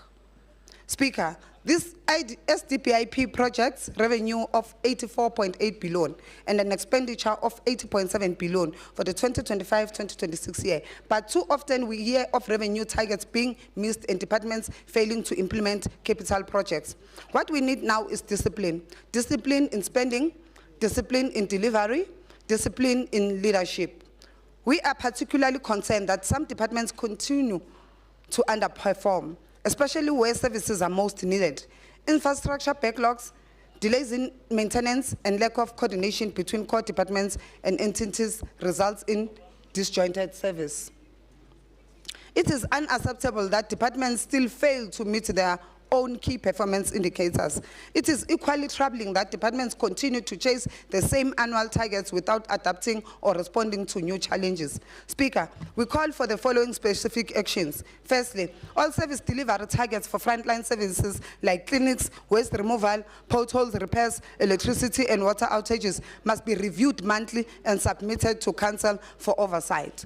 The community must not be surprised by poor service. Let us restore confidence through transparency. Let the SDPIP become a tool of truth, not just compliance. Secondly, departments must shift from vague performance indicators to measurable town-bound outcomes. A clinic established must mean a functioning clinic with personnel, medication, and operating systems, not just a building. A road resurfaced must mean full functionality, not partial patchwork. Thirdly, the city must ensure that the capital budget of 8.7 billion is fully spent within the financial year. We must not see fiscal dumping or rollovers because of poor projects management. We want quarterly reports tabled with details of capital expenditure by regions and ward. Let the communities see that the development is not only promised, but also delivered. Fourthly, all departments and entities must integrate expanded public works program targets into SDPIP deliverables. Youth unemployment is a crisis. Every department must contribute to meaningful, sustained work opportunities, not token engagements. The youth of Johannesburg cannot wait. They need purpose, they need income, and they need their dignity. 5, we reiterate that security contracts must be centralized under public safety. This is a crucial coordination, legal compliance, and standard enforcement. Fragmented contracts lead to fragmented accountability. It's one city, one standard. 6, we demand a dedicated budget line and a reporting for bylaw warrants, community health volunteers, and e-health implementation. These are the true engines of grassroots service delivery. The volunteers who keep our communities informed and connected must be recognized, paid, and included in planning. 7, revenue collections strategies must be practical and humane. We must collect from those who can pay, not punish the poor while big businesses delay or dodge payment. We must strengthen enforcement mechanism for defaulting high-value accounts, but also implement relief for individual and household and improve transparency in billing. 8, we want the departments to report on their role in building local economies. What procurement goes into township businesses, what space is given to informal traders, what opportunities exist for cooperatives. Service delivery is not separate from economic transformation. It must be integrated. 9, the SDPIP must make provisions for real-time community engagements. Dashboards, mobile apps, ward-level scorecards, these are not luxuries. They are essential for participatory democracy. All councillors must have access to a simple dashboard showing service backlogs, delivery timelines, and complaints logged. Number 10, we demand consequence management. Officials and contractors who miss targets or deliver shoddy work or waste resources must be held accountable. Without consequences, the SDPIP becomes a hollow instrument. Speaker, the EFF supports the tabling of this SDPIP, but we also do so with our eyes wide open. We are not romanticizing this process. We are tracking it. We are documenting it. We will not hesitate to demand answers, raise questions, and table motions against those who fail to deliver. Let this SDPIP not just live in folders. Let it live in the streets of Alexander, the clinics of Orange Farm, the roads of Dislot, and the homes of every resident who dares to believe in a better Johannesburg. We support because we demand better. We support because we will hold you to your word. I thank you, Speaker.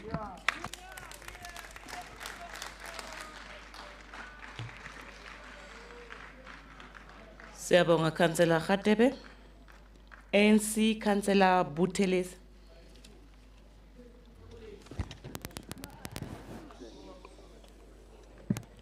Thank you, Speaker, and good afternoon to you, the Executive Mayor, the City Manager in absentia, our Mayoral Committee, the Chief Whip, Chair of Chairs, and the fellow councillors. I rise on item 2. The idea, Speaker, here was just to stand up and ask for the support from the House. But I'm tempted to say a few things after having listened to some of the speakers here. We were in power for only 22 years, and our constituencies decided to take a particular posture. However, we have municipalities that are led by people who are in power for more than 300 years. And when democracy dawned, they diluted their names to other names, but kept the same people who were running the previous system. So we cannot now act as if we don't know where they come from. And they can even refer to such municipalities as the best municipalities simply because they have diluted themselves. We still know them.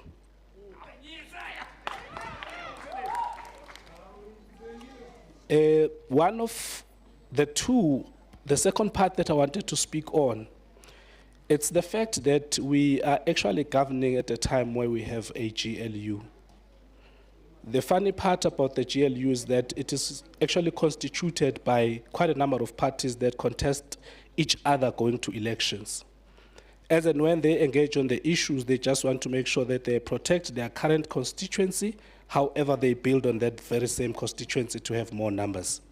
So it cannot be a surprise also if you find our partners speaking in a manner that might be speaking in simply because they also want to appear relevant for the next 26, 27 local government elections.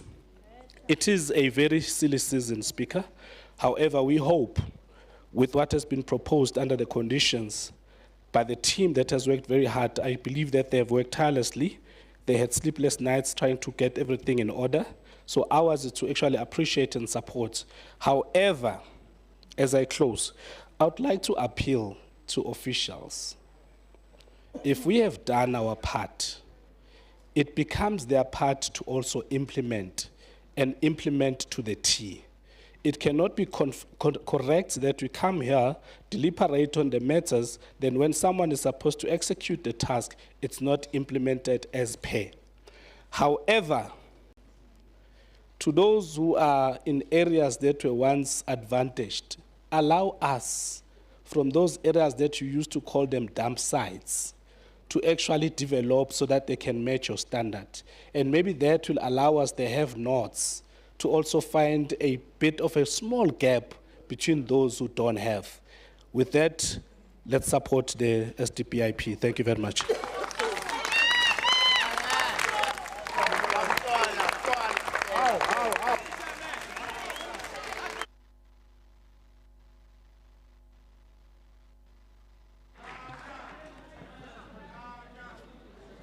Siyabonga Councillor Buthelezi.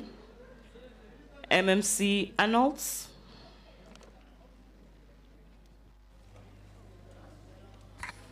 Councillor Buthelezi, thank you very much for that input. It's truly appreciated. And thank you once again for supporting the SDBIP. Madam Speaker, laat my toe om in Afrikaans te praat.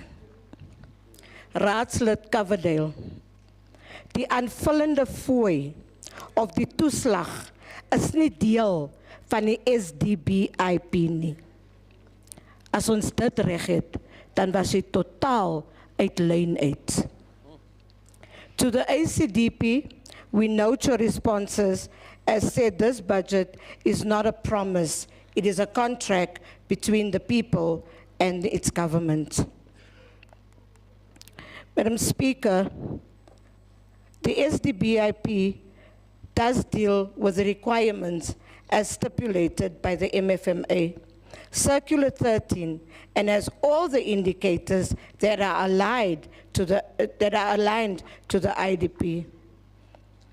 There's circular 88 KPIs which can be looked at, and these come from National Treasury. Madam Speaker, ek wil ook sê, Kaapstad is nie so goed nie. Kan ons asseblief gaan kyk wat gebeur het met 'n sekere dame in Kaapstad en ons kan kyk dit is hooflyn in die nuus. Ek praat te veel Afrikaans vandag en ek het valse tande. Madam Speaker, I would also want to say that we agree to the EFF that the SDPIP must be aligned to the needs of our people, and yes, it is aligned. We are also happy to hear that all eyes will be open and we will be on our toes. We won't be tiptoeing, but we'll be on our toes to ensure that this government does give to the people that it has signed its contract with at the SDPIP. I thank you, Madam Speaker.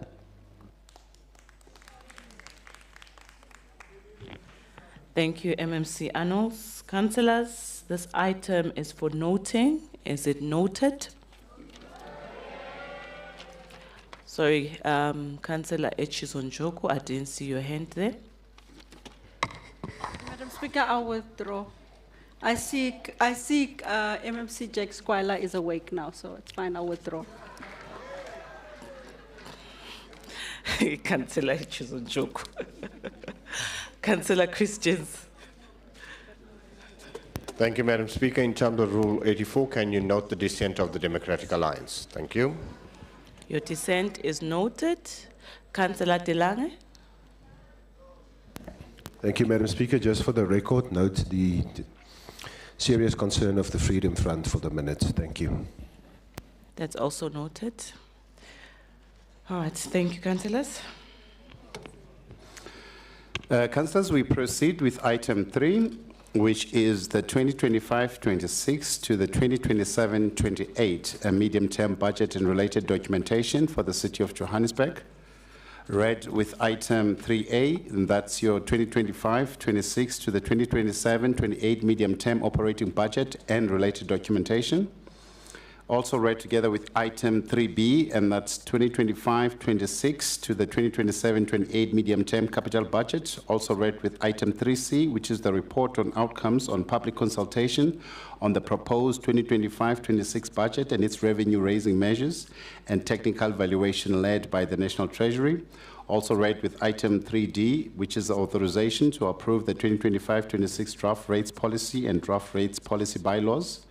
Also read with item 3E, which is tabling of the trading services, A3, performance improvement action plans during the budget approval process in line with the trading reforms requirements for council approval. And lastly, read with item 3F, which is the funding plan for medium-term capital budget for 2025-26 to 2027-28 financial year. Thanks. The first speaker is from Action SA, Councillor Conny.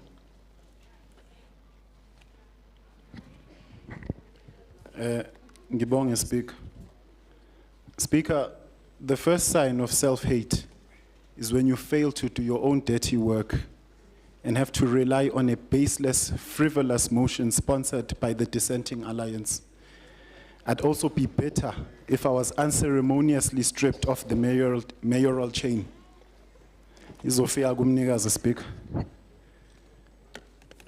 Members of Council, fellow residents of Johannesburg, I rise on behalf of Action SA not just to critique, but to offer constructive, values-driven analysis of the 2025-26 city budget. We acknowledge positive steps, but we also highlight systemic issues that continue to plague this municipality.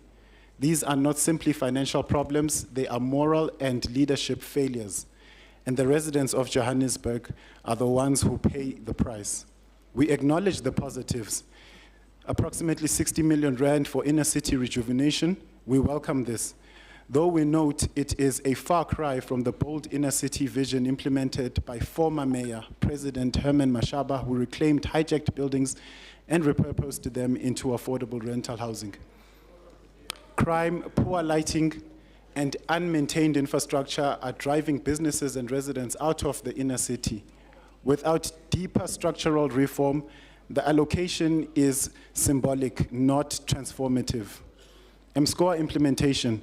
Finally, Johannesburg aligns with National Treasury.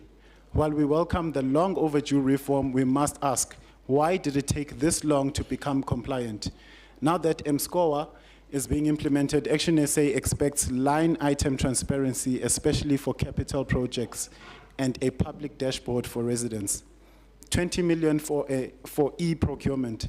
This is a smart investment in digitization and anti-corruption. We commend it. As Action SA, we support the move towards a transparent, technology-driven city. But for this to work, SCM processes must be streamlined and procurement planning must be proactive, not reactive. 70 million rand to fix the billing system.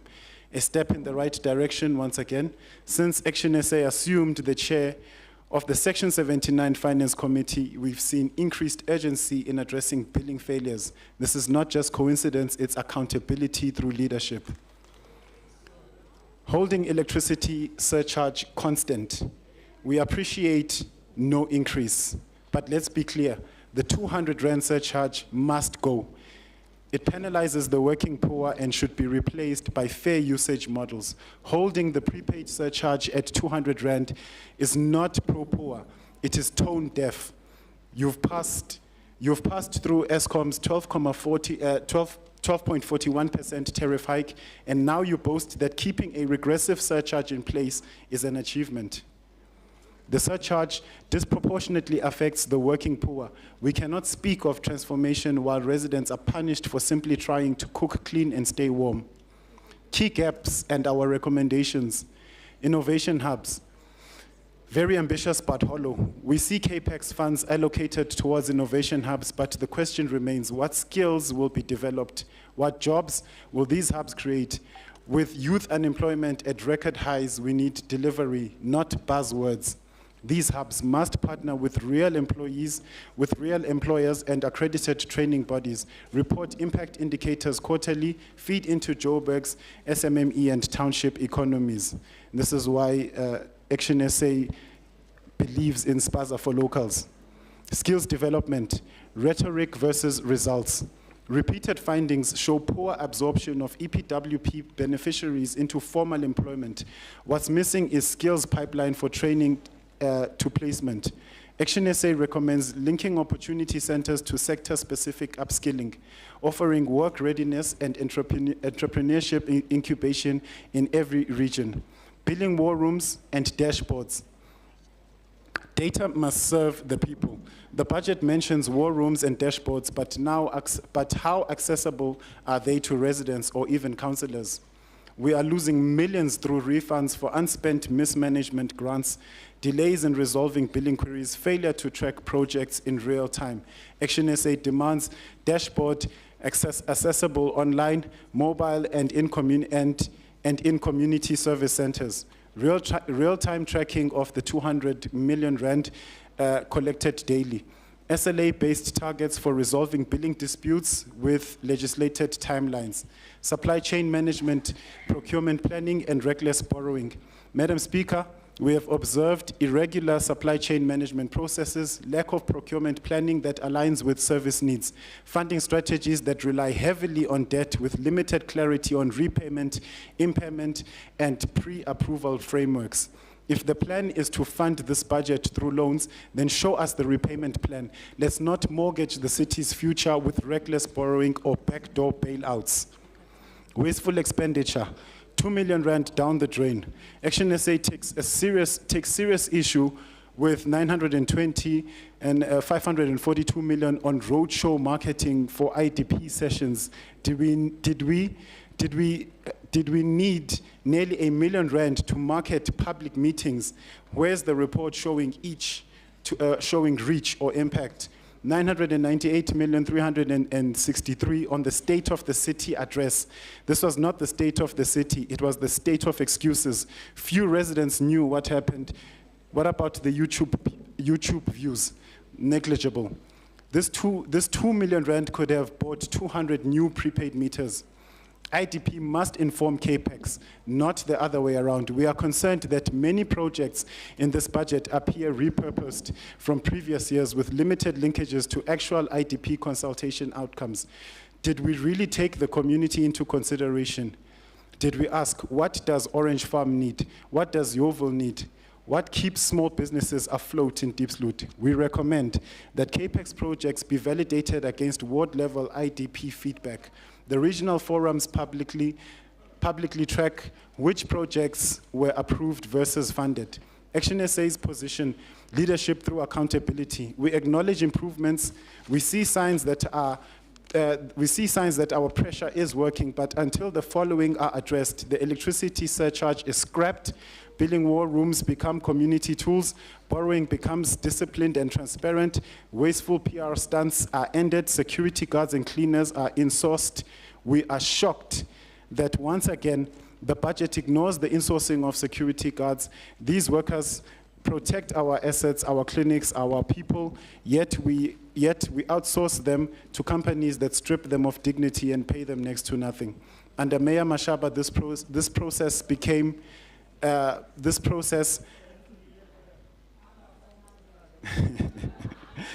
Mayor Mashaba, this process. Councillors, please. Thank you, current speaker. So Action SA cannot support this budget, current speaker. We will continue to lead with ideas, facts, and fearless accountability. Thank you.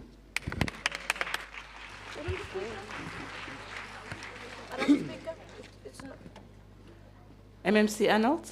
No, it's nothing to do with his speech. I just quickly want to go out to the ladies. MMC Masuku is noting for me. Okay. Please, otherwise I have to get a diaper. All right. Hey, MMC Arnold, you could have just left it that we are going with the ladies. Now our minds are everywhere. Councillor Nkunyeni siyabonga. Uqonde, Councillor. Councillor Run?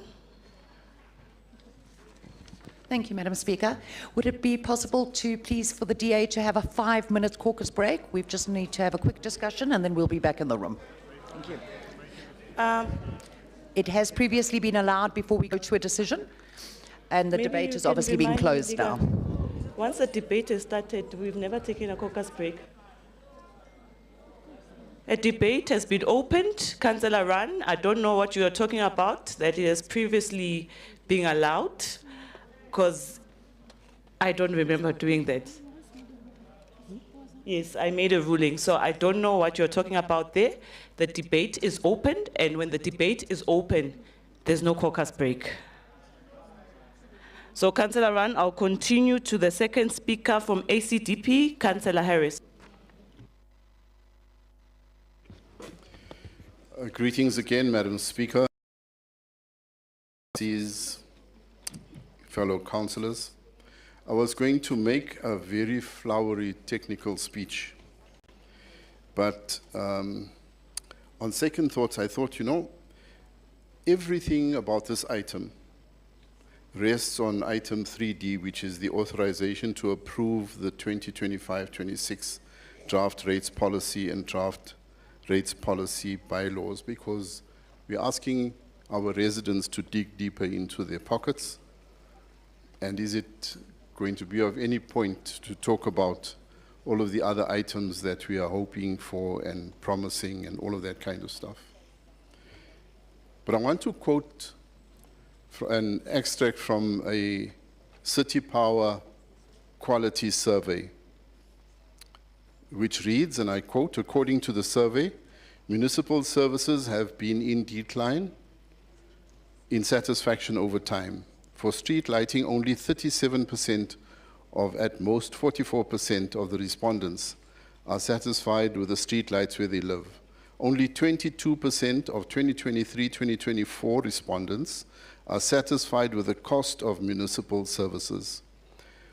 Only 17 or at most 26% of respondents in 2023-2024 are satisfied with the way they are billed for municipal service. According to the survey, municipal services has been in decline in satisfaction over time. Now, if we were to extrapolate these figures over the core departments and entities, then I think this House is going to be in serious trouble if we are going to be saying to our residents, pay more while you get less satisfactory services. There's a second quote from an unnamed resident who submitted an objection to the increases. I acknowledge you, sir or madam, and I trust your anguish will ring in this chamber, and I'll quote, "The proposed tariff increases are unaffordable. The City of Johannesburg is charging fixed charges of some 1,300 Rand per month before I've even switched a light on or turned a tap on. This is too onerous for the average citizen.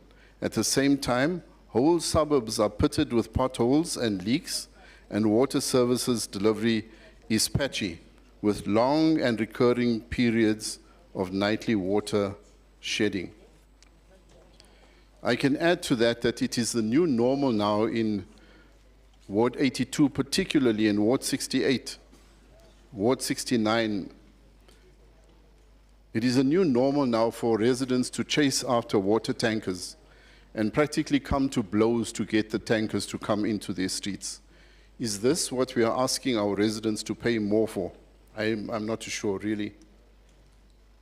There is a stock response I've seen in one of the annexures, why the budgetary increases are mandatory. And it says that it's to the determination of tariff increases is linked to the city budgetary requirements. Have we forgotten of the budgetary requirements of the citizens who sent us to this chamber in the first place? Or does that not matter? Are we confined or are we straitjacketed by the municipal budgeting reporting regulations and by the National Treasury guideline notes? Let's just cut to the chase. Whilst the prepaid surcharge is debated, a massive swathe of postpaid paying captive citizens are told to dig even deeper into their pockets by approving the rates policy. We agree the city is not in the business of charity, pun intended, but surely citizens deserve more than a cursory response. They cannot be used in a box-ticking exercise. These budgets are seemingly business-as-usual budgets. They lack innovation, creativity, and most importantly, empathy with residents who are crushed under an ever-increasing cost of living burden. If we even seen one mention of a waste-to-energy project, I think that would have been good enough for me, because we are disposing of millions of tons of waste, and yet there's waste-to-energy technology freely available. Well, not freely available, but available. The skewed allocation of resources is a deep concern as well. Granted, residents of informal settlements must have their dignity restored. It cannot be, though, at the expense of the working poor, the elderly, and the thousands existing in council-owned stock. As part of the enhanced service delivery promises, it would have been good to have information about the bomb squad and the relationship with the war rooms, their terms of reference, and I'm glad to hear that the executive mayor alluded to this earlier, and how they are funded. The ACDP notes these reports, but we do not support them in their current form, and I thank you. Thank you, Councillor Harris. DA, Councillor Santana. Thank you, Speaker. Speaker, obviously Ras to speak on all 5 of those items, but I'd like to just say the MMC of Finance alluded to the fact that she was not going to respond to the Democratic's alternative budget. But the issue wasn't my fault. It was actually her fault. Because it wasn't for me a lack of trying for her and trying to get hold of her. What I get told every time was, I will call you. It's like the proverbial thing, the check's in the mail. I'm still waiting for that call. So with all due respect, the reason why I was forced to do and implement what I needed to do was because if we actually had the meeting, I would have sat with her and gave our budget and our comments and what we thought the city could do. Because largely, this is the city of Johannesburg and we are for all residents. Like we keep on alluding to in this council, is for all residents. But you exclude the biggest opposition party in council, us, as the Democratic Alliance, the second biggest after the ANC, and you ignore us. So what you get is what you got. So, Madam Speaker, quite frankly, I don't feel threatened by what she's done at all. I actually feel sorry for our residents because, again, it's still business as usual and not unusual. And just to add clarity, what I've done in this budget with the limited information that I had, I also passed it through National Treasury, just for your information. So what I'm trying to say to you is that sometimes we actually need to listen to each other. And actually, I'm going to thank you that you did listen to what I said to you about the charge that are going to Body Corp between the 70 Rand and the 280 and the 280 Rand, because I've just seen at 5:30 that City Power has sent out communication that that was in error.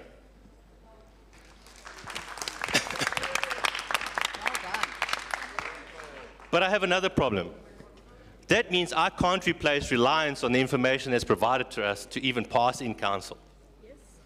Because if we can't even look at our budgets that are presented to us, because I went through the budget book, it means that the budget book and that is flawed. Madam Speaker, I'm going to move to the remaining items. The one is the public participation. Councillor Santana, please hold on. Councillor Masuku, point of order. Ngakulum. No, thank you, Speaker. Just a humble request. Can Councillor Santana speak through you and not directly to Councillor MMC Arnolds? Thank you, Speaker. Noted, Councillor Masubugo. Councillor Santana, I'm sure you've heard her. Noted, thank you, Chair, and my apologies. Maybe also your posture. Maybe look at me, because I think that's the issue, when you look directly at the MMC. But she looked at me. But that's okay. Anyway, let's carry on. Madam Speaker, with regards to the public participation outcomes and the allegation that there were no DA councillors present, we can confirm that out of the 42 ward councillors of the Democratic Alliance, 33 of them were online or present. Over and above that, Madam Speaker, and I can elude this because I was on one of the meetings where, and Councillor Zibega can also, sorry, I'll just mispronounce your name, but sorry, Chair, can also allude to the fact that I tried to ask a question and councillors were denied asking questions. But actually what I was trying to do was try and forward the MMC to see how the public participation was going to work with business, because I was on the business meeting. I wanted to see what was in the plan and what were we going to ask business in terms of helping the city. That request was denied. So unfortunately, it's not that I'm trying to slate anybody, I'm trying to assist the city in doing what's right for our residents.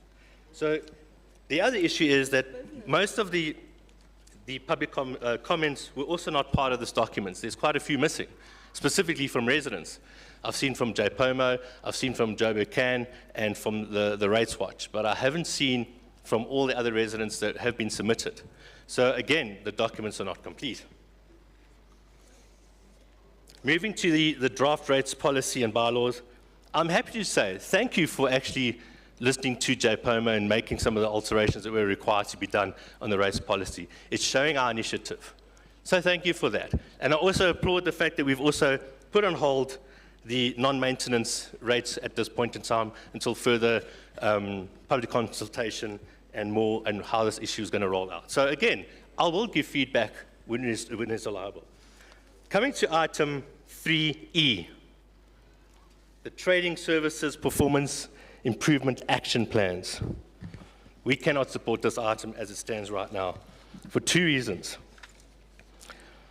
The Performance Improvement Action Plan resolutions are without a comprehensive review of the City of Power and Johannesburg Water's ability to meet National Treasury's 8 minimum access indicators. The absence, again, of annexures A, B, C, D, and E renders this report incomplete, and approving it would violate our fiduciary duty. We call for a detailed exposition from the City Manager on how these entities will meet these indicators amidst the financial and capacity constraints. So again, Madam Speaker, you're asking us to prove information that we do not have. Finally, coming to the medium-term budget funding plan. Again, I've mentioned this when I spoke in an alternative budget. We are requesting a report on all the current loans that the city has, indicating the terms, the interest rates, the related capital projects that are aligned to them, and obviously where we are in terms of how many years are still outstanding and the monthly payments per month. And then again, also, I'm going to highlight, please, can we have for councillors, I'm doing this again to educate all of us, how do we envisage the public-private partnership programs to play out in the city of Johannesburg? Again, request for councillors' engagement on that and or education and or training. So, Madam Speaker, that's me. So item F was the funding plan and the medium term. Again, we do not support the 3.5 billion rand. We do not feel that the city has sufficient cash to actually meet those obligations. And per our budget that we put forward as a Democratic Alliance, we thought that 2.5 was more manageable. And I'll end there. Thank you very much.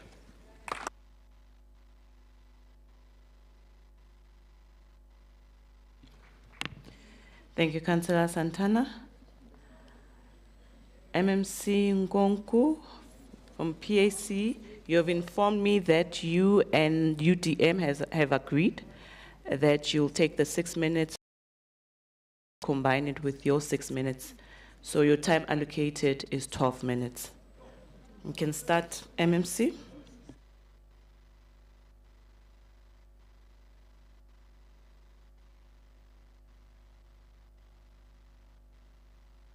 E re ke go leboge wena modise mo sa puisano tsa dikgotla ke dumise Ratoropo Sello Morero ke dumise Mokgwadisa Kgotla Rena Magaishi Zungu ke dumedise Re Modulasetulo wa ditilo Re Councillor Marema ke dumedise borre botlhe ba di chairperson le bomme ba teng ke be ke dumedisa le makhanselara otlhe Afrika mo ntlong ya Afrika mona lotlhe Maafrika dumelang le baagi ba rona ba Afrika dumelang lotlhe. Madam Speaker, nka chance wena.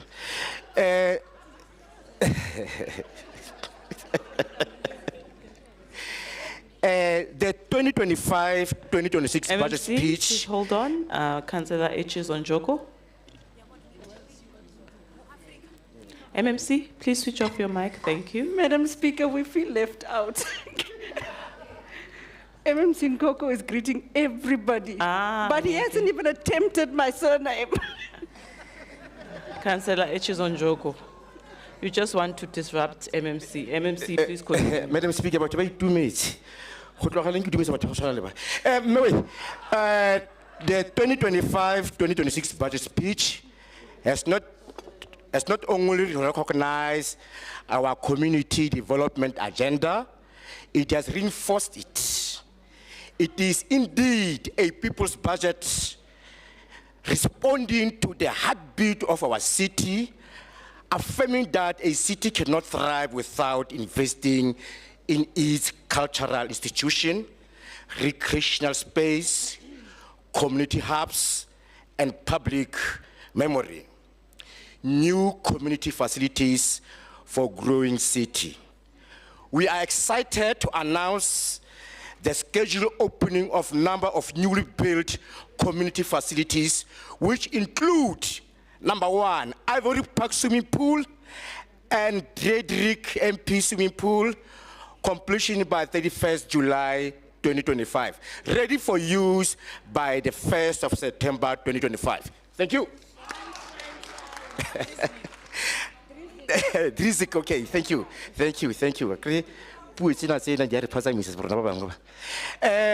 Matolisville MPC Library, completion by 31st August 2025. Galfontein MPC Multi-Purpose Court and Library, completion by 30 June 2026. This is a government by Africans for Africans. Isolate. These are achievements, eh? The Joburg Central Library, which was partially opened in March this year, will now be fully completed and operationalized, an emblem of the city rebirth as an African center of excellence. Let me also assure this house and our communities, Cosmo City swimming pool remains a priority. Once the additional of 20 million in funding is secured, the department is ready to complete without delay. Community safety and infrastructure maintenance. We welcome ring-fencing of 6.4 billion for repairs, maintenance across the city.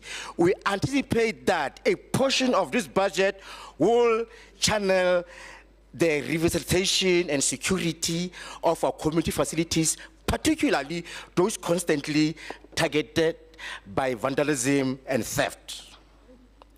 Honoring memory through cemetery restoration. In a city like Johannesburg, shaped by gold, labor, struggle, and migration, our cemeteries are living archives. This department will invest 5 million to upgrade and preserve key heritage cemeteries such as Avalon and Braamfontein, both deeply tied to the legacy of apartheid resistance and racial segregation. We are proud also to announce the digitization of cemetery records, a long overdue project now being implemented in this financial year. Urban greening and climate resilience. We are greening Johannesburg from ground up. Greening. We are working. With 20 million dedicated to tree planting, over 100 million for horticultural maintenance, our city will become cooler, greener, more sustainable, informed by our commitment at Africa Forum on Urban Forest and Urban Forest hosted in March. The program will focus on undeserved area where greening is both environmental and social justice. To mark Mandela Day on 18 July 2025, we will unveil an extreme park project in a living symbol of our commitment to public space, transformation, and healing. Israel Mafrika, your government of the people by the people. Joburg Zoo, education and conservation through innovation. The Joburg Zoo is leaping into the future through a groundbreaking partnership with Microsoft to launch a virtual zoo. This will bring wildlife education into the homes of millions using technology to inspire conservation and wonder. Additionally, we are initiating a major upgrade of our gorilla enclosure, aligning it with global animal welfare standards to enhance the lives of this majestic and endangered being. In closing, this is not a record for achievement. It's a record of our commitment. We are turning budgets into buildings, words into action, spaces into sanctuaries for the people of Johannesburg. Let me end with the words of Robert Mangaliswe Sobukwe, the defier of undefiable. The future of Africa lies in the hands of Africans. Mafrika ba utli. Mafrika ba utli man. Erike bese khamisa ke ketlile so rati bogwe. So sa ikene mo. Ikene hantle. The future of Africa lies in the hands of Africans. This budget shows that the hands of the people are at work, building, shaping, restoring, and dreaming. Let me continue to build the Joburg we want. Let us continue to build the Joburg that we want. Mafrika, let me remind you, you are the descendant of the greatest man in the world ever. You built Europe, and America through a whip of the most evil man in this world ever. Even the Satan is scared of him. That's why you see them, they don't go to heaven, or they don't go to hell. Because Satan is also scared. These people, when they come here, they will take my kingdom and take over and burn me and do this horrible thing that they've been doing to Africans to me. So I don't want them. In heaven, they don't want them. So they're all ghosty. If you go in at night, now you'll see them for doing what they did to our people. So now you built Europe, you built America under a whip of them. So what is Joburg? I trust you. You're going to build this Joburg. I believe in you. I trust you. Let's come together. Let's build it. Isolate.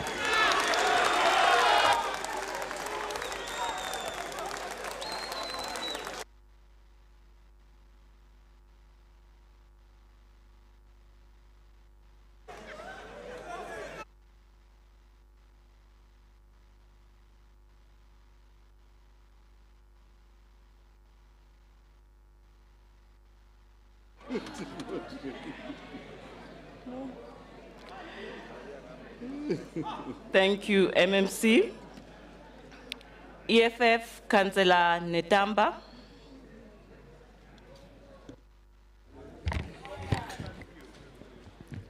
Thank you, Speaker. Asibonge Mwafrika. Greetings to the Speaker and revolutionary greetings to the fearless and committed 29 Battalion of Economic Freedom Fighters under the leadership of our caucus leader, Dr. Mgcine Tshwaku, and the Chief Whip, Thabisa Mkhapi, and all councillors and all the people in the gallery and those watching at home. I greet you all in the name of expropriation of land without compensation. Speaker, this budget arrives at a time when people of Johannesburg are losing faith, not just in the service delivery, but in the government itself. The EFF approaches this item with both principle and responsibility. We will support this budget, but only with a firm expectation for delivery, accountability, and transformation. This 80 billion operating budget and 17 billion capital plan is a powerful tool if used correctly. If misused, it becomes yet another document collecting dust while the poor queues for the water, the elderly battle with darkness, and the unemployment loses hope. We welcome the intent behind the budget, but it must now speak to action. First, we commend and increase allocation towards infrastructure and basic service, but let us clear forfeiting grants such as a municipality infrastructure grant due to underspending is unacceptable. The city must build internal capacity to spend, monitor, and report on its conditional and unconditional grants in line with Treasury expectation. Secondly, we support and reverse draft rates policy, particularly the expanded rebates for pensioners and the continuously of indigent support. But indigent relief must not be based on outdated register. The indigent database must be digital, updated quarterly, and indigent with service billing system. Third, on tariffs, well, electricity, water, and sanitation hikes, partly driven by the national utility. We remain concerned about the impact on the poor. The 13.9% increase in water and sanitation and 12.4% in electricity are well above inflation. The EFF insists that the pro-poor protection be actively applied, including targeted subsidies and greater use of expanded social packages, ESP benefits. Fourth, the security of this city is collapsing while we call for the full insourcing of all security personnel as per the EFF commitment to a decent work and job security. We also demand an immediate policy shift. All security contracts currently scattered across the department and entity must be centralized under the Department of Public Safety. This department is the best place to monitor compliance with the law and ensure that private security contracts meet professional and regulatory standards. Additionally, we call for a dedicated budget line for bylaws wardens. These wardens are essentially for the enforcement of the municipality bylaws from illegal dumping and workers management, and they must be properly trained, equipped, and deployed across all regions. Fifth, service delivery depends on visibility. We want to see a dedicated budget for repairing potholes and fixing traffic lights, not just in the CBD, but in every township, suburb, and informal settlement. The chaos on roads is a reflection of the government that has stopped caring. This budget must reverse the trend of not caring. 6, on health, the EFF demands a clear budget for e-health platform to digital patient records, streamline clinic operation, and strengthen health services. Community health volunteers, many of whom are women working in informal settlement, must be recognized and paid. These volunteers are the front line of our health system, and the city cannot continue to explore their unpaid labors.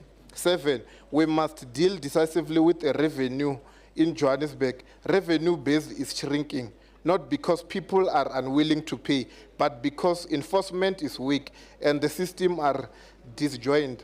The EFF calls for a deliberate and data-driven strategy to improve revenue collection, including enhancing billing accuracy, difficult at this time, and to comply with collecting revenue in all the sub-regions. We also note the creation of a new incentive in the CBD rejuvenated clause 6.21, which we consciously welcome, but the EFF demands that such incentive be accessible to the real inner city developers, not just large corporate, but CIDs, NGOs, and black-owned corporates working on a high, affordable, and social housing. Speaker, this is not just a financial document, it is a lifeline to the people of Johannesburg, and so we support it, not with a blind loyalty, but with revolutionary discipline and conditional expectation.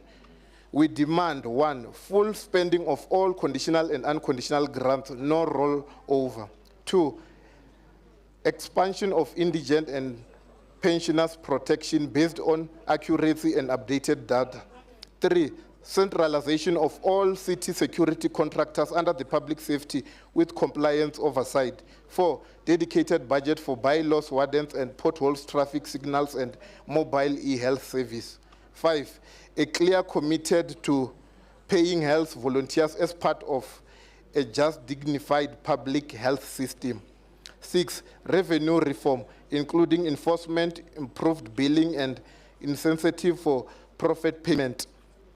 7, rollout of additional special economic zone in all 7 regions linked to job creation and spatial justice. Speaker, the EFF supports this budget because it provides a base to build from, but we will not hesitate to expose failures, delay, and confront corruption. We will hold this administration to every cent. The people of Johannesburg deserve no less than this. I thank you.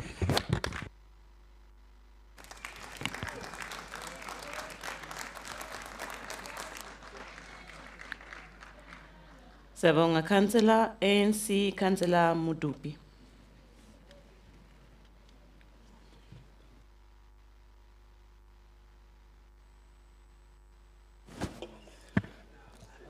Ke o lebohe motsamaisi wa dipuisano ka hare ho lekgotla lena.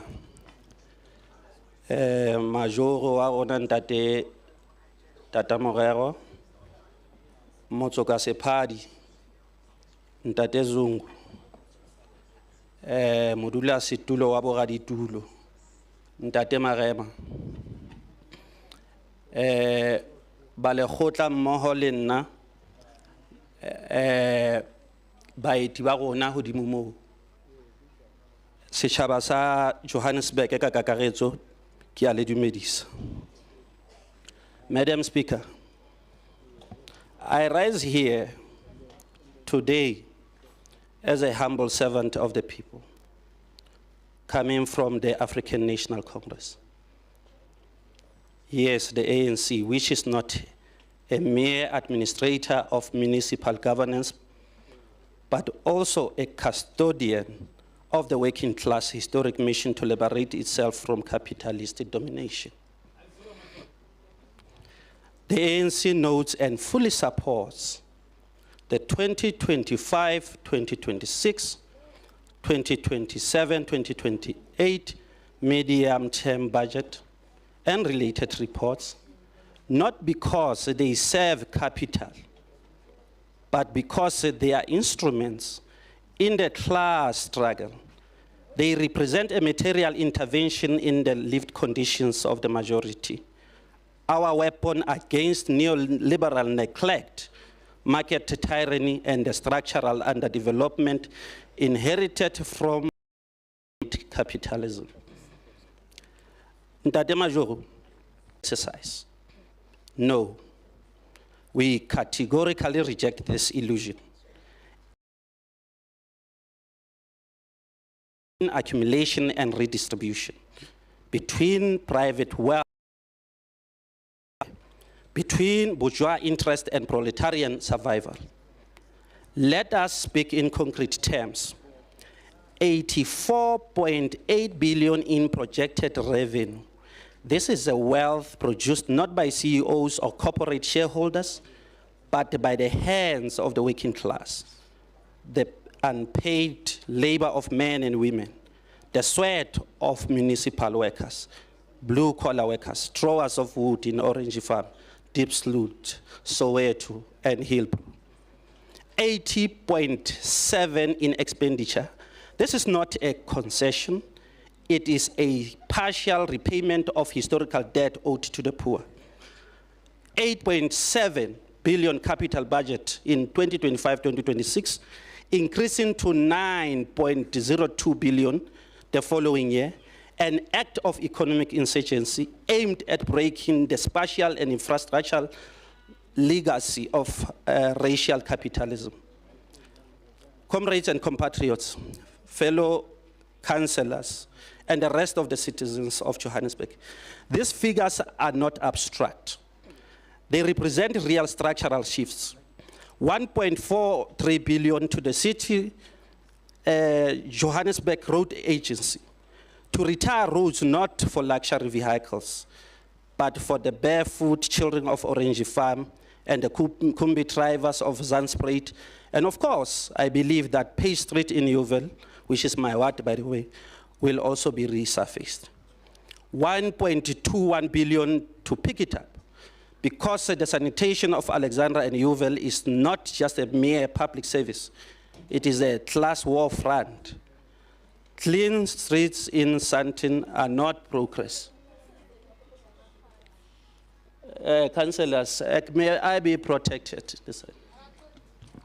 Councillors, please, let's listen to the councillor that is standing.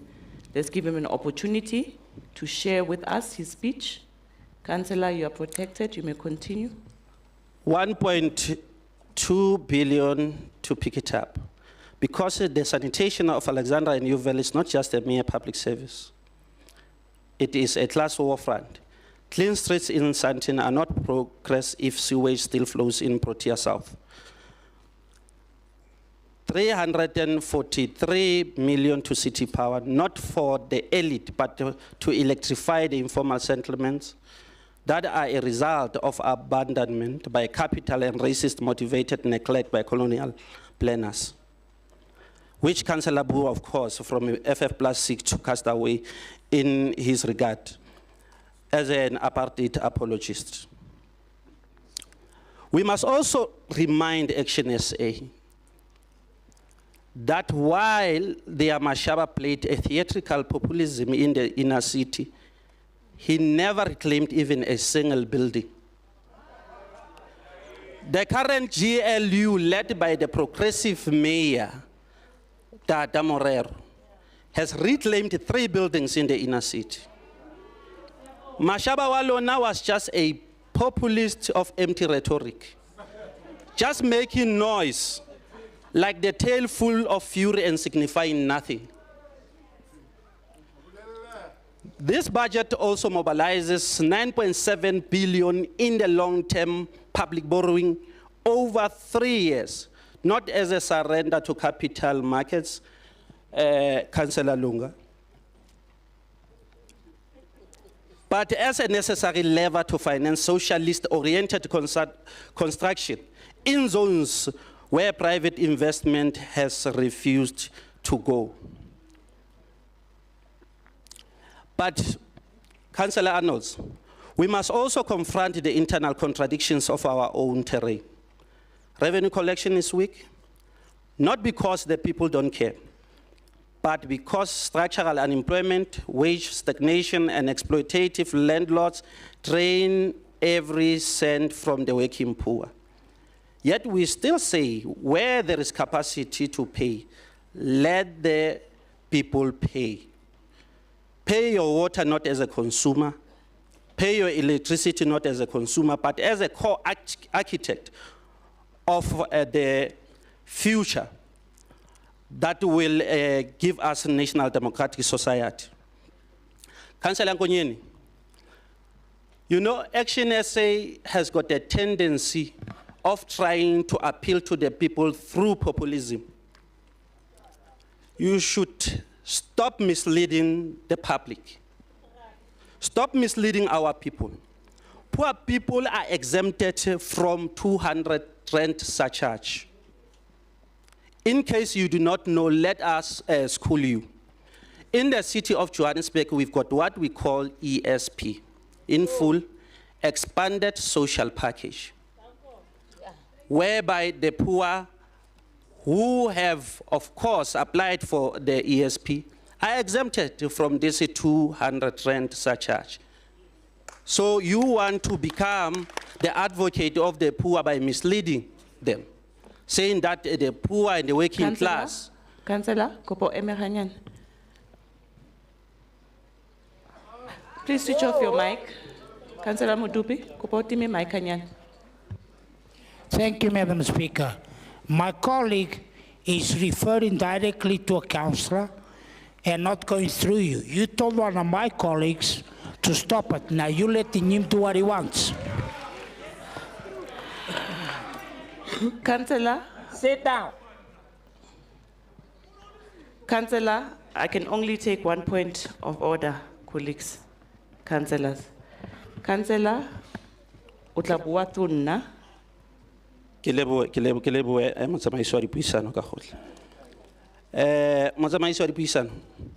This budget is not an end in itself.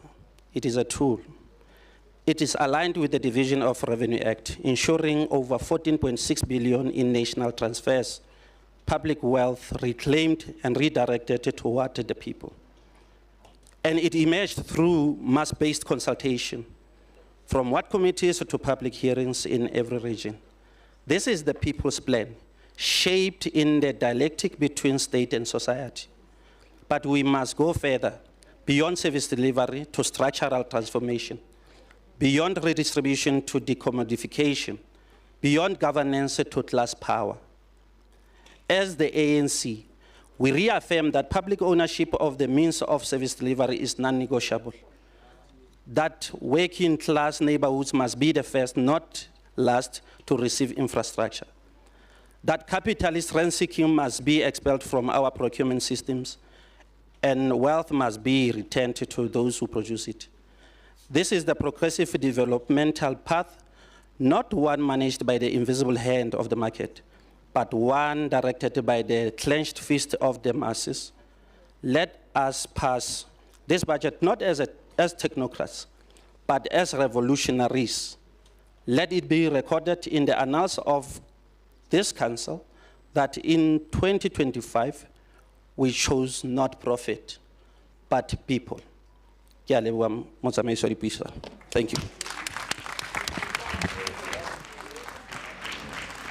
When you were singing for your supper.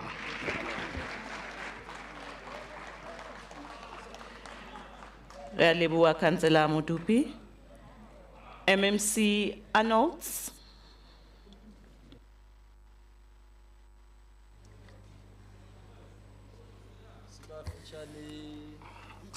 Yeah. Madam Speaker, can I start by responding to Councillor Nkonyeni? Councillor Nkonyeni, we agree that the insourcing was not implemented or done properly. As at the time, there was a mayor called Mayor Beaumont. Sorry, not Beaumont, Mayor Mashaba. So it was not implemented properly, and we do believe that it should be implemented properly, and we do agree that the public safety is also the custodian of the securities. Apologies for calling Beaumont out, but it did look like the mayor at the time. Madam Speaker, let me also go to, and thank you, Councillor, for suggesting, for the suggestions for better alignment. I thank you for that. To Councillor Harris, the inadequacies of service delivery in relation of the tariff increase. We acknowledge that there is a lot we need to do to meet all expectations of the residents, to also realize the aspirations of the Joburg that we all want. This is why we work together with everybody, every stakeholder, and we say no one will be left behind. Councillor Santana, and I'm not making an excuse for not meeting with you, but I think I should also say that the people on this side also only saw me or spoke to me a day before the budget. As I said yesterday, that we worked, reworked, and did what we had to do to get to this. I'm not sure, I can't pronounce his surname, the other deputy minister. What's it, Sunrise, what? Sunrise, what? Sunray. I don't know, but I'm certain, I'm not certain whether he has given you an ear on your budget that you gave him, because we heard nothing about it. I also want to say the public comments were referenced in the report, in the contents of the thematic areas, and we did not respond to each and every one. We responded as they would, some of them were duplicated.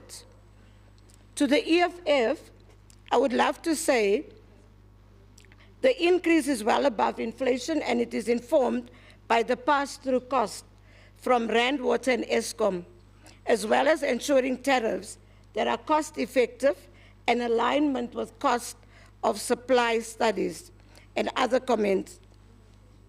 We also note, Councillor Africa, we also note your inputs, and we believe that they are very important inputs, and it shows the strides that this government of local unity is making. Once again, Councillor Madupi, I want to say that thank you for your inputs. They are really valued, and I think they speak to exactly the budget, and it shows that some of us read and some of us don't. I thank you, Madam Speaker, and I ask this House to adopt this budget. I thank you. Thank you, MMC Arnold. Councillor Santana, I hope you are not responding. Now is not the time to be responding. Speaker, all I want to do is, MMC Arnold's in the last council sitting said she didn't have my email address, so I'd like to just give her my business card. Thank you. MMC Arnold, you and Councillor Santana, I think you just should see each other outside this council chamber.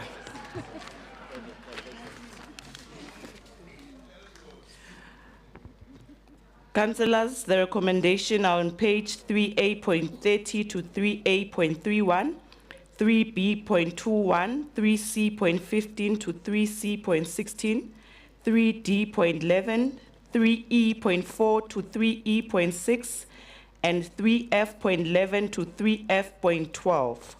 Are the items agreed to?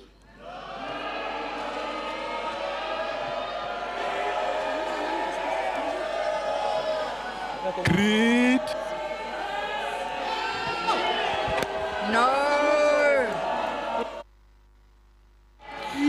Okay, councillors, we are going to divide the house. All those in favor or in support of these items, please raise your hands.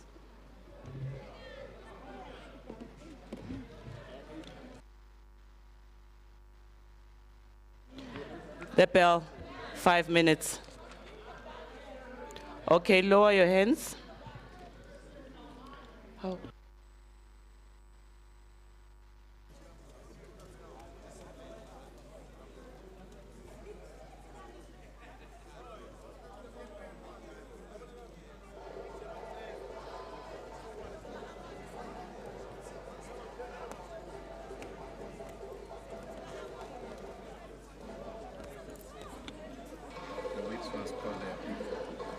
All political party whips, please go fetch your councillors outside.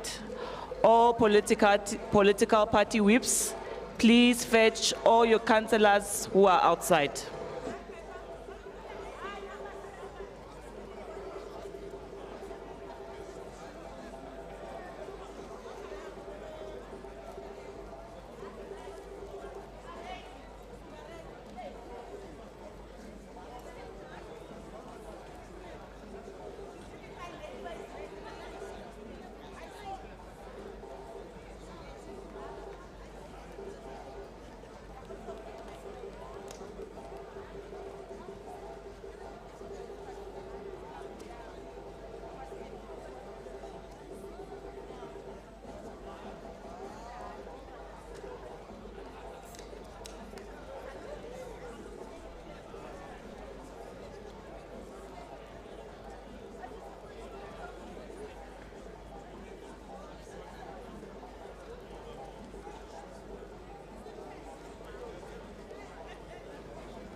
All right, councillors. I hope everyone is inside the council chamber. Let's settle down so we can start with our voting process.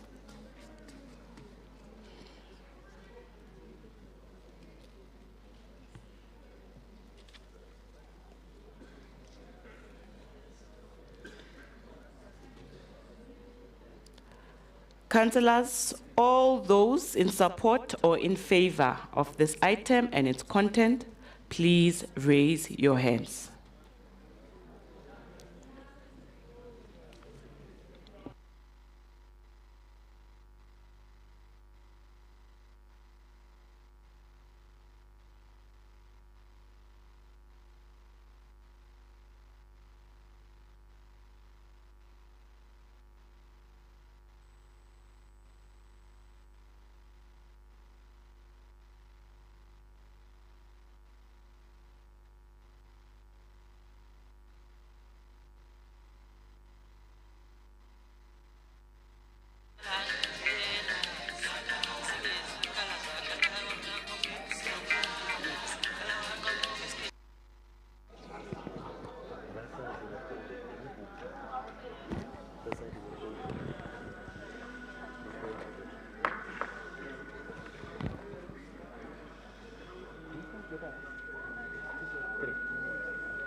Check it, there's no hands going up there.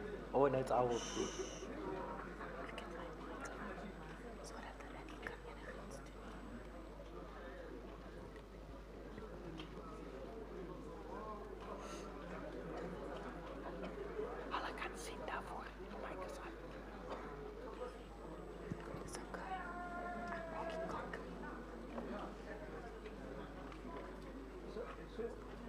Who has a calendar? Council calendar, do you have?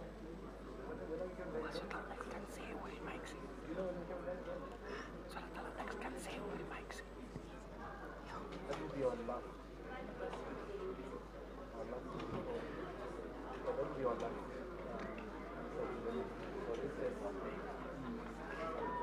So this is when you come back,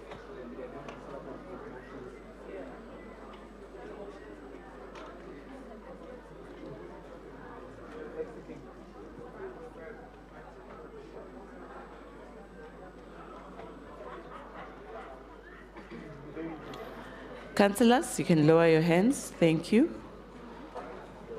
All those against this item and its contents, please raise your hands. Judy.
Councillor Rapadu, Bari unka video. Are you Councillor Echizonjoku?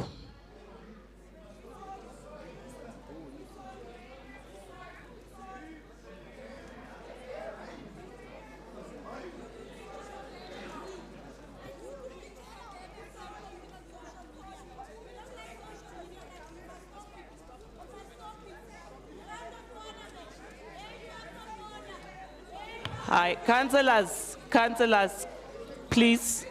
There are people looking at us. Let's calm down. Councillors.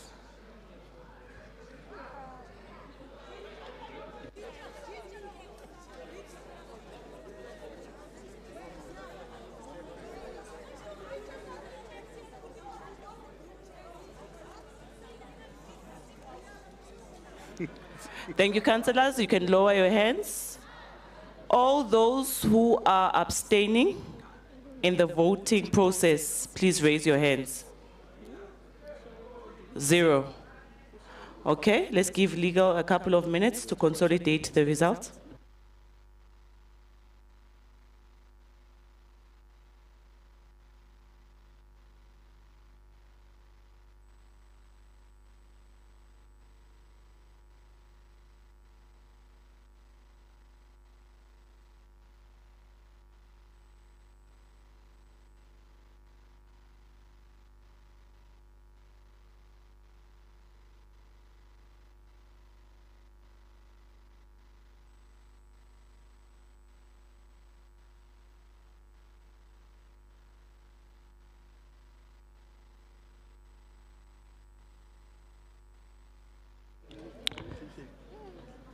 Councillors, the results are as follows. All those who are not in support of this item and its contents, it's 104. All those in support, it's 144. Therefore, the medium-term budget and related document for the City of Johannesburg passes. terms of Rule 84, please note our dissent. Councillors. Madam Speaker, in terms of Rule 84, Let's please settle note our down. dissent. Councillors, let's settle down.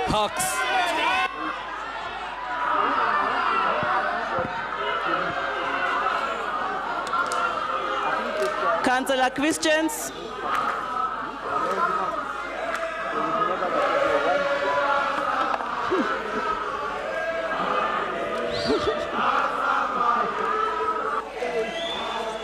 Angela Pants.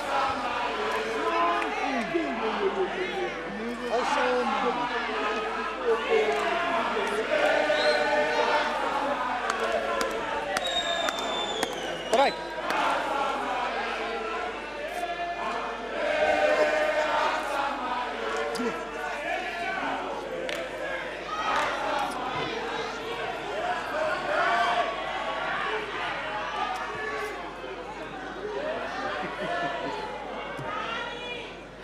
Councillor Christians. Thank you, Madam Speaker.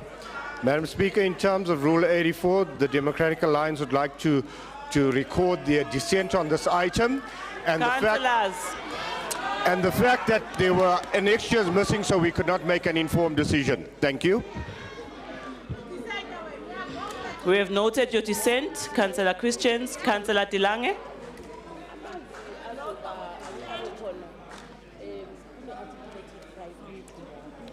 Councillor Christians, please switch off your mic. Wait. Thank you, Madam Speaker. Just for record purposes, on item 3, all the way down from item 3 to 3F, if you can just register the Freedom Front's dissent for the record. Thank you. Your dissent has also been noted, Councillor Dilange. Councillor Rand. What is it now?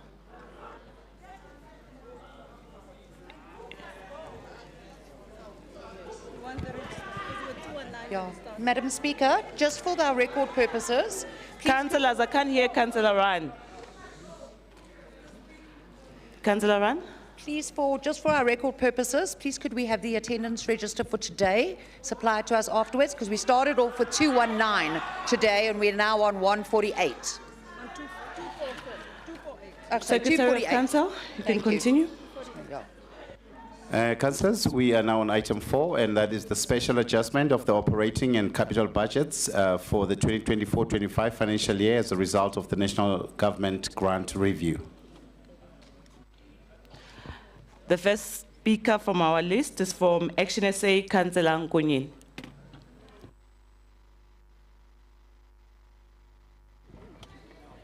Ngibonge Speaker.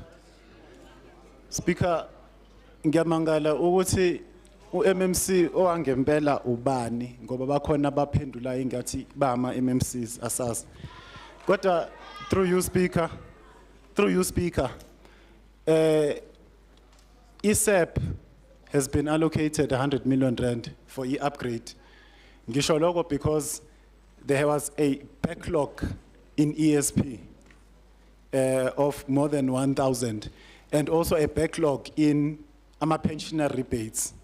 So ESP has not actually been functioning because the register also needed to be audited. And as a result, there were residents that were burdened by the surcharge. Ngalokho-ke, Speaker, Action SA would like to note this item. Sabonga, Councillor ACDP, Councillor Harris, because Councillor Mkonza is not here, are you the one who's going to be representing him again? Okay, no problem. Thank you so much, Madam Speaker.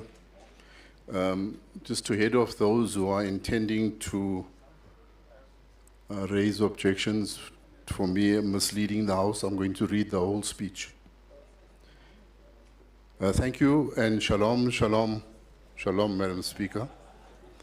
Allow me to first acknowledge our Almighty God, eternally existent in three persons, God the Father, God the Son, God the Holy Spirit, the creator of the heavens and the earth.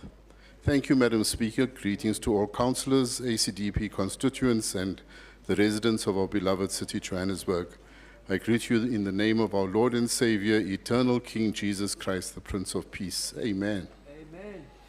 Madam Speaker, I stand to speak on item 4, the special adjustment of the operating and capital budget for the 2024-25 financial year as a result of National Grant Review. Allow me to quote from my guiding manual, the Holy Bible. Every prudent and self-disciplined man acts with knowledge, but a close-minded fool who refuses to learn displays his foolishness for all to see. And that's from Proverbs 13, verse 16.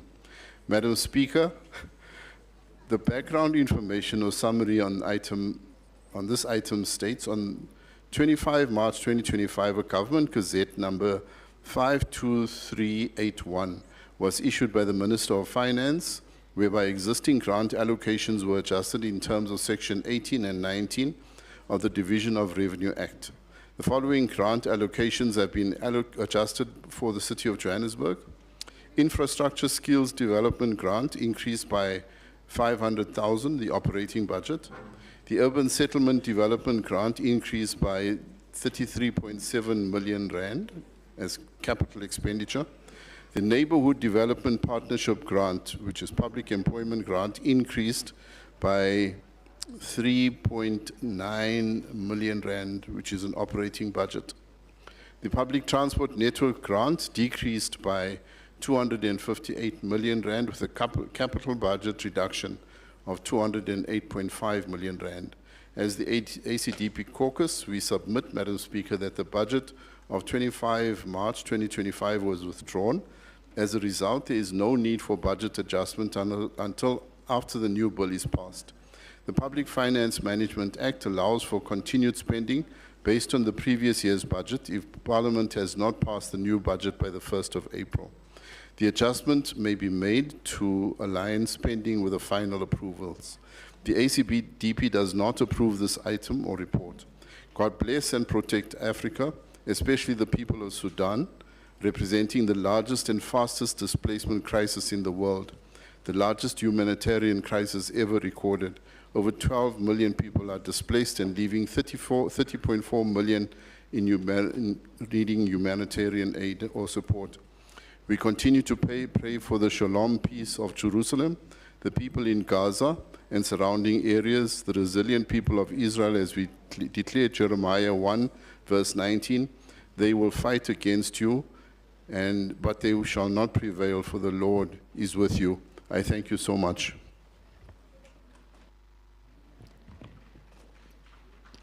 Thank you, Councillor Harris. DA, Councillor Kresh.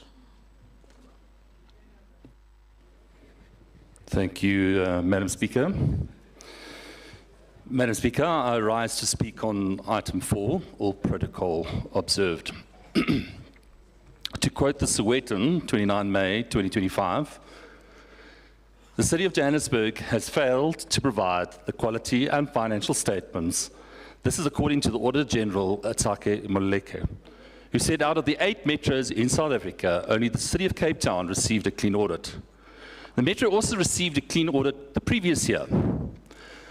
To quote her, Joburg is a big city, the biggest in the country and on the continent. There should be no difficulty in ensuring the necessary skills and capabilities to complete financial statements, Moleke said.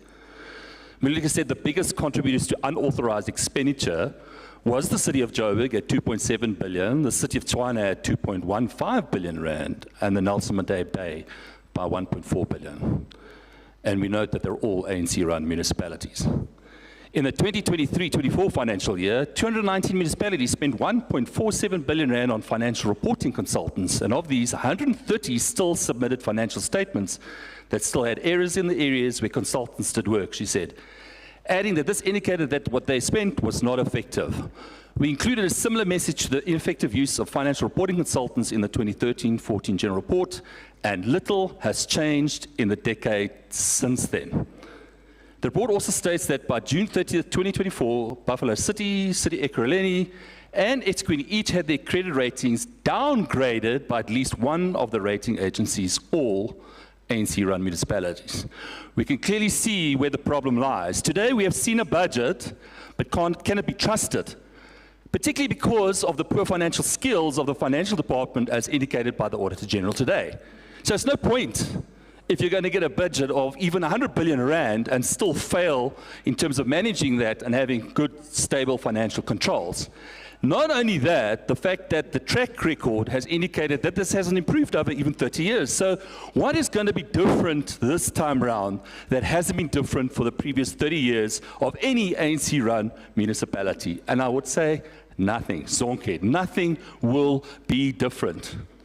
Turning to item 4, as stated by the previous council, 25th of March, the Government Gazette issued by the Minister of Finance, whereby existing grant allocations were adjusted in terms of Section 18 and 19 of the Division of Revenue Act.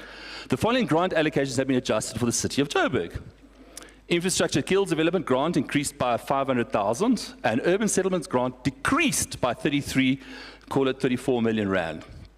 The neighborhood development partnership grant increased by 4 million. And the program project preparation support grant increased by 26 million. The real kicker is the public transport network grant, which decreased by 260 million rand, and a reduction of almost 50 million rand, and a capital budget reduction of totaling 208 million rand. So what does this show us? Elections are around the corner, and again, national government, through its grant money and through the local metro of the Johannesburg, wants to fund jobs for votes. It wants to be seen as providing work. Again, the adage that government is an employment agency, where clearly economic and fiscal reform would sound financial management would provide work for all. Instead, the answer is simply tax. And we saw that failure to the launch with the insensitive and ill-conceived VAT increases. It also shows that National Treasury took the unspent budget from previous financial year and reallocated. What that means is that the poorly run Rea Vaya is further hamstrung by a substantial cut in its budget. It also shows that the USDG grant, which will be cut by 33 million, so again, roads will not be prioritized. So let's look at the operating adjustment budget. Transfer and subsidies, 19 million rand. It was a decrease. Economic development, the neighborhood development grant, there was an increase of 4 million, and the kicker was that the public network grant was decreased by about 50 million rand. And we'll see by all of these adjustments that again, it's money for jobs and less money for capital infrastructure as we see money move from capital to operational budgets. So the residents again suffer collapse of infrastructure, particularly bridges, which have only a 6% in good order according to the mayor's own figures on Friend Online. The capital adjustment budget for 24-25 decreased by 242 million rand due to the decrease of public transport network grant. Now, this is amazing because this is grant money. It's mahala. And yet, we see the purse shrinking from grant money because of possibly the fact that 313 million rand was returned in the last financial year. The 2025 capital budget for the transport department decreased by 208 million. Decreased by 208 million rand to 354 million. So in other words, what happened is that we dropped from just over 550 million rand to a paltry 350 million rand. And this due to the reduction of the public transport network grant. And what are the hitters there? Rea Vaya auto fare collection is going to be decreased by 130 million rand, noting that it was initially about 460 million rand in the budget. And the advanced public transport management system is also going to decrease by about 40 million rand. And that does affect the Rea Vaya 1C, as well as 1A and 1B, which are literally trying to recover from their own malfeasance and maladministration. The capital budget of JRE decreases by 5 million rand due to the reduction of the urban settlements development grant, and that affects basically gravel to tar in various underdeveloped areas. But again, the residents will suffer. They will have to cough up a shortfall in the lost grants. You see the GLU, which is the ANC, EFPA, UDM, Action SA, micro-minnow parties, don't care about the ratepayer. The resident who faithfully pays their rates and yet receives little or nothing in return. Even the shameful PR exercises of high impact service delivery are shamefully low impact as bridges and traffic signals remain dysfunctional. Dear citizen and ratepayer, the GLU don't care, they just want your money. They ignore you. I ask you to ignore them come 2026. And according to the Sowetan, 30th of April 2025, the city of Johannesburg has lost 313 million rand from its public transport network grant that funds the Rea Vaya bus due to non-compliance and poor passenger numbers. And so we ask, what is going to improve in the next financial year, noting the loss of this grant money. And the transport management, the transport department managing the system has not spent a cent of its 546 million rand budget this year. This was revealed in a recently tabled report at the Johannesburg Council, which was revealed that Rea Vaya is faced with a myriad of issues, including poor revenue. In a recent interview with Sowetan, the city's finance MMC, Margaret Arnolds, revealed that Joburg's revenue collection debt was between 50 and 63 billion rand. That's revenue debt collection, and it is down. And yet we're somehow going to hope that we're going to do some magic with this recently passed budget. Okay, so again, supporting the notion that the GLU and the mayor are incapable of running the city. And here's some facts from the Auditor General following the municipalities that clean audits. Only 34 municipalities out of 300 had clean audits. And of them, most were in the Western Cape. In fact, 20. The Eastern Cape had 4. Gauteng had 1. KZN had 4, and Mpumalanga 2, and the Northern Cape had 3. And of those 34 municipalities with clean audits, 21 are DA-run municipalities. So what does that tell you about a DA-run municipality? It's efficient, it's accountable, and it allows for things to be done in terms of service delivery. Even a pro-poor budget can happen under a DA government. That means that the balance of towns across this country, over 260 of them, are punished by weak ANC governments that barely improved over 30 years. It was the DA that saved you from the oppressive VAT increases when 3 Afrikaners and 1 Englishman saved the day in the White House. Unfortunately, the EFF, you didn't crack an invite to that one. You see that you cannot trust the GLE. It's schizophrenic, racially acrimonious, and discriminatory banned. There's a point of order, Councillor. Chairperson Vapadu. Councillor Krish, please switch off your mic. Thank you, Madam Speaker. Please, man, can you tell the councillor not to shout at us? He can make his speech in peace. Thank you.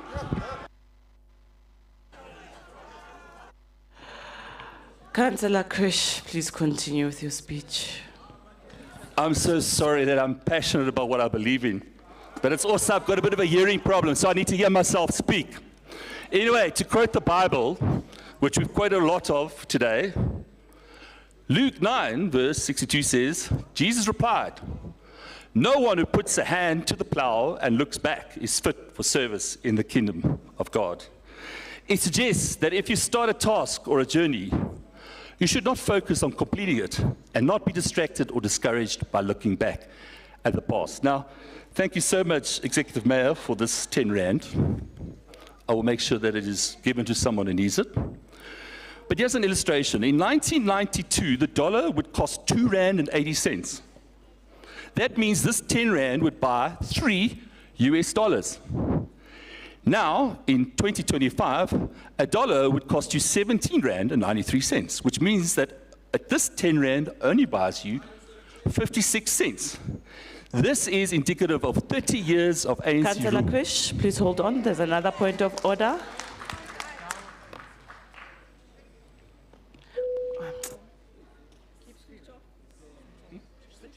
Oh, sorry.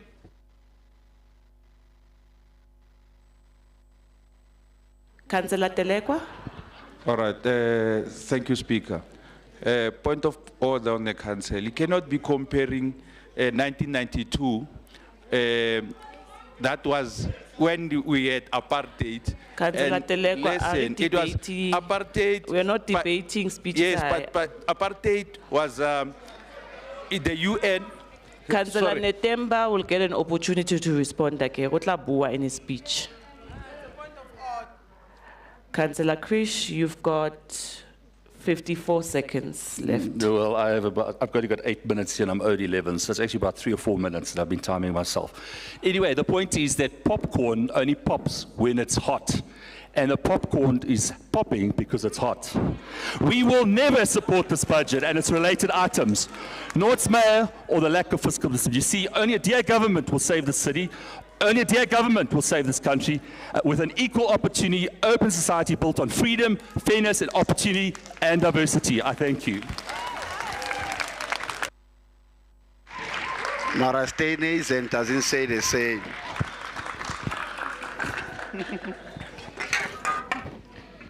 Councillor Krish, you've just indicated that the admin staff sitting next to me that are busy with the timer are not doing things correctly, and I would like to put it on record. That's not the truth.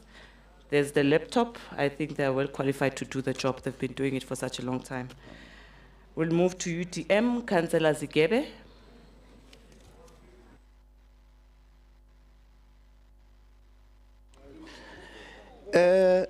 Madam Speaker, I'm not a Bible person, but because in my earlier life, I was raised as a Christian before I denounced it for African indigenous spirituality. But however, I'm reminded of a scripture when I was an evangelist then. In the NIV version, Acts 26, verse 24. At this point, Festus interrupted Paul's defense.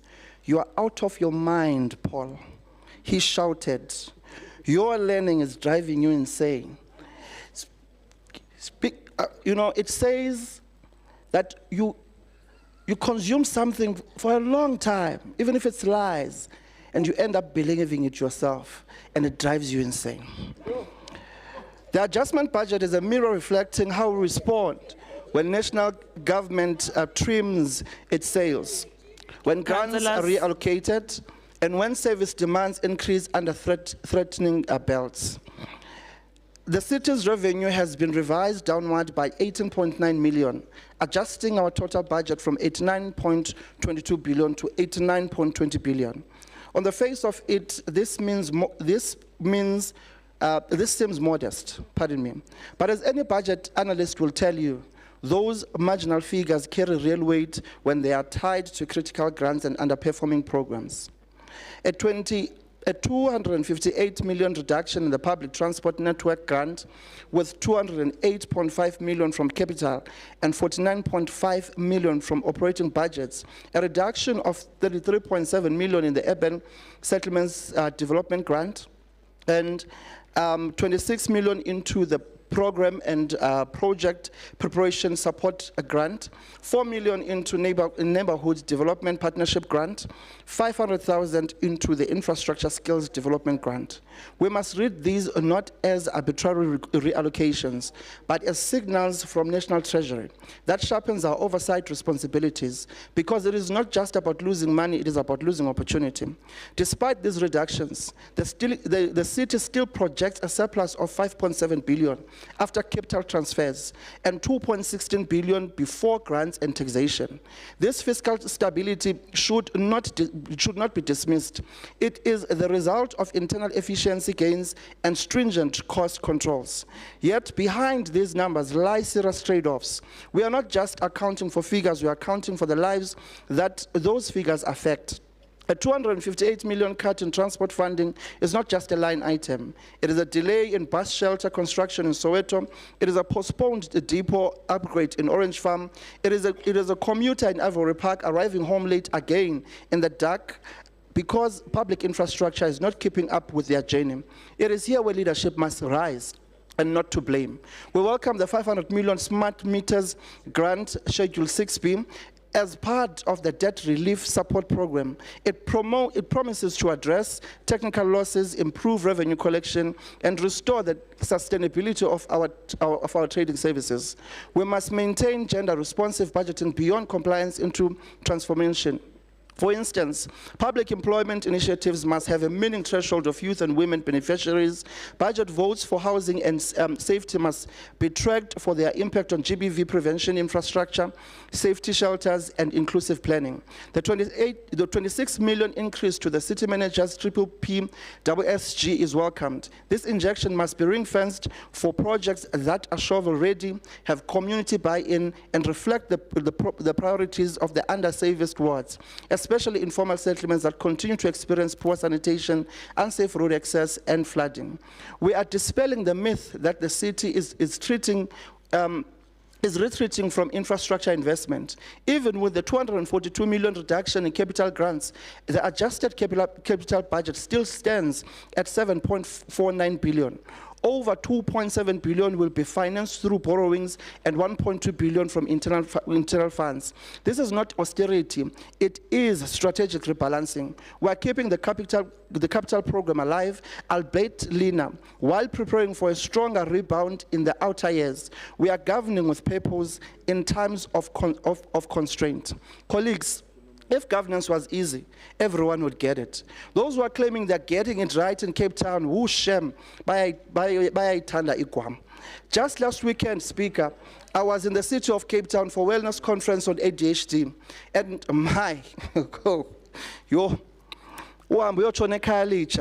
go to Langa and go to the black communities. Special disparities and imbalances of the past are still glaring.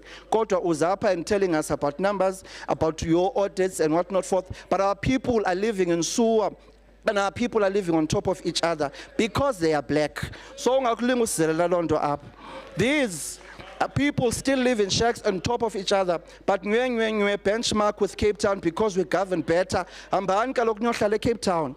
Madam Speaker, our duty is not to pursue what is easy. It is to pursue what is necessary. Yes, this budget has challenges, reduced grants,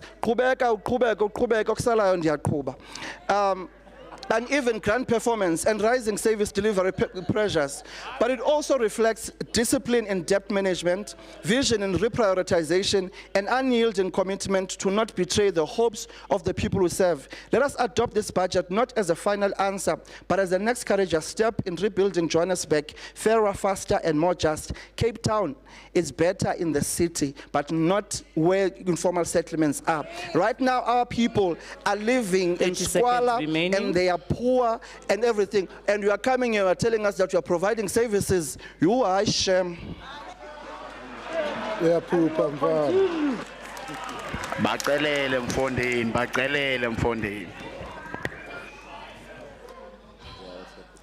Siyabonga Councillor Zikebe. EFF Councillor Netamba.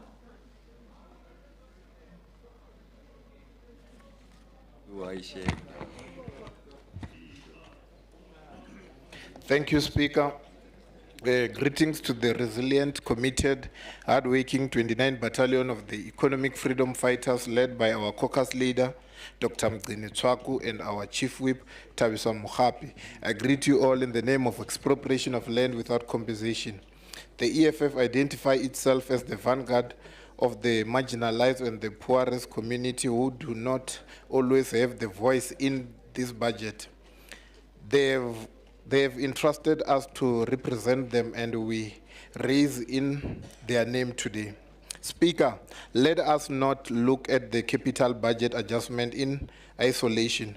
A proper analysis of the trend from the previous years reveals that something is missing. From 2021 to 2022 to 2023 to 2024, loans have typically accounted for 21 and 28% of capital funding. However, in this adjustment budget, loans now account for 36.4%, which is well above the historical range. Similarly, grants and contribution previously ranged from 36 to 41%, but in the adjustment, they now account for a massive 47.67%. Meanwhile, the cash contribution has plumbed to 16.29%, down from 3.1 billion to just 1.2 billion, a drastic 62% decrease year on year, not 162% as earlier misunderstood. Still, it remains significant regression. This composition clearly shows the city increased dependence on the national transfer and loans, while depreciation in the revenue. That is not sustainable, certainly not empowering. The reduction in cash contribution indicates the city decline capacity to the self-finance capital projects. This is not only reflected in internal revenue collection challenge, but also the underperformance in using available grants, Speaker. The 2024 and 2025 adjustment shows that over 318 million in public transport network grant funding was forfeited, which includes 208 49.5 million in capital projects scrapped or delayed, 49.5 million in operating funding pulled, and additional deferred spending on critical infrastructure like Ria Vaya buses, depots, and route expansion. Let us be clear, this is not simple an accounting shift. These are actual service delay, roads unpaved, jobs not created. Speaker, we should also reflect on the 500,000 increase in infrastructure skills development grant. Redirect to the city power, not to capacity group, corporate and shared services, but to support technical hiring externally. While the international may be constructive, the gesture is too small to offset the massive impact of capital and performance budget. Speaker, it is not too late to course correct. The Council must demand that all future adjustments be tabled with full grant performance data, realistic recovering strategy, and a strong accountability measure for departments that repeatedly unperformance. We do not reject grant adjustment, we reject unperformance. Let us move beyond paperwork and towards people-central planning. I thank you.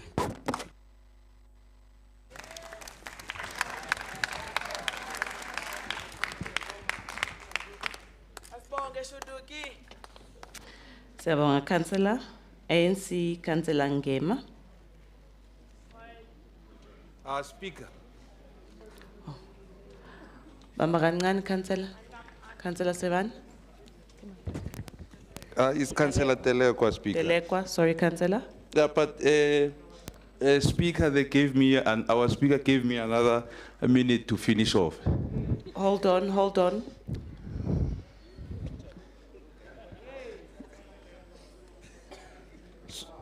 So I wanted to still address. Councillor, 1 minute, because he did not use his whole time. But in Okay, future, please give me a heads up before. All right, thank you very much. Thank you. Yeah, Speaker, I wanted to address Councillor, is it Crouch, through you. Speaker, he referred to 1992, of which we were talking about the Afrikaner rule. That was declared a crime against humanity by the UN. So how do you address us? Councillor Telekwa, please hold on. Sorry, Councillor, I can't see your name tag from you. If you don't know me now, you'll never know me, Speaker. Let me just say that the council is out of order because Councillor Kroish has done his speech already. I don't think we should go down that route. Thank you.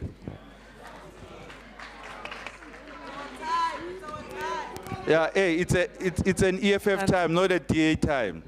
So we can say whatever we want to say.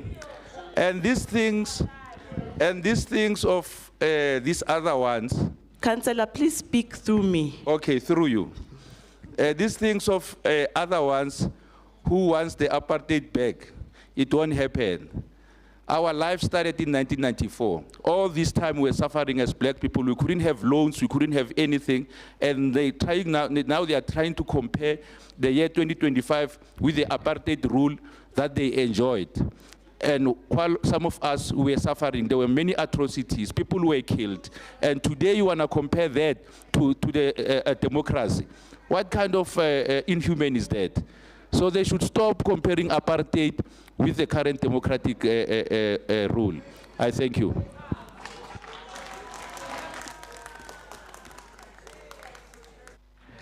ANC Councillor Ngema.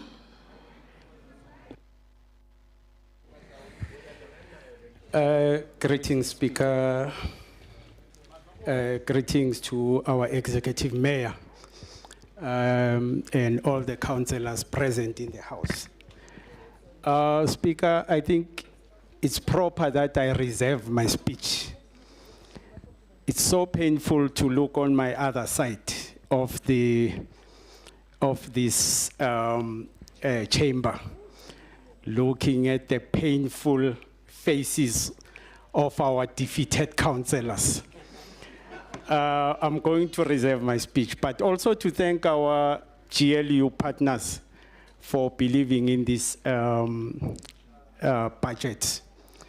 And I'm sure the people of the city of Johannesburg are watching, and they are so disappointed at seeing the people who do not believe in this budget. And I'm sure that when the voting time comes, they will vote correctly. Speaker, I think, like I said, I want to thank all the GLU partners for supporting and believing in this budget. I therefore, on behalf of the African National Congress, note their report. I thank you.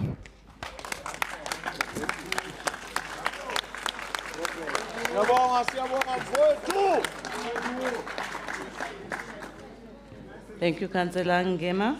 MMC Arnolds. Oh, okay. Okay. No, siyabonga. Hayi no, usirepresentile ngapha backline. Thina sidlala number 5. Number backline. Or represent backline. Councillor Ngema, please switch off your mic.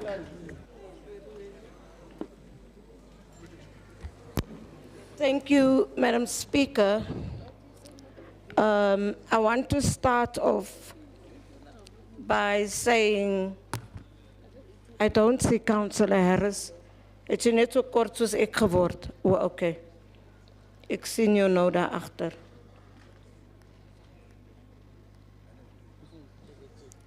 Madam Speaker, through you, Councillor Harris, the Gazette of 25 March 2025 is not withdrawn. Only provincial allocations were affected, not national, and it was regularizing final allocations for 2024-2025. Madam Speaker, I'm not certain, but I think the people across are well aware of a certain person in Cape Town called Patricia van der Ros that was removed without her knowledge, and that was also removed for some corruption. And she's now going to Heidelveld. So ons is nie so skoon as wat ons sê, ons is nie.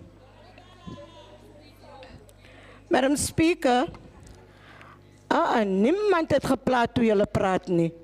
Madam Speaker, please protect me. And then it is that the DA councillor, I can't pronounce that surname, Kruesh. Ek kan nie sê ek brein nie. Ek maak nie treie nie. The DA councillor said nothing substantial in relation to the item. He instead made a political speech praising his apartheid masters for the privilege he enjoyed during apartheid, and that time is over.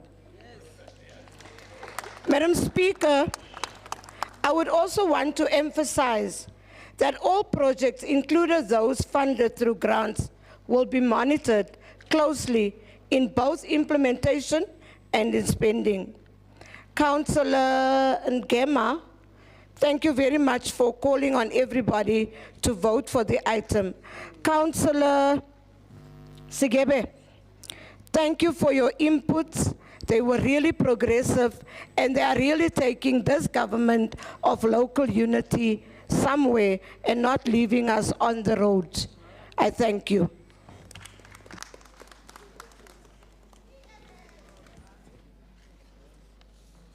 Thank you, MMC Arnolds.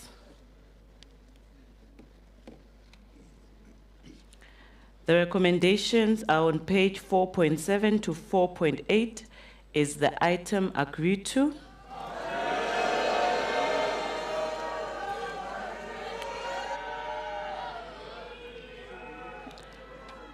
Councillors, we are going to divide the House for 3 minutes. We'll ring the bell for 3 minutes. Chairperson Rapadu? Speaker, as we are about to divide the House, please can you start with those who are dissenting first so that they don't come back and vote? Because they are chance takers, we know. After they've been moved, they come back and want to cry. Please, can we start with the dissenters first so that we see who's dissenting here? Thank you very much. Protocol, share the scoop. Share the scoop.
Councillors, we are going to start with the voting process. All those in support of item 4. Aman.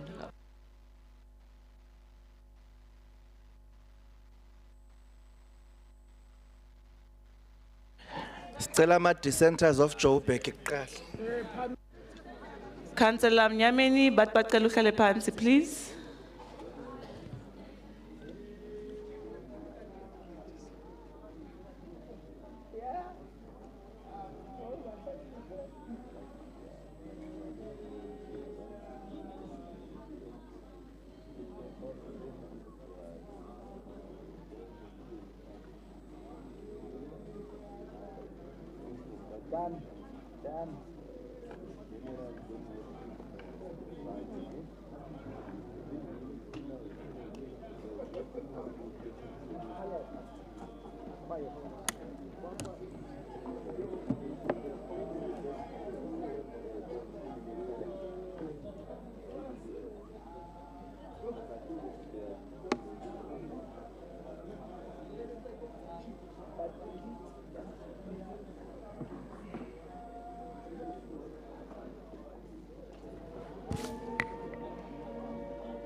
Councillors, you can lower your hands. All those councillors against this item, please raise your hands.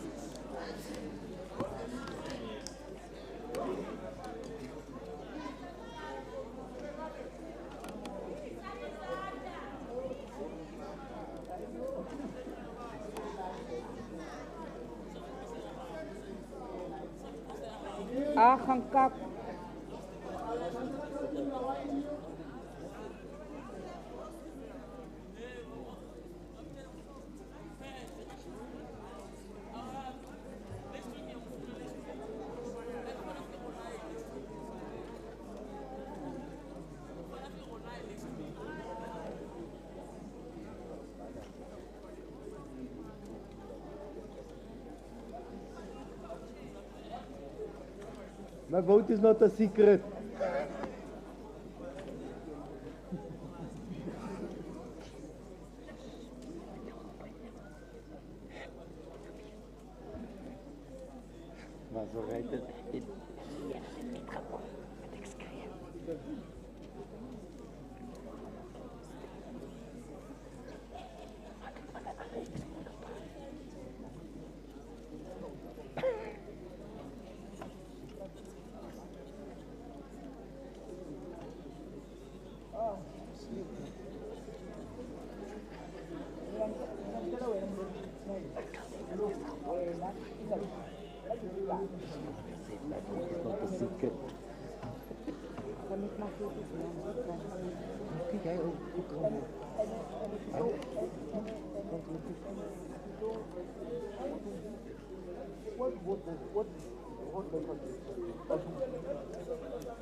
Councillors, you can lower your hands.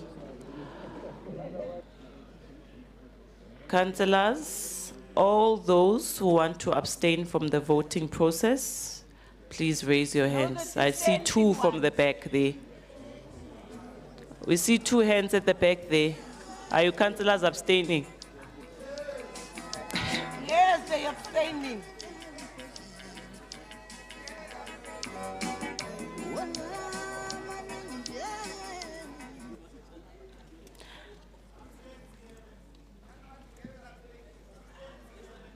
So there's no councillors that are abstaining?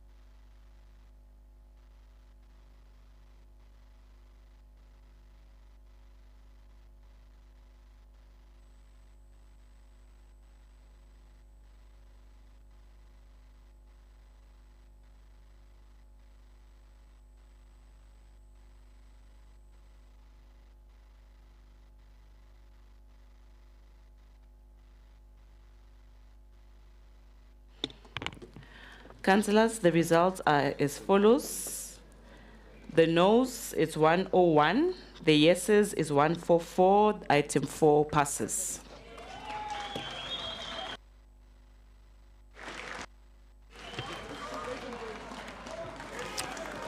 Councillors, we are now on announcements and closure. Councillor Christians, we didn't see your hand there. No problem, Madam Speaker. Thank you. The Democratic Alliance would like to note their dissent in terms of Rule 84. Thank you. Your dissent is noted. Councillor Tilange. Thank you, Madam Speaker. Register our dissent for the record. Thank you. Your dissent is noted. Councillors, please be reminded that the next ordinary council meeting is scheduled to be convened on the 25th and 26th of June 2025. The meeting is adjourned. See you then.